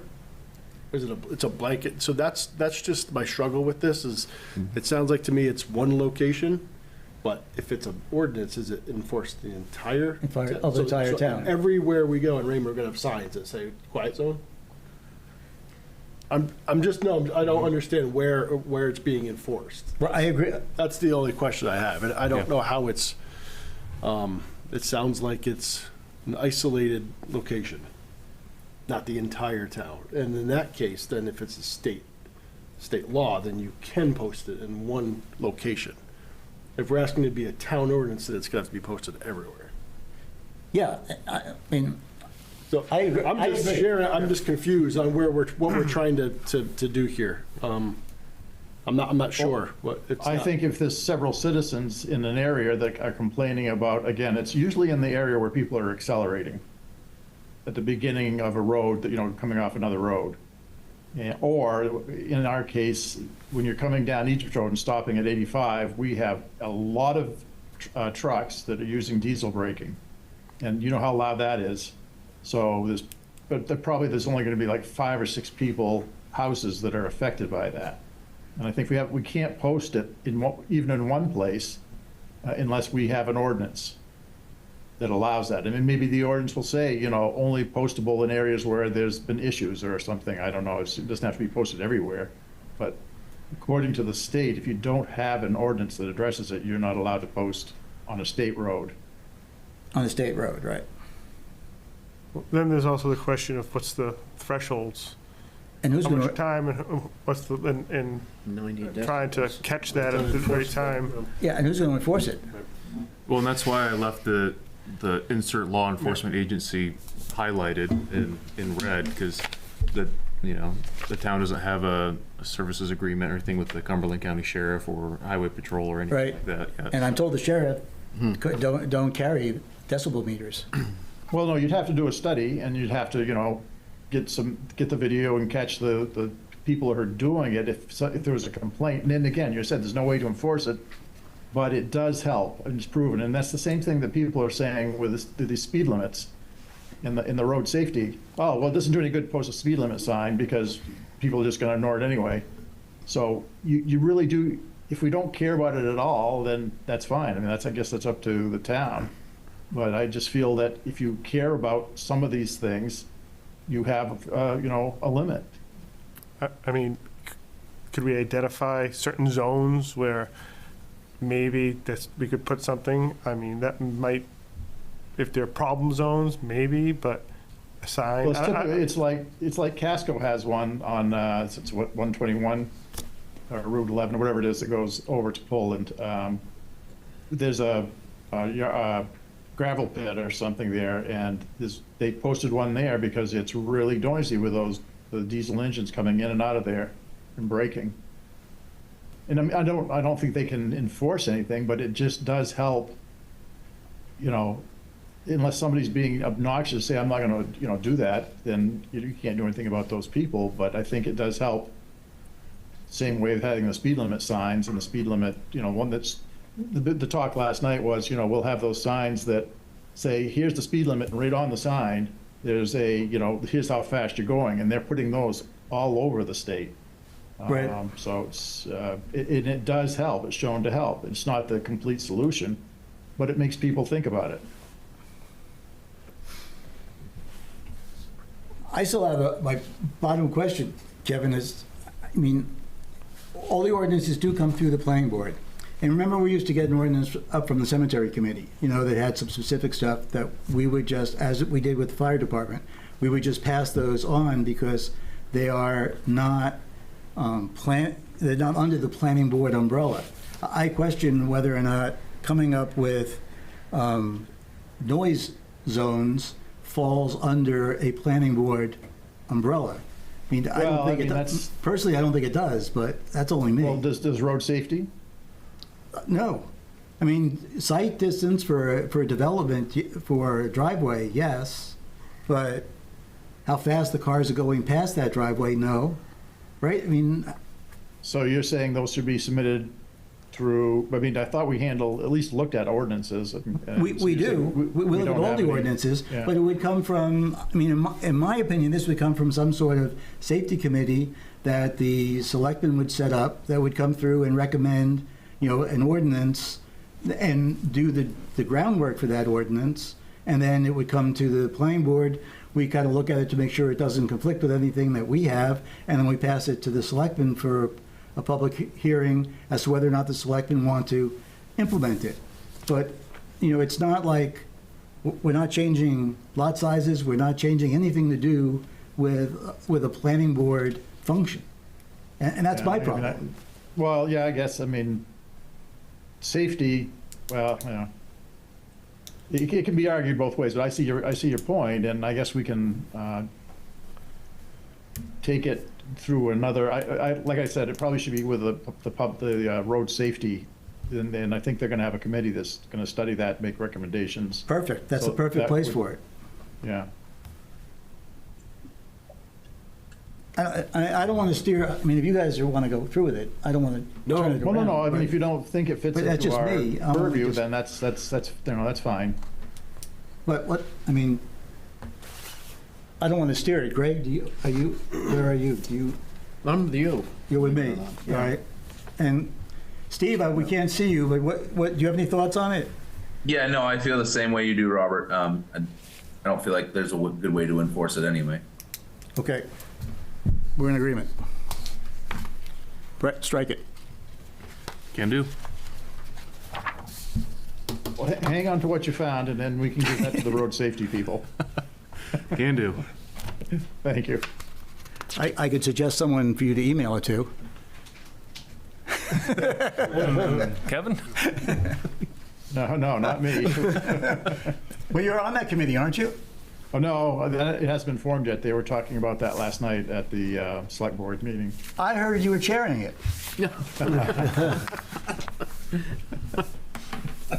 Yeah, I should be. If you were sitting here, the speeds and the sound is, you know, 20 years ago or 30 years ago when we moved here, it wasn't even anything, but now it's just constant. Okay, the last up is the solar. We said we would review what has been in place, make sure there is no conflicts with our ordinances as they exist, and we have done that. And it does not seem to be. Yeah, essentially, I think the only thing that I think from prior discussion would be adding the rural zoning district to it because it's excluded from that. If the board was interested in having that discussion, I guess. But. Add rural as an acceptable use. Or as bad. Or an unacceptable use. It is acceptable now. Correct. It is acceptable now. So if the board was interested in either. Making it unacceptable in the rural as well. Correct. Is there? That's interesting.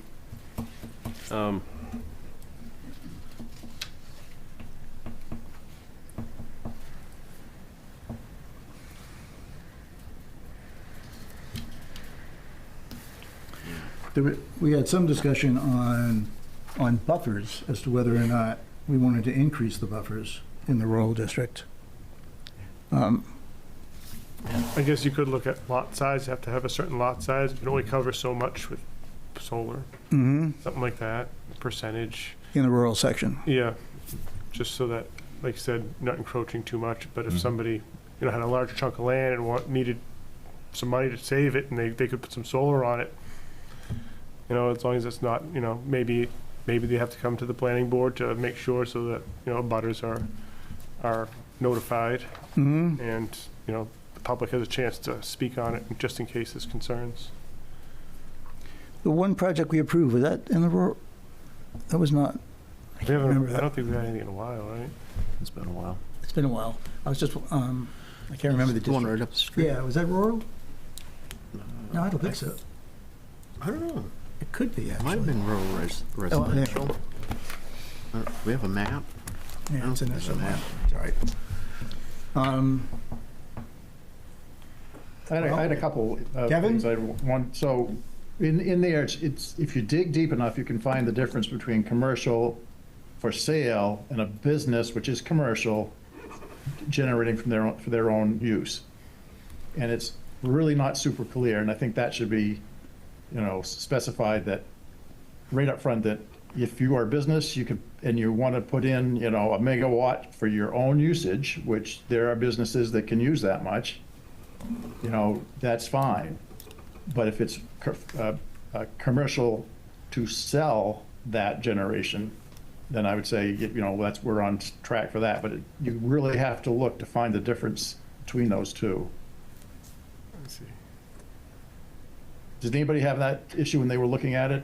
No, but I understand what you're saying. So the difference between just a business putting solar panels up for themselves rather than a commercial scale business that's looking to tie into the grid and make money. So even in rural residential, the business is approved to be there, and they want to put in a large solar farm and batteries for their own usage. I think we should allow that. I think we could make that distinction really clear, or not allow it. I mean, that's. Yeah, I think we do allow it now, even with the ordinance. Right, we do, but it's not clear to the average person. You have to look in a couple different places to find out the difference between a business using a large farm for themselves or using it to sell. Because of the word commercial in there? Yeah.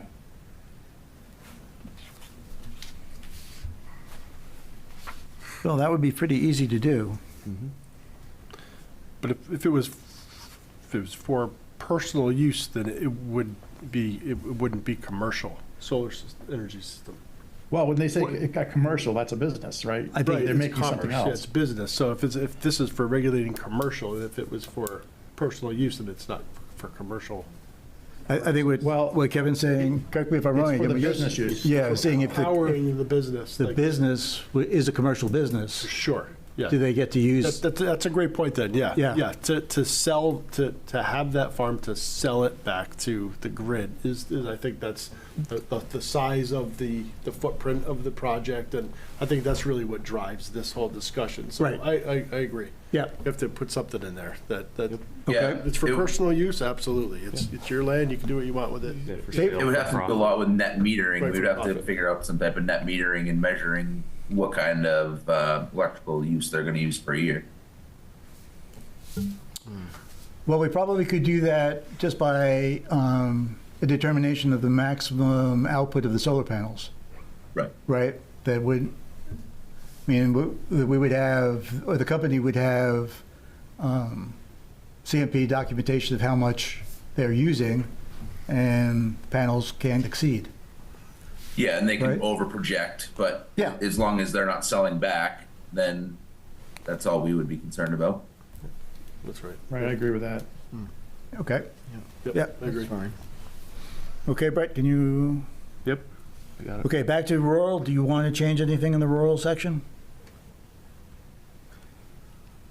Anybody? I don't, that's good. It's what about the buffers? I always, yeah. Right now, the buffer is just the commercial buffering.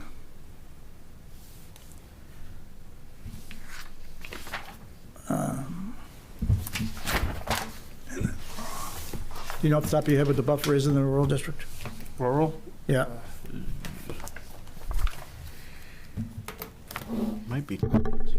That's what I was, Just the setbacks you're talking? Yeah. Yeah, it's 20 on the sides. It's pretty 20, yeah, it's 30 on pretty the front and close. back. Yeah,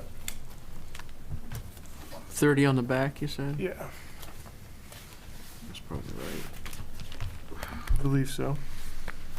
So we do have, we do have the visual impact statement already in the solar ordinance.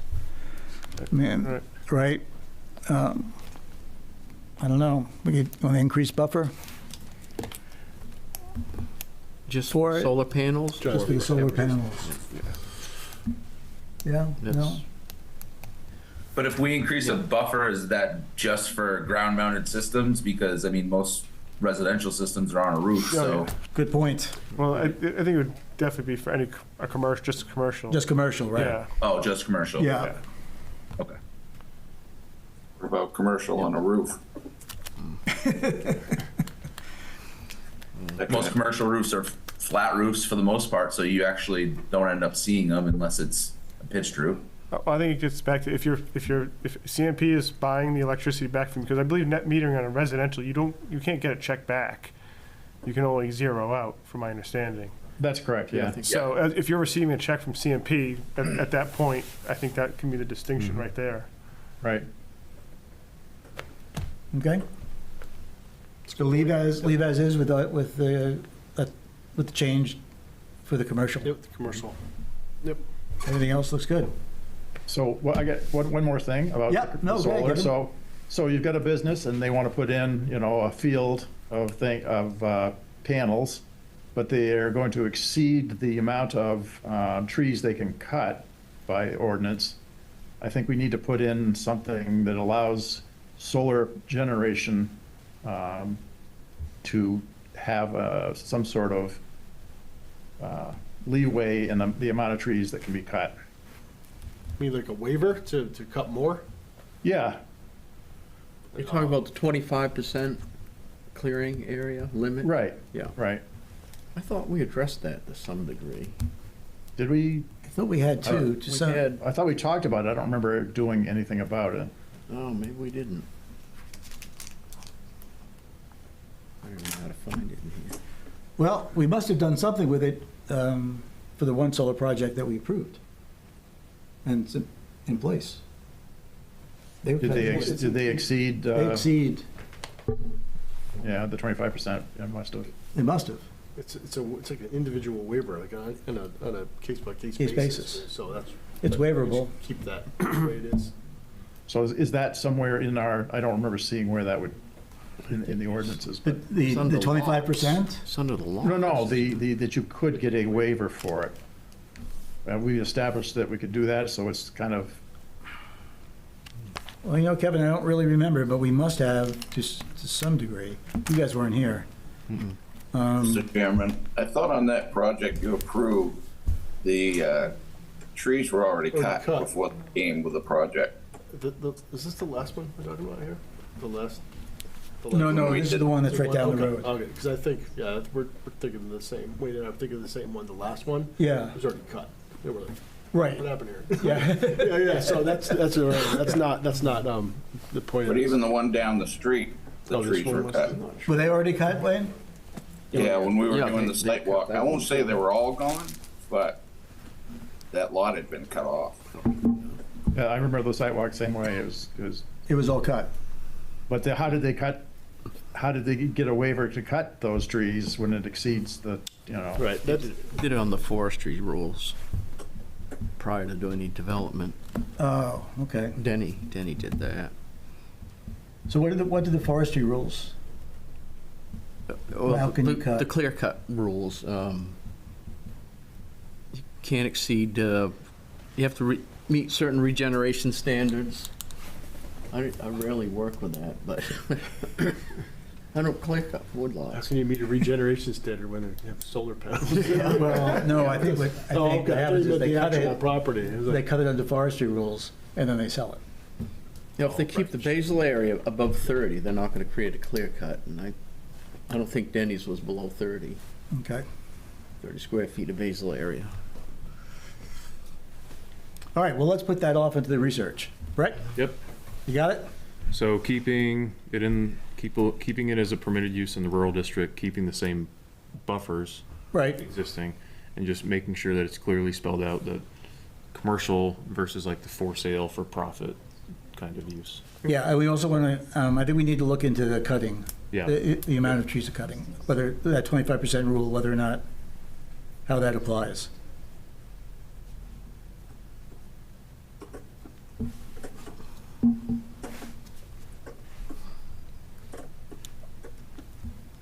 Okay.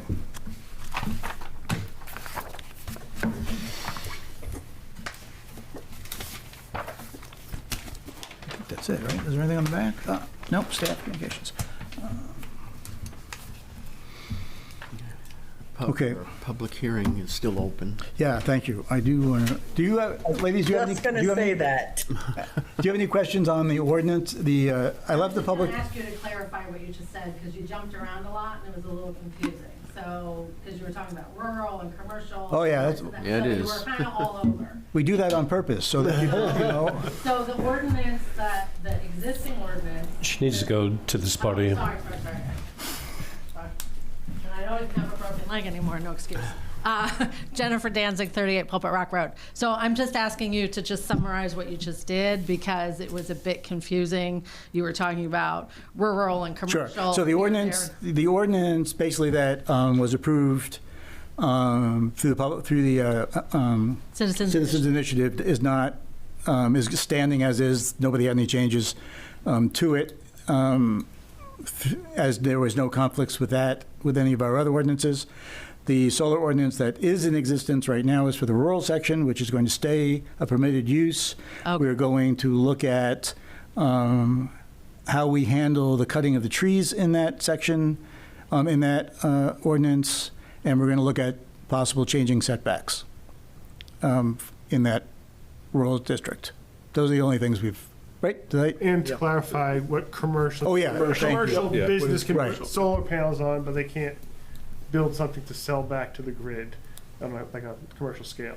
Yeah, so that will be a change to the Citizens Initiative ordinance.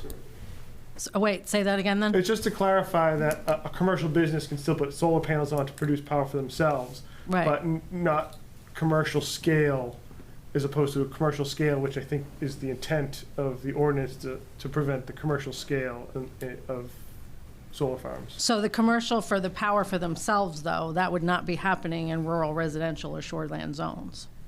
Yes, for their own, Well, their own property. like a home business, I think it's just a concern. Oh, I see something what you're like saying, a that. home-based business, Right, like a right.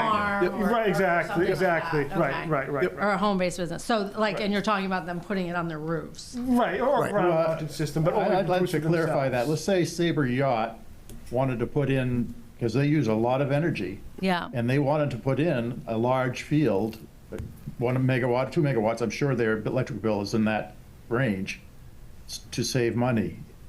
I would say that that is something, and I don't know if they're rural residential or rural there, but I think we have businesses that are large enough that may be in rural residential, that they could put in large fields. That was the whole thing I brought this up for. If some business wants to put in more than a rooftop thing, like a resident, I just think we need to make that really clear. Well, I think we have. Okay. Yeah. Yeah, and I think like the planning term, probably how I'll reword it is like the difference between a principal use, the primary use of the lot being like for Good idea. sale back to the grid, producing, the energy back to the grid, versus like an accessory use. Yep. Or just producing it on their own for their business to kind of help offset their electrical costs. Okay. And I'm thinking Sabre Yachts is not rural residential. I mean, I would think that would be, like, Well, I just, Jennifer is bringing up a point where you could still get a big field of panels for just a commercial approved in the rural residential area, the way the ordinance is written. And I just want to make sure that she's understanding that and that we understand that. I'm not understanding that. So say that again. Sorry. If you have a business Yes. that's approved business Yes. in the rural residential area. Yes. They decide they want to, and it takes a megawatt of power generation on a daily basis or whatever, it's possible. They could put in a large field. And per the ordinances. Per the ordinances that you guys are now changing. Well, we're trying to clarify it, because right now you can actually do that if you read all through the ordinances. It's not really super clear. But It's I'm pretty sure they could do that. Correct. So we're not changing anything. We're Right, just we're just clarifying. clarifying it. Right. Yep. Okay. I think that's what we're not changing. All we're doing is defining what a commercial, a commercial solar project would be, as opposed to solar generation for internal use. That's all we're doing. Yeah. Right. Right, okay. Okay. All right. Actually, what I was asking you guys is that you have any questions on the administrative changes? That's what the public hearing is for. And I'm guessing. Sorry. That's all right. That's okay. The administrative change, so what was that, the docs and Yeah. how many copies of this, Yeah. that, and the other? No, I don't have Okay. anything. In there. So I am closing the public hearing. We will plan on next meeting docs. We're deleting our solar. We're going to pass on the fire department's ordinance, and we will look at the changes, proposed changes to the solar. What else we got working? There's my notes. Do we have anything else for us? Where's my notes? Oh, we got. Gotta send the go ahead. ordinance changes to the select board, right? Or we're gonna do that later? We can do that later. Okay. We got the small house lot size. Oh, yeah. So, next agenda. Sandy, next agenda. We've got, hopefully we'll get the docks. We'll get the solar changes. We'll get lot size. And that's it. Conservation forest property, what do I have that written down for? Is that something you brought up? It was my argument about why I think house lots are too big and Oh, consuming. okay. What was the lot size one again? I'm sorry. I suggested that we make the minimum house lot sizes smaller. Like maybe 2 acres in the rural zone instead of 3. 1.5 in the rural residential instead of 2. I don't know. And my thoughts are that when you do the calculations and you create developments, that you ultimately consume a lot of forest property. When you have a large house lot and then you minimize you can only cut 25% of your area, clear it. Ultimately, you end up with these forested developments, and to me, it's just a waste of resource. That's my argument. It'll be a fun discussion. Yeah. Next up. Well, I know how I'm in the minority. I don't know What how the it heck? works. That will be spirited. Yeah. Yep. And they did address that in the comprehensive plan, and they said that's not what the town wants. Oh, All right. I know. I So brought the it up. next I meeting, brought it up Bob, there, everything too. is going to be a workshop. I'm sorry? The next meeting, everything will be another workshop. Yes. Yeah, unless we have a project out there, don't we? A development? Nothing that's come back to us yet. Oh, we had oh no, that's staff level review back. Yeah, that was, what came in today was the staff review. That's right. So nothing's come back. That's odd. Nope. Yeah, Not yet. we're waiting on the Brandon Chase. Brandon Chase development, right? Yeah. Yep. Yep, Yeah, we had sketch plan on it. And they're haven't gotten anything back yet from him or Andy Morrell. Okay, then yes, Andy, a workshop. Just a workshop. Okay. So Bob, we're not supposed to speak at the workshops, like, because I just got confused again. So you. Oh, no, put you- it no. Public for the administrative, but not for. No. I just want to know what to expect for the next one. Am I speaking, am I not speaking? Am I allowed to speak? Yes. Okay. It was just that it was the public, you guys weren't here. The roads, I'm sure like everybody else, right? Those roads are horrible. Yeah. I had opened the public hearing. Oh, let me get the meeting closed here Oh, first. sure. Is I thought you were- anybody have anything left? All right, the motion? Move to adjourn. Second. There's a second. All those in favor? All right, we're clear. We're done.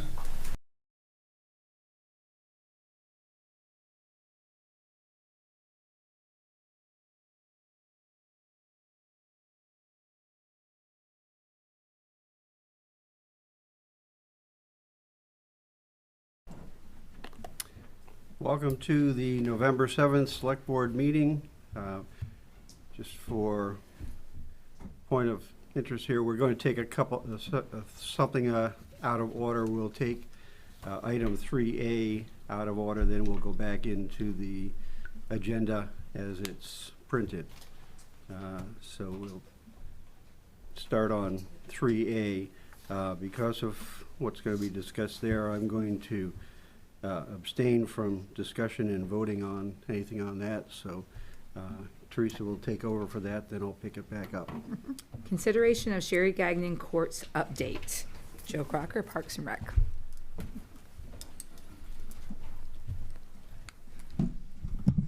Joe Crocker, Parks and Recreation.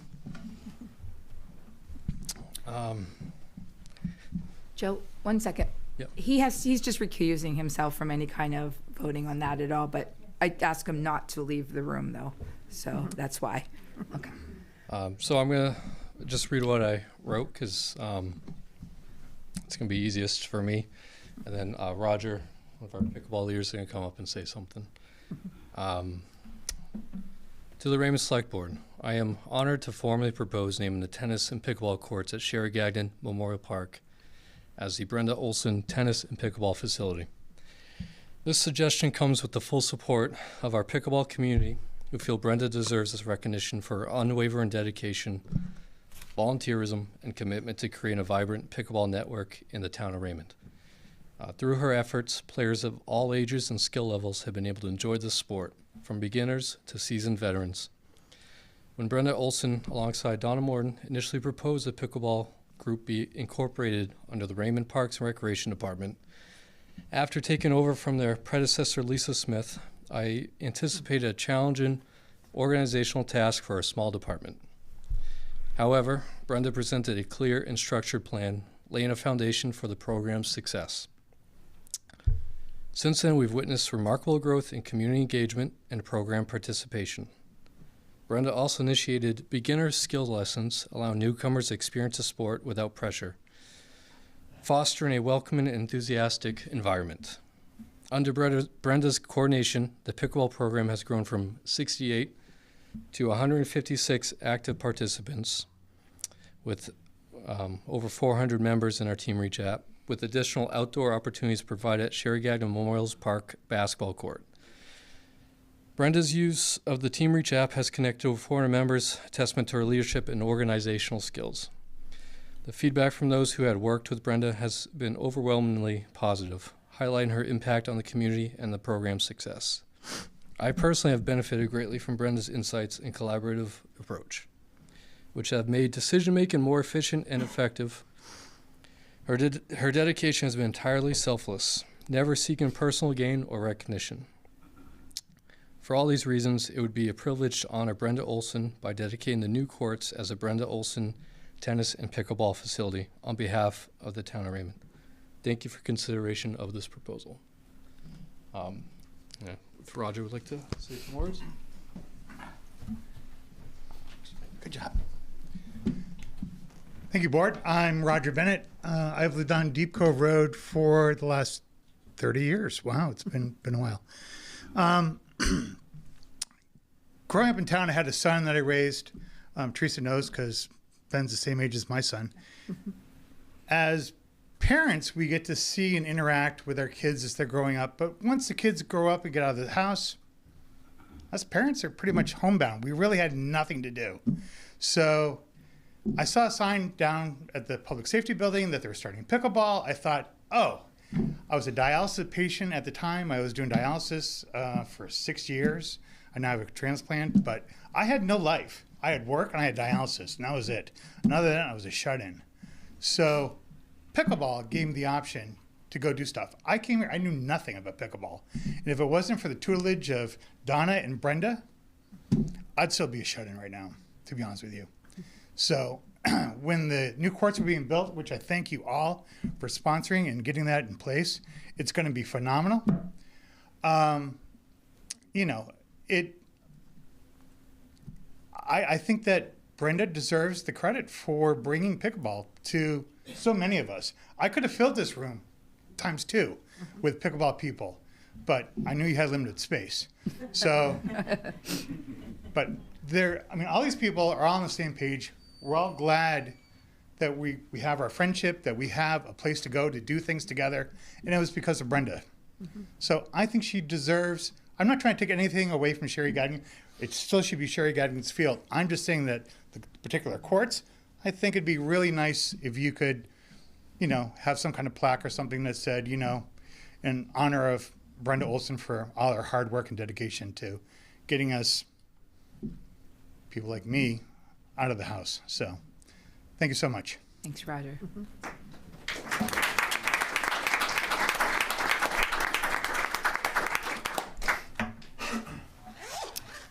Does anybody else have anything to say on this?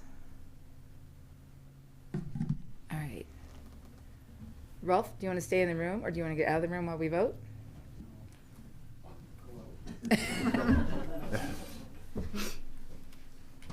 Told him I was going to boot him after that. All right. Make a motion that we name the pickleball tennis court facility after Brenda Olson, as requested. The only thing I'm wondering about is whether you had memorial in there or not. That's the only thing I was thinking when I read it. That was the only other thing. I think it's a great thing. I wouldn't be opposed to that verbiage. Okay. Yeah. I think that. Can I have a second? Second. Any discussion? All in favor? Thank you very Great. much. Thank you, guys.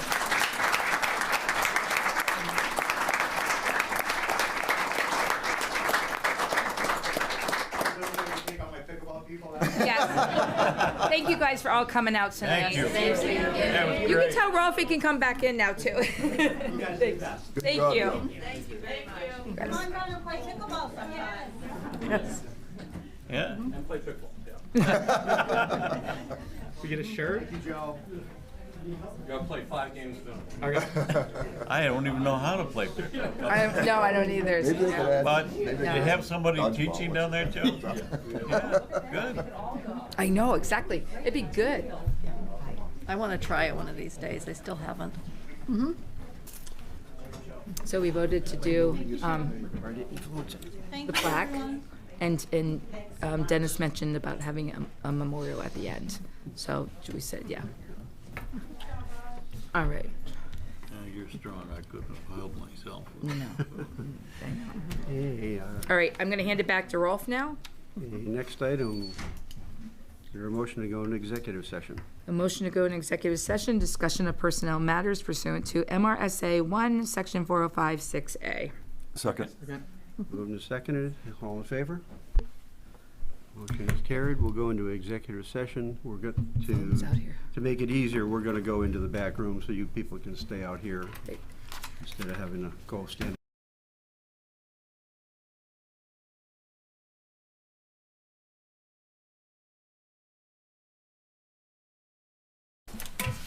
Motion to come out of executive session? Second.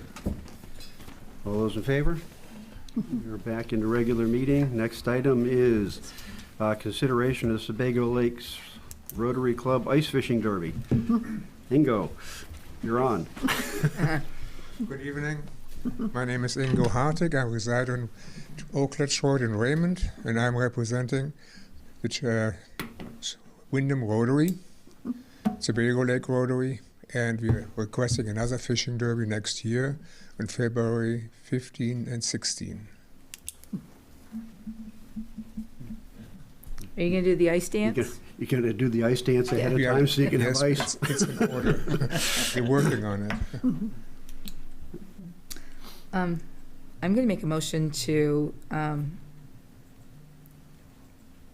approve the Sebago Lake Rotary Club's Ice Fishing Derby, February 15th and 16th, hoping for lots of ice. Second. Yes, thank you. Is there a second? Discussion? All those in favor? Motion is Looking carried. forward to it. Yeah. Thank you. Look forward to some ice. Yeah. Okay. Next item is consideration of issuing a new business license to Elegant Spa. And I don't see anyone here that looks like they are the owners, but you do have the application. They did send an update. I'm not sure if you all saw it. I did send it out late this afternoon, but it, evidently they're going to have a massage therapist there, and they send along a copy of that license. Right. Her license expires 12/31/24 too, so it's not going to be, it's going to be soon that she's going to have to redo it. But I'm also seeing a lot of things that have to be fixed there too, and I'm guessing, Wayne, that a lot of people, and not a lot of people, that building hasn't been occupied on that side for a while. That side of the building hasn't been occupied at all.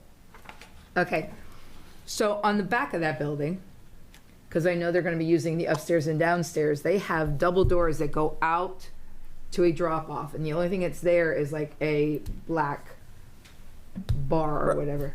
Isn't that I guess illegal? I guess one would say probably maybe not the right word to have that, not have steps or something. Right, they're gonna need to correct that so that nobody can open up those doors and fall outside. And then they've had a barricade in the past on the outside of those doors so that if somebody went through the window, they wouldn't fall to the ground. So there's two things that they need to do there.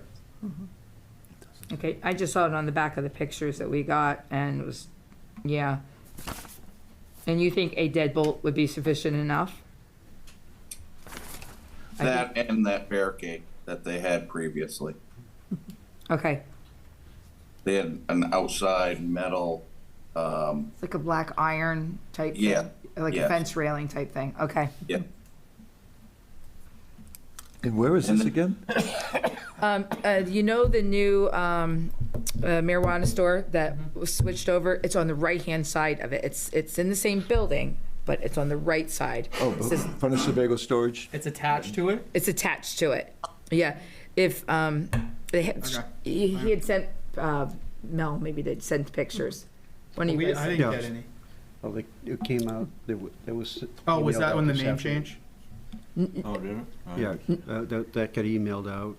just, I think today maybe, but it's, Oh, I read it, I didn't see that. okay, so it's it's the same building, but there's the smaller on the right and there's 2 stories on it, so it's still attached to it. So that's the green spa is now the new, okay, never mind. Yep. And parking and everything like that's fine. Wayne? Sorry. Yes, parking seems appropriate to me anyways. You know, that's really not one of the things I check, other than emergency vehicle access, and that's good. Okay, Asian all right. markets, next strip mall up. But just to follow that up, there are, like you said, there's a list of items that need to be completed before that business can open, because we got to do another inspection there. Have you established a timeline on those yet with them? No, I haven't heard from them on any of these being completed so that we can do that, set up that appointment.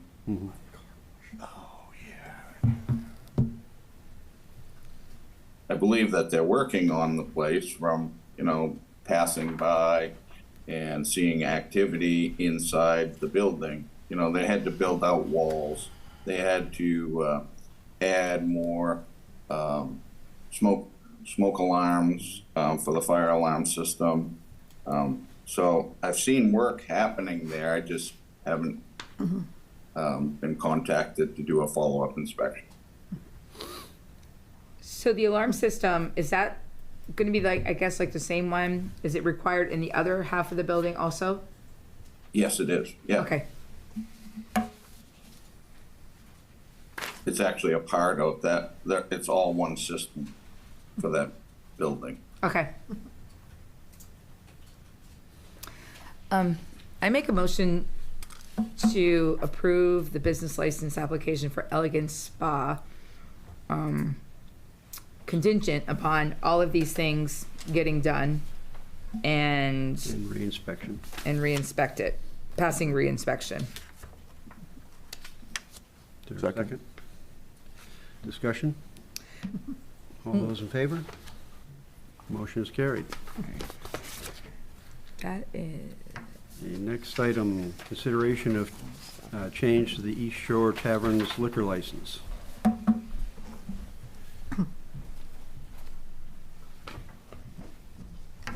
Evening. Kyle Bancroft, East Shore Tavern. hi, sorry. How are you? So you want to switch from a restaurant lounge to a lounge? Yeah, so the classification within the state allows for some variables between the licenses. What we're finding right now, and I'm sure that every time you turn the TV on or a news article, there's a lot of pressure within the industry. A lot of places, both new and old, been around decades now, are feeling the pressure of the economy kind of expanding and contracting. And what we're trying to do is just have some wiggle room in our establishment. Right now, we currently run our Class A restaurant lounge, and we're seeking to move to a Class A lounge.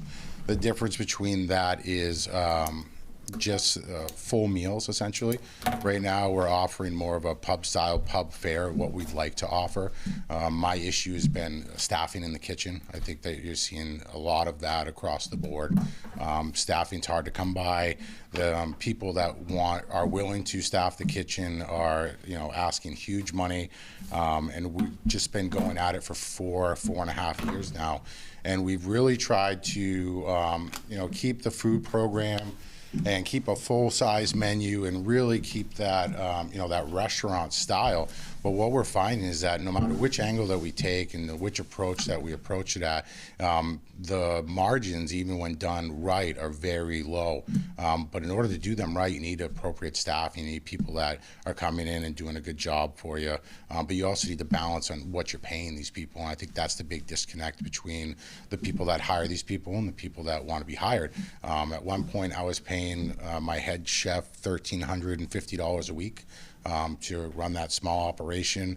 I always paid well. I'm always willing to pay for good quality help, but that's just increasingly getting harder and harder to do. So what we're looking to do is still offer food. We're still a restaurant. We're still licensed through the state of Maine with a Tier 3 eatery license. We're just looking to be able to have some wiggle room in what we can do. So when we go into times like this that you're seeing now with other places that are closing, they're having a difficult time, we can retract and spend a little bit less on our overhead in the kitchen and be able to get through these low to be able to get back. Eventually, we'd like to get back to a full menu. It's just really out of my control at this point. It's how people are spending. It's where they're spending. The other issue is, the wholesale side of food is, still a very expensive aspect of the operation. And because of that, a lot of your local bar and restaurants are kind of forced into this box. You'll see that if you go to my place or any other places in Wyndham, similar items, maybe a small variation, but the problem is that we're boxed into that because of the amount that it costs to run a commercial kitchen. Behind just the labor that it costs, the wholesale food supply, there's a lot of just random things that have to go into a commercial kitchen to make it viable, and we're just finding it just increasingly tougher day by day to keep up with a high quality standard that you need to have the income from that kitchen, and then staffing and just trying to keep up with what's going on with the economy. We've seen less spending across the board, and again, you can't go a day without opening up a media outlet and seeing that another place is closing, and it's a tough time for the industry as a whole right now. So what we're trying to do, long and short, is this will still allow us to serve food. Chris and I had a conversation, Chris Hansen, about kind of the wording, the way it was. There was concern, is this allowed? In the state of Maine, you can run a restaurant without possessing a liquor license, but you cannot have a liquor license without having a restaurant license. So the wording within the code and the land use ordinance, there was some confusion there. But by default, everybody that has a liquor license is a restaurant first. You have to have that restaurant license. You have to have the commercial kitchen. You have to have that in place before we could even apply for a liquor license. So we would still be a restaurant. We're still licensed as a restaurant. We'll still be serving food. The one thing that, or a couple things that change with the classification with the state of Maine is that it allows us to keep a little bit less stock on hand as far as what we have in our freezers and our coolers. And then it allows us to, right now, we're currently only serve food till 9 p.m. We're allowed to be open till 1 a.m. That goes away, so we'll be serving food the whole time that we're open. So if there's any concerns about food availability with the consumption of alcohol, that risk actually goes down, and the availability of food actually goes up. So that's the main component about seeking the classification change. It's not that we haven't tried. I mean, 4.5 years, we have thrown a lot of money into that operation. We have tried different angles. We've adjusted our menu to try to meet up with what our income and what our sales are saying, and we're just having a very difficult time keeping a full menu, keeping a full staff in the kitchen, and still being able to make ends meet on a monthly basis. So that's really what's pushing this, is that it's not that we're just trying to serve alcohol and get rid of food, because that's not what happens here. We're just trying to make a decision as a business to be able to deal with the new economic kind of landscape that we're in as a whole in the industry. Yeah, I hear you on that. Everybody's getting hit on that. I guess what you just said, though, I have a question on, because you're going from a Class A restaurant / lounge, taking out the restaurant and going to a Class A lounge. I think that's what I saw on the paperwork. Yeah. Yes. So what technically then is different between a bar and a lounge? So the big difference is instead of coming in and seeing a steak on the menu, seeing some, what we consider like a full sit-down meal, you're going to find hot dogs, chicken wings, onion rings, more of just a fast or casual type offering on our menu. So that's really the big difference. The difference is more or less on the state side and how they classify the license. One, the cost, and then the couple stipulations that I have told you, we can keep a little bit less stock on hand per seat. And then the requirements are a little bit less for the overall food sales. But essentially, we're the same operation. We're still going to be able to serve food much later than we have in the past. You're still going to be able to come in and enjoy a social atmosphere. So from like walking in standpoint, the only thing that'll be different is, the menu will be a little bit more on the lighter side, pub style, versus, a steak and potato type dinner, or a chicken and, with some sides and stuff like that. Mayor, I read the literature. I don't know who provided it, whether the town manager did or Chris or you, but it was very good reading. And I thought the key that I picked up on was that minors wouldn't be allowed in there without supervision. In other words, a restaurant, a minor could go in and get a soda or fries or whatever. So that was a big change that I thought was important. And I, for one, don't want to see any business forced out. There's enough of them going out of business in restaurant work everywhere. So I liked the change. But as I was reading it, I was wondering if the town had say in this as far as the business goes, or whether the state would decide that. And so that's the only clarification I would want. Yeah, I've talked to the Bureau of Alcohol, and they went as soon as, and I'm not quite sure the exact sequence of events, so if I get it wrong, Kyle, please correct me. But he brought his liquor license renewal in here. You folks considered it, approved it, contingent upon the fire inspection probably, and then that was complete, and then you sent it up to the state, and sometime just shortly after that, you requested of the state to change from a restaurant to a restaurant lounge to a lounge. So, and the state had said that because the select board approved that license renewal, that they should also approve the change to the license. Okay. There isn't another form, there wasn't any application for you to see, but for them to make that change, it has to come back to the select board. Chris, from the ordinance standpoint, at what point do we go, or where does it, how close does it get us to just a bar, which is not allowed under the ordinance? Well, that's a great question, Rolf. We do not have a definition of a restaurant or a lounge in our ordinance. So I had a long conversation with the state. I think that because we don't define it, that it's still an allowed use as long as they serve food, as Kyle described. The big difference to me is right now, if it was a Class A restaurant, they could, with a liquor license, a family can go in there and get served and go in there any time. With this change, it'll be only people that are over 21 unless they're accompanied by an adult, and they cannot be served alcohol. So it is a difference, but I think it's an allowed use. I don't see anything that would disqualify it, and that's what the state wanted to know, is if it was allowed by our ordinance.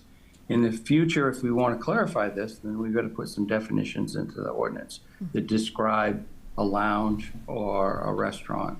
The materials that you were provided by Sue from the state gave the definitions according to the state. That's not in our ordinance. We have in our ordinance that you can have a restaurant is a permitted use, but it doesn't say lounge. So that's why I think it's a good discussion, but in my opinion, there's nothing that would disqualify Kyle from having this license as far as codes and zoning goes. I guess hearing that, I would make a motion. Yeah. And What do you guys serve right now? Right now, we serve some burgers, hot dogs, chicken tenders, fried foods essentially, and that's what we're looking to kind of transition to, is just ease the staffing in the kitchen. Right now, I have it so one person can run the front and back, and that's what we're trying to get to, is just look at our staffing and our overhead and what we're paying out, because it's a slow time within the sector. So you're already doing it. I mean, to a certain extent, yes. But I mean, we're also meeting with, like I said, we have burgers, we have hot dogs. We're meeting that right now, but we'd like to, change up a few things. One of the things was it's a fork and knife type deal, is what they describe within the state. We want to try to get away from that. So you have one person on the bar and cooking hamburgers in the back while the bar is still going? Yeah. We have to do what we have to do. We're a small operation, and that's what we're just fighting to be able to get through this lull. We know that this isn't going to last forever, and that this isn't, an end all be all. But at this time, we're just forced into, making decisions. How can we bring this organization down to a lower overhead and then weather the storm? I think that this winter is going to bring a lot more closures, and we've seen the writing on the wall for a little while now. This summer was not a blockbuster summer for us or across the board. I mean, I speak with a lot of people within the industry, and then my bartenders that, have different jobs elsewhere, and it's been tough. It wasn't what people hoped it was going to be for the summer, and then we're not even in the winter. I mean, we've had a really mild fall, and we're still seeing a lot of trouble across the board. So yeah, we're running it with one person. I'm there. If it increases, I'm 1.2 miles away most of the time. So I run down and I fill the voids wherever I can. But yeah, we're running a skeleton crew down there to try to just maintain and keep pushing on to greener pastures. Sorry. Yeah. Will this require you have to do any signage changes or? No, we're going to maintain the same name. The only difference, like I said, is it's in the state. It's how we're classified with our license. That really is the. Well, I'm just thinking from the standpoint of someone driving by thinking it's a restaurant now, and it wouldn't, you know. Well, we had gone through that, and that's why we went with the name and rebranded about a year ago, East Shore Tavern. So it doesn't kind of, the cafe would be into, food, and that's what it's always, you know what I mean? Like more of a just restaurant and not the other side, the social, the stuff that we bring in, the karaoke. So no, I don't think so. I think we maintain the same name, same brand, and just kind of weather the storm. I know Dennis did a motion, but, Please get a motion. It hasn't been seconded yet. right, and I guess I just discuss a little bit more. Okay. I right. thought we discussed But I mean, that you can motion, but- discuss once the motion's on the table anyway. Well, so. right. I have no problem with keeping discussion because I found it very interesting reading, trying to find the fine line. Well, here's where I'm at on it, and unfortunately, every time somebody brings us something new, it's that person that's there. So we did the same thing with the solar panels. We did the same thing with the recreational marijuana thing. And now the latest on the agenda is the Airbnbs. So who's to say, since we don't have it in our ordinances now about bars, lounges, and whatever, what's to stop you from changing it to a bar, I guess? So, and what do we do as a board to say, what do we want in our town about allowing that and not, is where I'm getting Well, at. that makes sense, except, it doesn't the state check with food? He does, percentage yes, of and food? there's a food requirement. So Yeah. by default, and that's what the problem is, that with the way that it's written in your land use is restaurant, and that's why I brought up, is that before I'm allowed, or anybody in the state of Maine is allowed to apply for a liquor license, we need to be licensed as a restaurant. So first and foremost, we're a restaurant. And then from there, you can apply for a liquor license to be able to serve that. It's an add-on to the restaurant. So at the end of the day, regardless if we serve alcohol or not, we're licensed as a restaurant. So that's where I think that, me being on the planning board even, I think that it covers everything. If you wanted to question, it's more or less two separate issues. It's how the state classifies the license and then the fee for it, and then how you have in your land use. But I think from my standpoint, in the way that it reads and the way I understand it, is that restaurant will cover anything, and then you can have your debate. If you want to switch, obviously that's up to the planning board to add some more, but we are technically a restaurant first before, and there's no such thing as a bar in the state of Maine. You cannot get a license to serve alcohol without a restaurant license. It's forbidden. So those bars down on Commercial Street and whatever else in Old Port are The not way you can bars? circumvent that is if you run underneath my license, which is a Class A restaurant, Class A lounge, you can pay extra to just serve food until 9 p.m. So you just open at 9 p.m. Now down in the Old Port, that's not a problem. So you go 9 p.m. to 1 a.m. If you want to just serve alcohol, you've now circumvented that. So that's how you get it. But otherwise, no. There is no other way to be licensed for alcohol in the state of Maine without having a restaurant license first. It's Right. impossible. So again, but with that being the case, is there something that we would want to discuss more on about that? We're going to review the license in a year, aren't we? His? Licenses are always, Isn't it an annual review? Yeah. And we're not extending it. We're just going to allow the change until, were you in here 2 months ago? Yeah, roughly. Yep. So 10 months from now, we'll be able to talk about it again. My thought is, and I know this sounds awful, but if you can't survive and you're doing everything you can to survive, a slight change like this may not keep you alive, but it may help you to go a little bit longer. So my thought is, the food menu changed. I stopped going in there. That's the truth. I mean, I go in and have a beer, but I'm not a big drinker. Sure. And so I think with changes, whether they survive or not, it's not going to be because of this. So I don't want to be part of a. And we're also not hindrance for looking business. to, we're not looking to have this bar. I mean, our atmosphere is a social atmosphere. We have the pool tables. We bring in the karaoke. We're still gonna have we're not looking to switch this up so we can just serve alcohol and be, this is just a necessary move as a business owner. I mean, that we need to be able to. If expand. I'm reading it, the biggest difference that you get into is if it's classed as the restaurant, a Class A restaurant, at least 10% has, you're at a certain percentage, which you don't have if it's just the lounge. Sure. So, I mean, it really comes down to what percentage of food has to be served with the one license versus the other. And what does DHHS have to do with this? They're licensed through the restaurant. Yeah. So when I license for a restaurant, that's who inspects my facility. Really? Yep. Department of Health and Human Services is responsible for all of that. So Wow. the inspector actually works with DHS. When he comes in, he does his yearly inspection, which we did. I think he was in for no-knock, inspection a month and a half ago or so. We did well on that. So Okay. yeah, that's who we deal with. And that's who we license. Like I said, from the get-go is before we can get to alcohol, we have to be a restaurant. We have to be inspected, and we have to pass through all those requirements before I can even apply. I'm seeing Mel's eyes, and she's just like, all you can see is her eyes and the top of her head. She's sitting there going like this. The whole thing. I have a question for Chris. Chris, I mean, this is obviously new. It's new territory, and as I said, I don't want to be responsible for closing a business premature to whatever happens. But if a year from now, or the planning board or the ordinances were to look at the percentage of food, could the town put in a minimum of 5% or a minimum of 7% on food sales, even if it was fingers or hamburgers or whatever? Or is that a state? Do you know if that's a state? I believe sorry? that, I I don't know. believe I that's don't know. state. So that'd be state, okay. It's a state, but it all, to do what you just suggested brings in a whole another level, because We'd be monitoring. then you need monitoring Okay. enforcement. Thanks for that. Forget it. Which is a whole different Yeah, all level. right. I'm not into it. I just was curious if that was available, because, I mean, one thing I've read a lot is to try to support the businesses in the community, and that's how I feel. I mean, if this is going to be necessary to keep you afloat. So, I mean, there's a motion, it hasn't been seconded. Is there a second to the motion? Second. It's been moved and seconded. Any further discussion? Could I Yeah. clarify just one thing that Dennis just asked? On the whole, with statutes, the town can be slightly more stringent than the state. We can never be more lenient.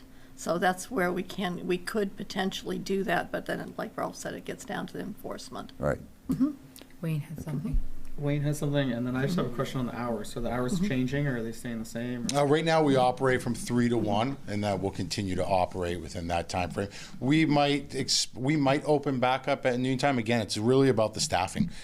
Staffing's just tough right now. So if we can do that, what I was doing was I was running two. You're not looking to do 9 to 1. No, I mean we were running 12 to 1, and what it did was it broke up. No, I mean 9 p.m. 1. Yeah, no, we can't, because we get a lot of the locals. I mean, they're coming in after work, they're unwinding, they're seeing their friends, they're playing pool. It's that social environment, even at that time of day. So we were running from 12 to 1, but what we did was we had to split the shifts with staff. So we'd have somebody work 12 to 5, and then 5 to 1, because that's a very long shift. So with our shortage, we said, how do we bring this down to one single shift that makes sense? And it's still a 10-hour shift for our, whoever's working, but I need one person per day versus 2, or I'm not trying to get that one person to work 13 hours in a day, which is, impossible, and I wouldn't want to do it either,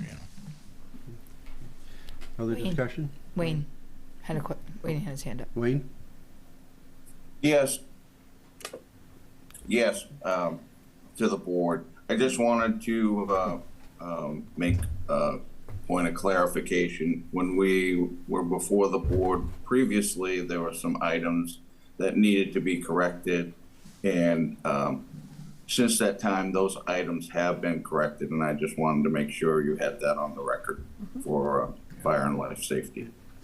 Thank you, Wayne. I guess the only other cautionary thing I'd say, with the change of the menu that you're looking at, you may want to consider doing your grease hood cleaning more often. Yeah. Oh. Well, we're honest. We got a new company that has done very well. I mean, the trouble that we had in the past. This company has been good. So we're hoping to maintain that relationship with them and just keep it on par. So Mr. Jones keeps happy, and it keeps the rest of you guys happy. Because the thing that's always in the back of my mind was Hala Mexicana. Yeah. No, I think Wayne probably thinks about that a lot, too. Yeah. Okay, so it's been moved and seconded, and no further discussion. All those in favor? Opposed? Motion is carried. Thank you very much. Thanks. Congratulations on your win also. Thanks. Have a good night. Hey, next item is an update on the marijuana growth complaint. Sue has had some discussions with the town, so she just wants to update us on what she's learned. I have been digging into the state, or actually I've talked to the state. There's an Office of Cannabis Policy is the name of the office. I believe it used to be the Office of Marijuana Policy, but they've expanded a bit. There have been some recent law changes, and the state office sent me the memo that I included in your e-packet that talks about this, and I just saw actually a piece on the news about it as well. I just saw that too. Yeah, with caregivers, there is a lot of confidentiality around what they're doing and how many plants and all that sort of thing. There's a lot of their data is confidential. So we do have to be very careful about that, and I think that was outlined in the memo as well. And there isn't a lot of regulation around that. There are things that I've found that the town can do if we want to have an ordinance that would, for instance, some towns have said there would be no open grows. There would only be grows in buildings, and that they would have to have air filters for exhaust and things of that nature. So there's things like that that the town could potentially look into. And I'm still gathering information, so this is a beginning, but I did want to give an update because the gentleman came last meeting to chat. Biangle. But if we were to make some ordinance changes and do that, would the people that already have them, would they be grandfathered? Yeah. Well, I think that's, Pretty sure that there would be. legal would have to weigh in on things like that. Yes. because, Well, don't they get licensed every? They have to get they have to Well, renew their license, correct? I mean, Oh, that's a and good these point. are also questions that, I mean, we're still trying to get someone from the state to come in Yes. to They a didn't- meeting they so we can, haven't come back to I mean, these are questions that are best posed to them because they're in the position to look at it from, because if they were to impose some rules that flowed down, then that different. carries a little different They're looking weighting. too after that big fire. It looks like the state's trying to So, I change the mean, rules. If you try and do something retroactively, that opens up all kinds of issues. Yes, it And does. that is very problematic. But the state has more leeway on some of the things that they can do than we mere mortals do. Yes. Well, this was interesting reading, and obviously I'd love to have someone come in for the state to clarify some of it. One thing that I found interesting is it said that in this new change, August 9th of this year, says this new definition encompasses more kinds of retail locations than the previous definitions, includes offices used by registered caregivers. And they put that in parentheses, so I assume they're calling people's offices in their home where they come in and they give the marijuana or sell the marijuana.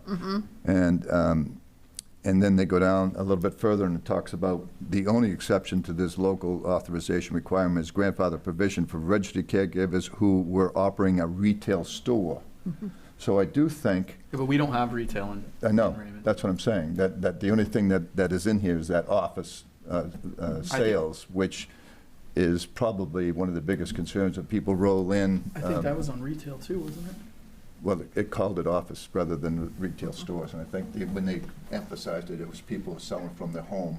So I do think there's going to be some, I'm not saying right now, but I think once they start enforcing some of this stuff, I think the town would be wise to look at, even though it's inconvenient to wade into this sort of thing, it's also very inconvenient to have to smell this every fall. And so. It's more than just fall. I mean, those crops. Yeah, they're every 3 Yeah. months. Really? It's getting that much? Oh, yeah. Well, I'm not attached. I grew up there in those years. Yeah, I mean, they'll crop those out over 3 or 4 months. Wow. Other towns have ordinances. So, I mean, it's. So, Mr. Chair, I'd like to weigh in on this. Yeah. Oh. This is Chris. I'm quite familiar with this marijuana ordinance. I dealt with it quite a bit in Wyndham and also here in Raymond.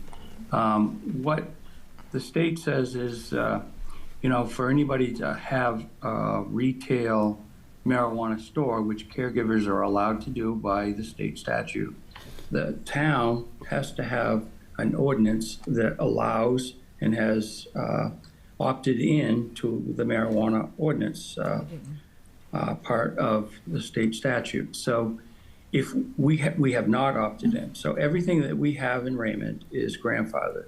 We only have 2 or 3, I think it's only 2 retail medical marijuana stores. We have no adult use medical marijuana stores. So what the state says is if you're a medical marijuana caregiver, you have the right to have a retail store to sell your product. But because we haven't opted in, we can't allow that. Right. So the 2 medical marijuana dispensaries or retail stores that we have, they have to get a local authorization form signed by the town, which we've done for the grandfathered facilities. So if you don't do anything, we're not going to have any more. If you want to explore having a marijuana ordinance in the future that would address the retail stores, whether it's medical or adult use, or you want to address the conditions of approval for a medical marijuana grow or an adult use medical grow, then you can have stipulations as to meeting setbacks, odor control, and a multitude of other issues that can be addressed by having an ordinance. To do that, you're going to have enforcement. And the hardest thing to do is like noise or odors. How do you truly enforce that? You can smell it one day, you go up the next, you can't.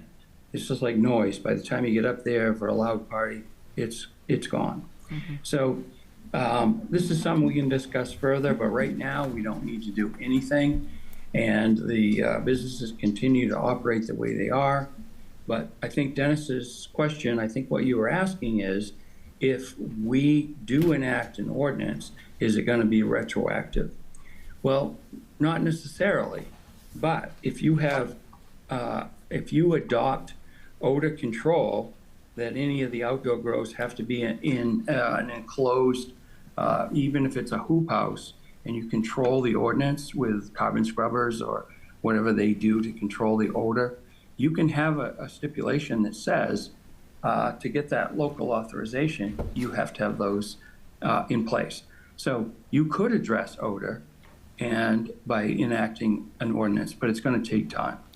So that's it's a discussion for later on, but I just want to throw it out there that it's a big task to try to wrap your head around, because not only do you have to enact the ordinance, then you have to enforce it. I'm not looking to wade into that, Chris. I was really asking if they can sell from their home. Yeah, this one is not one of the grandfathered ones. This one is on the Tenny Hill. And if they're selling it from home, which is one of the gentlemen complained about. It is a grandfathered one. They have a medical marijuana license.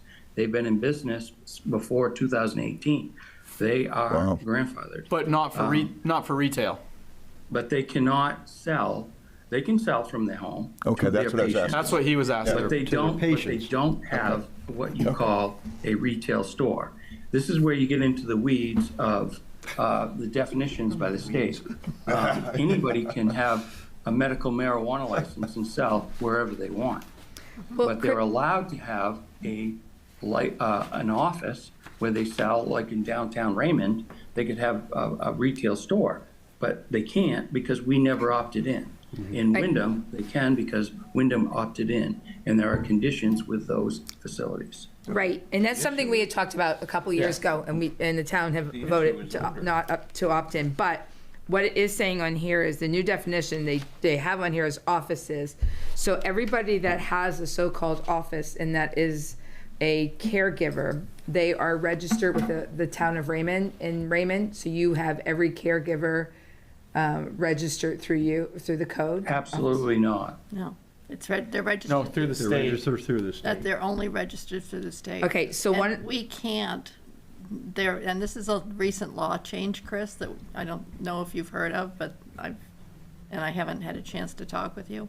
But the location of caregivers is completely protected information right now. Completely confidential. No municipal employee can talk about the exact location of a caregiver. Well, I thought they just said on here that they're going to start having a list Did you read that? They're gonna have a list They do have a of list, every but person. it doesn't include their addresses. Is what the Office of Cannabis Policy told me. So what you're talking about is confidentiality. Yes, That's exactly. not talking about their ability to sell. That's or not correct. sell. It's just that we have to be careful as how we're talking about Because it. they're, what they're doing is they're invoking parts of AHIP, not AHIP. HIPAA. HIPAA into there. Yeah, HIPAA, Because it's classed as medical. That's correct. Okay, so it says here, the new law makes public most information regarding registered caregivers, dispensaries, manufacturing facilities, or testing facilities operating in the medical cannabis program and creates specific exceptions for certain kinds of information. Specifically, the new law exempts from disclosure the personal contact information of registered caregivers. It also makes confidential the home address of it. Okay. Well, what I heard clearly from Chris is we don't want to wade into it, and you already have. I was We just did. asking questions We about. did, we're not, Could they be selling from their home legally? And it sounds like Chris said yes, and when isn't something we have authority to get into, whether it's 2 o'clock in the morning or 10 o'clock at night. So with that, I'm ready to move on. All right. Yeah, Dennis, this is a big bite of an apple. It's a lot of work. That apple And, has sour. it's not, I'm not saying that we shouldn't do it. It's just tread lightly until you decide you want to. But I mean, at the end of the day, we're trying to get to, we're still trying to get someone from the state that can come in here so we can Help this put these gentleman or whoever questions else, out yeah. there so that people can get a better idea of what's allowable, what's not allowable, and make sure, so that people have a better idea of what's going on. Okay. Next item, public comment. Peter. DJ.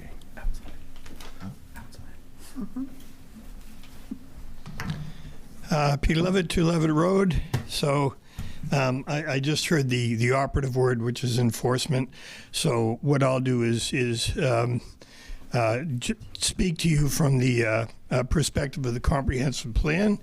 I'm just looking up at the board here. I see my wife is on. She told me to check first because she wants to also say something on this. But I'm going to, talk on the perspective of the comprehensive plan. It was identified early on, over 2 years of data collection, that one of the top 4 concerns of the community is some sort of traffic calming efforts. I know everyone must be aware of the tragedy that took place on October 30th. There were 2 Raymond residents, an elderly couple, that were killed in a head-on collision on Egypt Road. What I'm speaking basically of as far as traffic calming is concerned is this. I've tried my best to speak to as many empowered individuals in the town as possible, from this body, the Budget Finance Committee, also spoke to the Planning Board. It always comes down to the same thing, which is, it's enforcement. And so just in response to a couple of those things, and I know I'm preaching to the choir, and I understand that. But we're talking about now, and I also heard the term earlier from the fire personnel, it's life safety is what we're talking about. So we need to be careful about not getting into a situation where there are bars open 24/7 and casinos and all that other sort of stuff in town. And the fact that that there could be an automobile accident associated with that. But the bottom line is what we do know from the community is that it's grown more and more intolerable. And I have heard from individuals in these different committees say such things as, and this confuses me a little bit when I speak about it, signs aren't going to change things. Well, I don't necessarily agree with that. And what the data shows is that signs will change things. Will signs solve all of the problems? No. Will putting a different type of road construction in town, that especially in areas where there's transitions from high speed to low speed, like school zones or the village area, will narrowing streets or widening shoulders, will they solve the problem? No. But will they have an effect? Yes, they will. Obviously, all of these things cost money. The ultimate would be what everybody seems to agree with is that if there was more of a police presence on our roads, that will go a long way to solving the issues. I spoke maybe a week and a half ago to the town manager and expressed my concern and asked, what can a municipality do in order to get more in the way of police presence on our roads? And basically what we did is commiserated a little bit, but said that, it would be up to the town to reach out to the sheriff, Cumberland County, and see about a contract officer. Some communities have already done that, knowing full well that there are limited resources through the sheriff's office to provide those contract deputies. What I have knowledge of is several surrounding communities that have done that, so it's not impossible. Obviously, that's going to cost money. I don't know really what the appetite of the town is. I know that decades back we talked about a police department, and the appetite of the town at that time was no. We don't want to have that cost. I think what we're talking about is life safety. I believe anybody that knew the Harmons or a relative of the Harmons would say any amount of money would have been better than that outcome. Also, I've had individuals say, well, Peter, we don't know. It could have been a medical emergency behind the wheel. It could have been the little rainfall that we had brought enough oil onto the surface of the road to cause a careful driver to just lose control. Anyway, what's the resolution process? The resolution process is this. I spent about an hour and a half today, spoke to 7 individuals at Cumberland County about how can I get this information, what's the deal, what's the status of the investigation, and I got basically transferred from one individual to another, to another, to another, 6 individuals. The last individual I got a hold of was actually the most helpful, and she's a detective with Cumberland County, and she was referred to me as being the detective that is on the investigation of the Egypt Road tragedy. What she told me was, well, actually, I'm no longer on that case. But she did give me the number of the detective that is on the case now.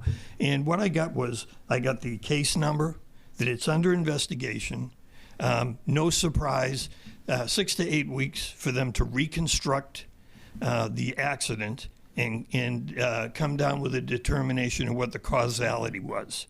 And so that was helpful. So at least I have that information, and knowing that that's going forward. What I did come across was an interesting number. From 2022 to date, there have been 40 accidents on Egypt Road recorded by Cumberland County sheriffs. 40. I went a little further and looked and found that Maine DOT identifies that 8 accidents or more over a 3-year period is considered a high-risk road. So I guess my question would be, Cumberland County are well aware that Egypt Road is a high-risk road. Tell us something we didn't know. But the numbers there, they meet that definition multiple times over. And so my question, I guess, would be to anyone that would listen is, and I pose this question to the Cumberland County, what's being done about that? Well, it's the same everywhere. Everyone's experiencing, although the number of traffic incidents are down, fatalities are up. I'm not saying that all 40 of these accidents, and what I was told is, the majority of those are people just skidding off that road. There's no shoulder. It's dark. It's a major thoroughfare between Raymond and Gray and the Turnpike and all of that. We know all of that stuff, but they're aware of it. But there really is no plan of action. They couldn't give me any information I've heard some speculation from basically secondhand individuals that knew the person that actually witnessed the accident, that describes an accident that leaves, if it's true, leaves nothing in my mind that this was totally negligence. But once again, Cumberland County is going to be very careful in not saying anything like that, because this could be huge liability with vehicular manslaughter and the like down the road, insurance companies, $1 million lawsuits for loss of life and all that other good stuff. So I appreciate all of that. I'm saying even if the determination comes back that this was a medical emergency, and let's say that hypothetically this individual didn't drive recklessly, pass a car on Egypt Road, lose control, go off onto the shoulder on the other side, regain enough control to get back onto the road on Egypt Road. Unfortunately, it was just at that time that the Harmons were traveling towards Raymond from Gray that they came head on with this driver. But that's all speculation. We'll find out. But regardless of how it happened, the bottom line is we see every day violations with larger vehicles and higher speed on our roads. So I know my wife wants to ask some other questions, and she's actually been talking to everybody that she can. So I'll definitely let her have an opportunity here. But I just tell you that in the chapter on transportation, in the current draft comprehensive plan, it has been identified by the consultants and the committee on the high-risk roads in Raymond. You know, take that for what it's worth. I think when you read it, you'll say, yeah, tell me something I didn't know. The bottom line is, right now, in my opinion, all the roads in Raymond are high risk. And we really need to move on doing something about it. It will cost money. I would definitely recommend that we start at the lower level of interventions and then work our way up. And I think that is about it for me. So thank you. Thank you, Peter. Thank you, Peter. Grace?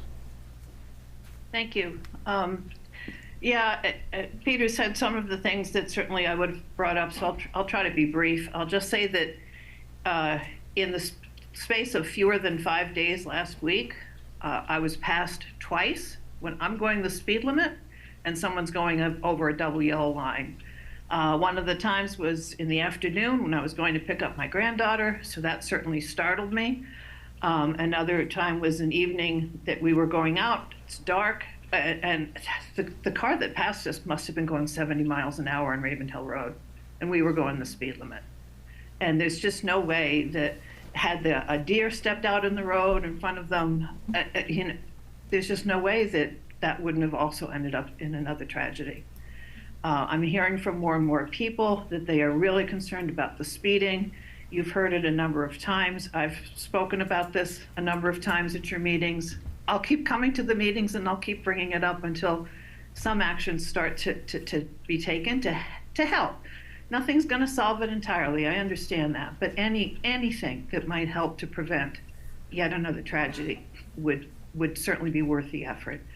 I know we heard at least 2 months ago, maybe it was 3 months ago, that we had one of those signs that would show that you're speeding and slow down, but it needed a part to be fixed. I don't know what's happened with that.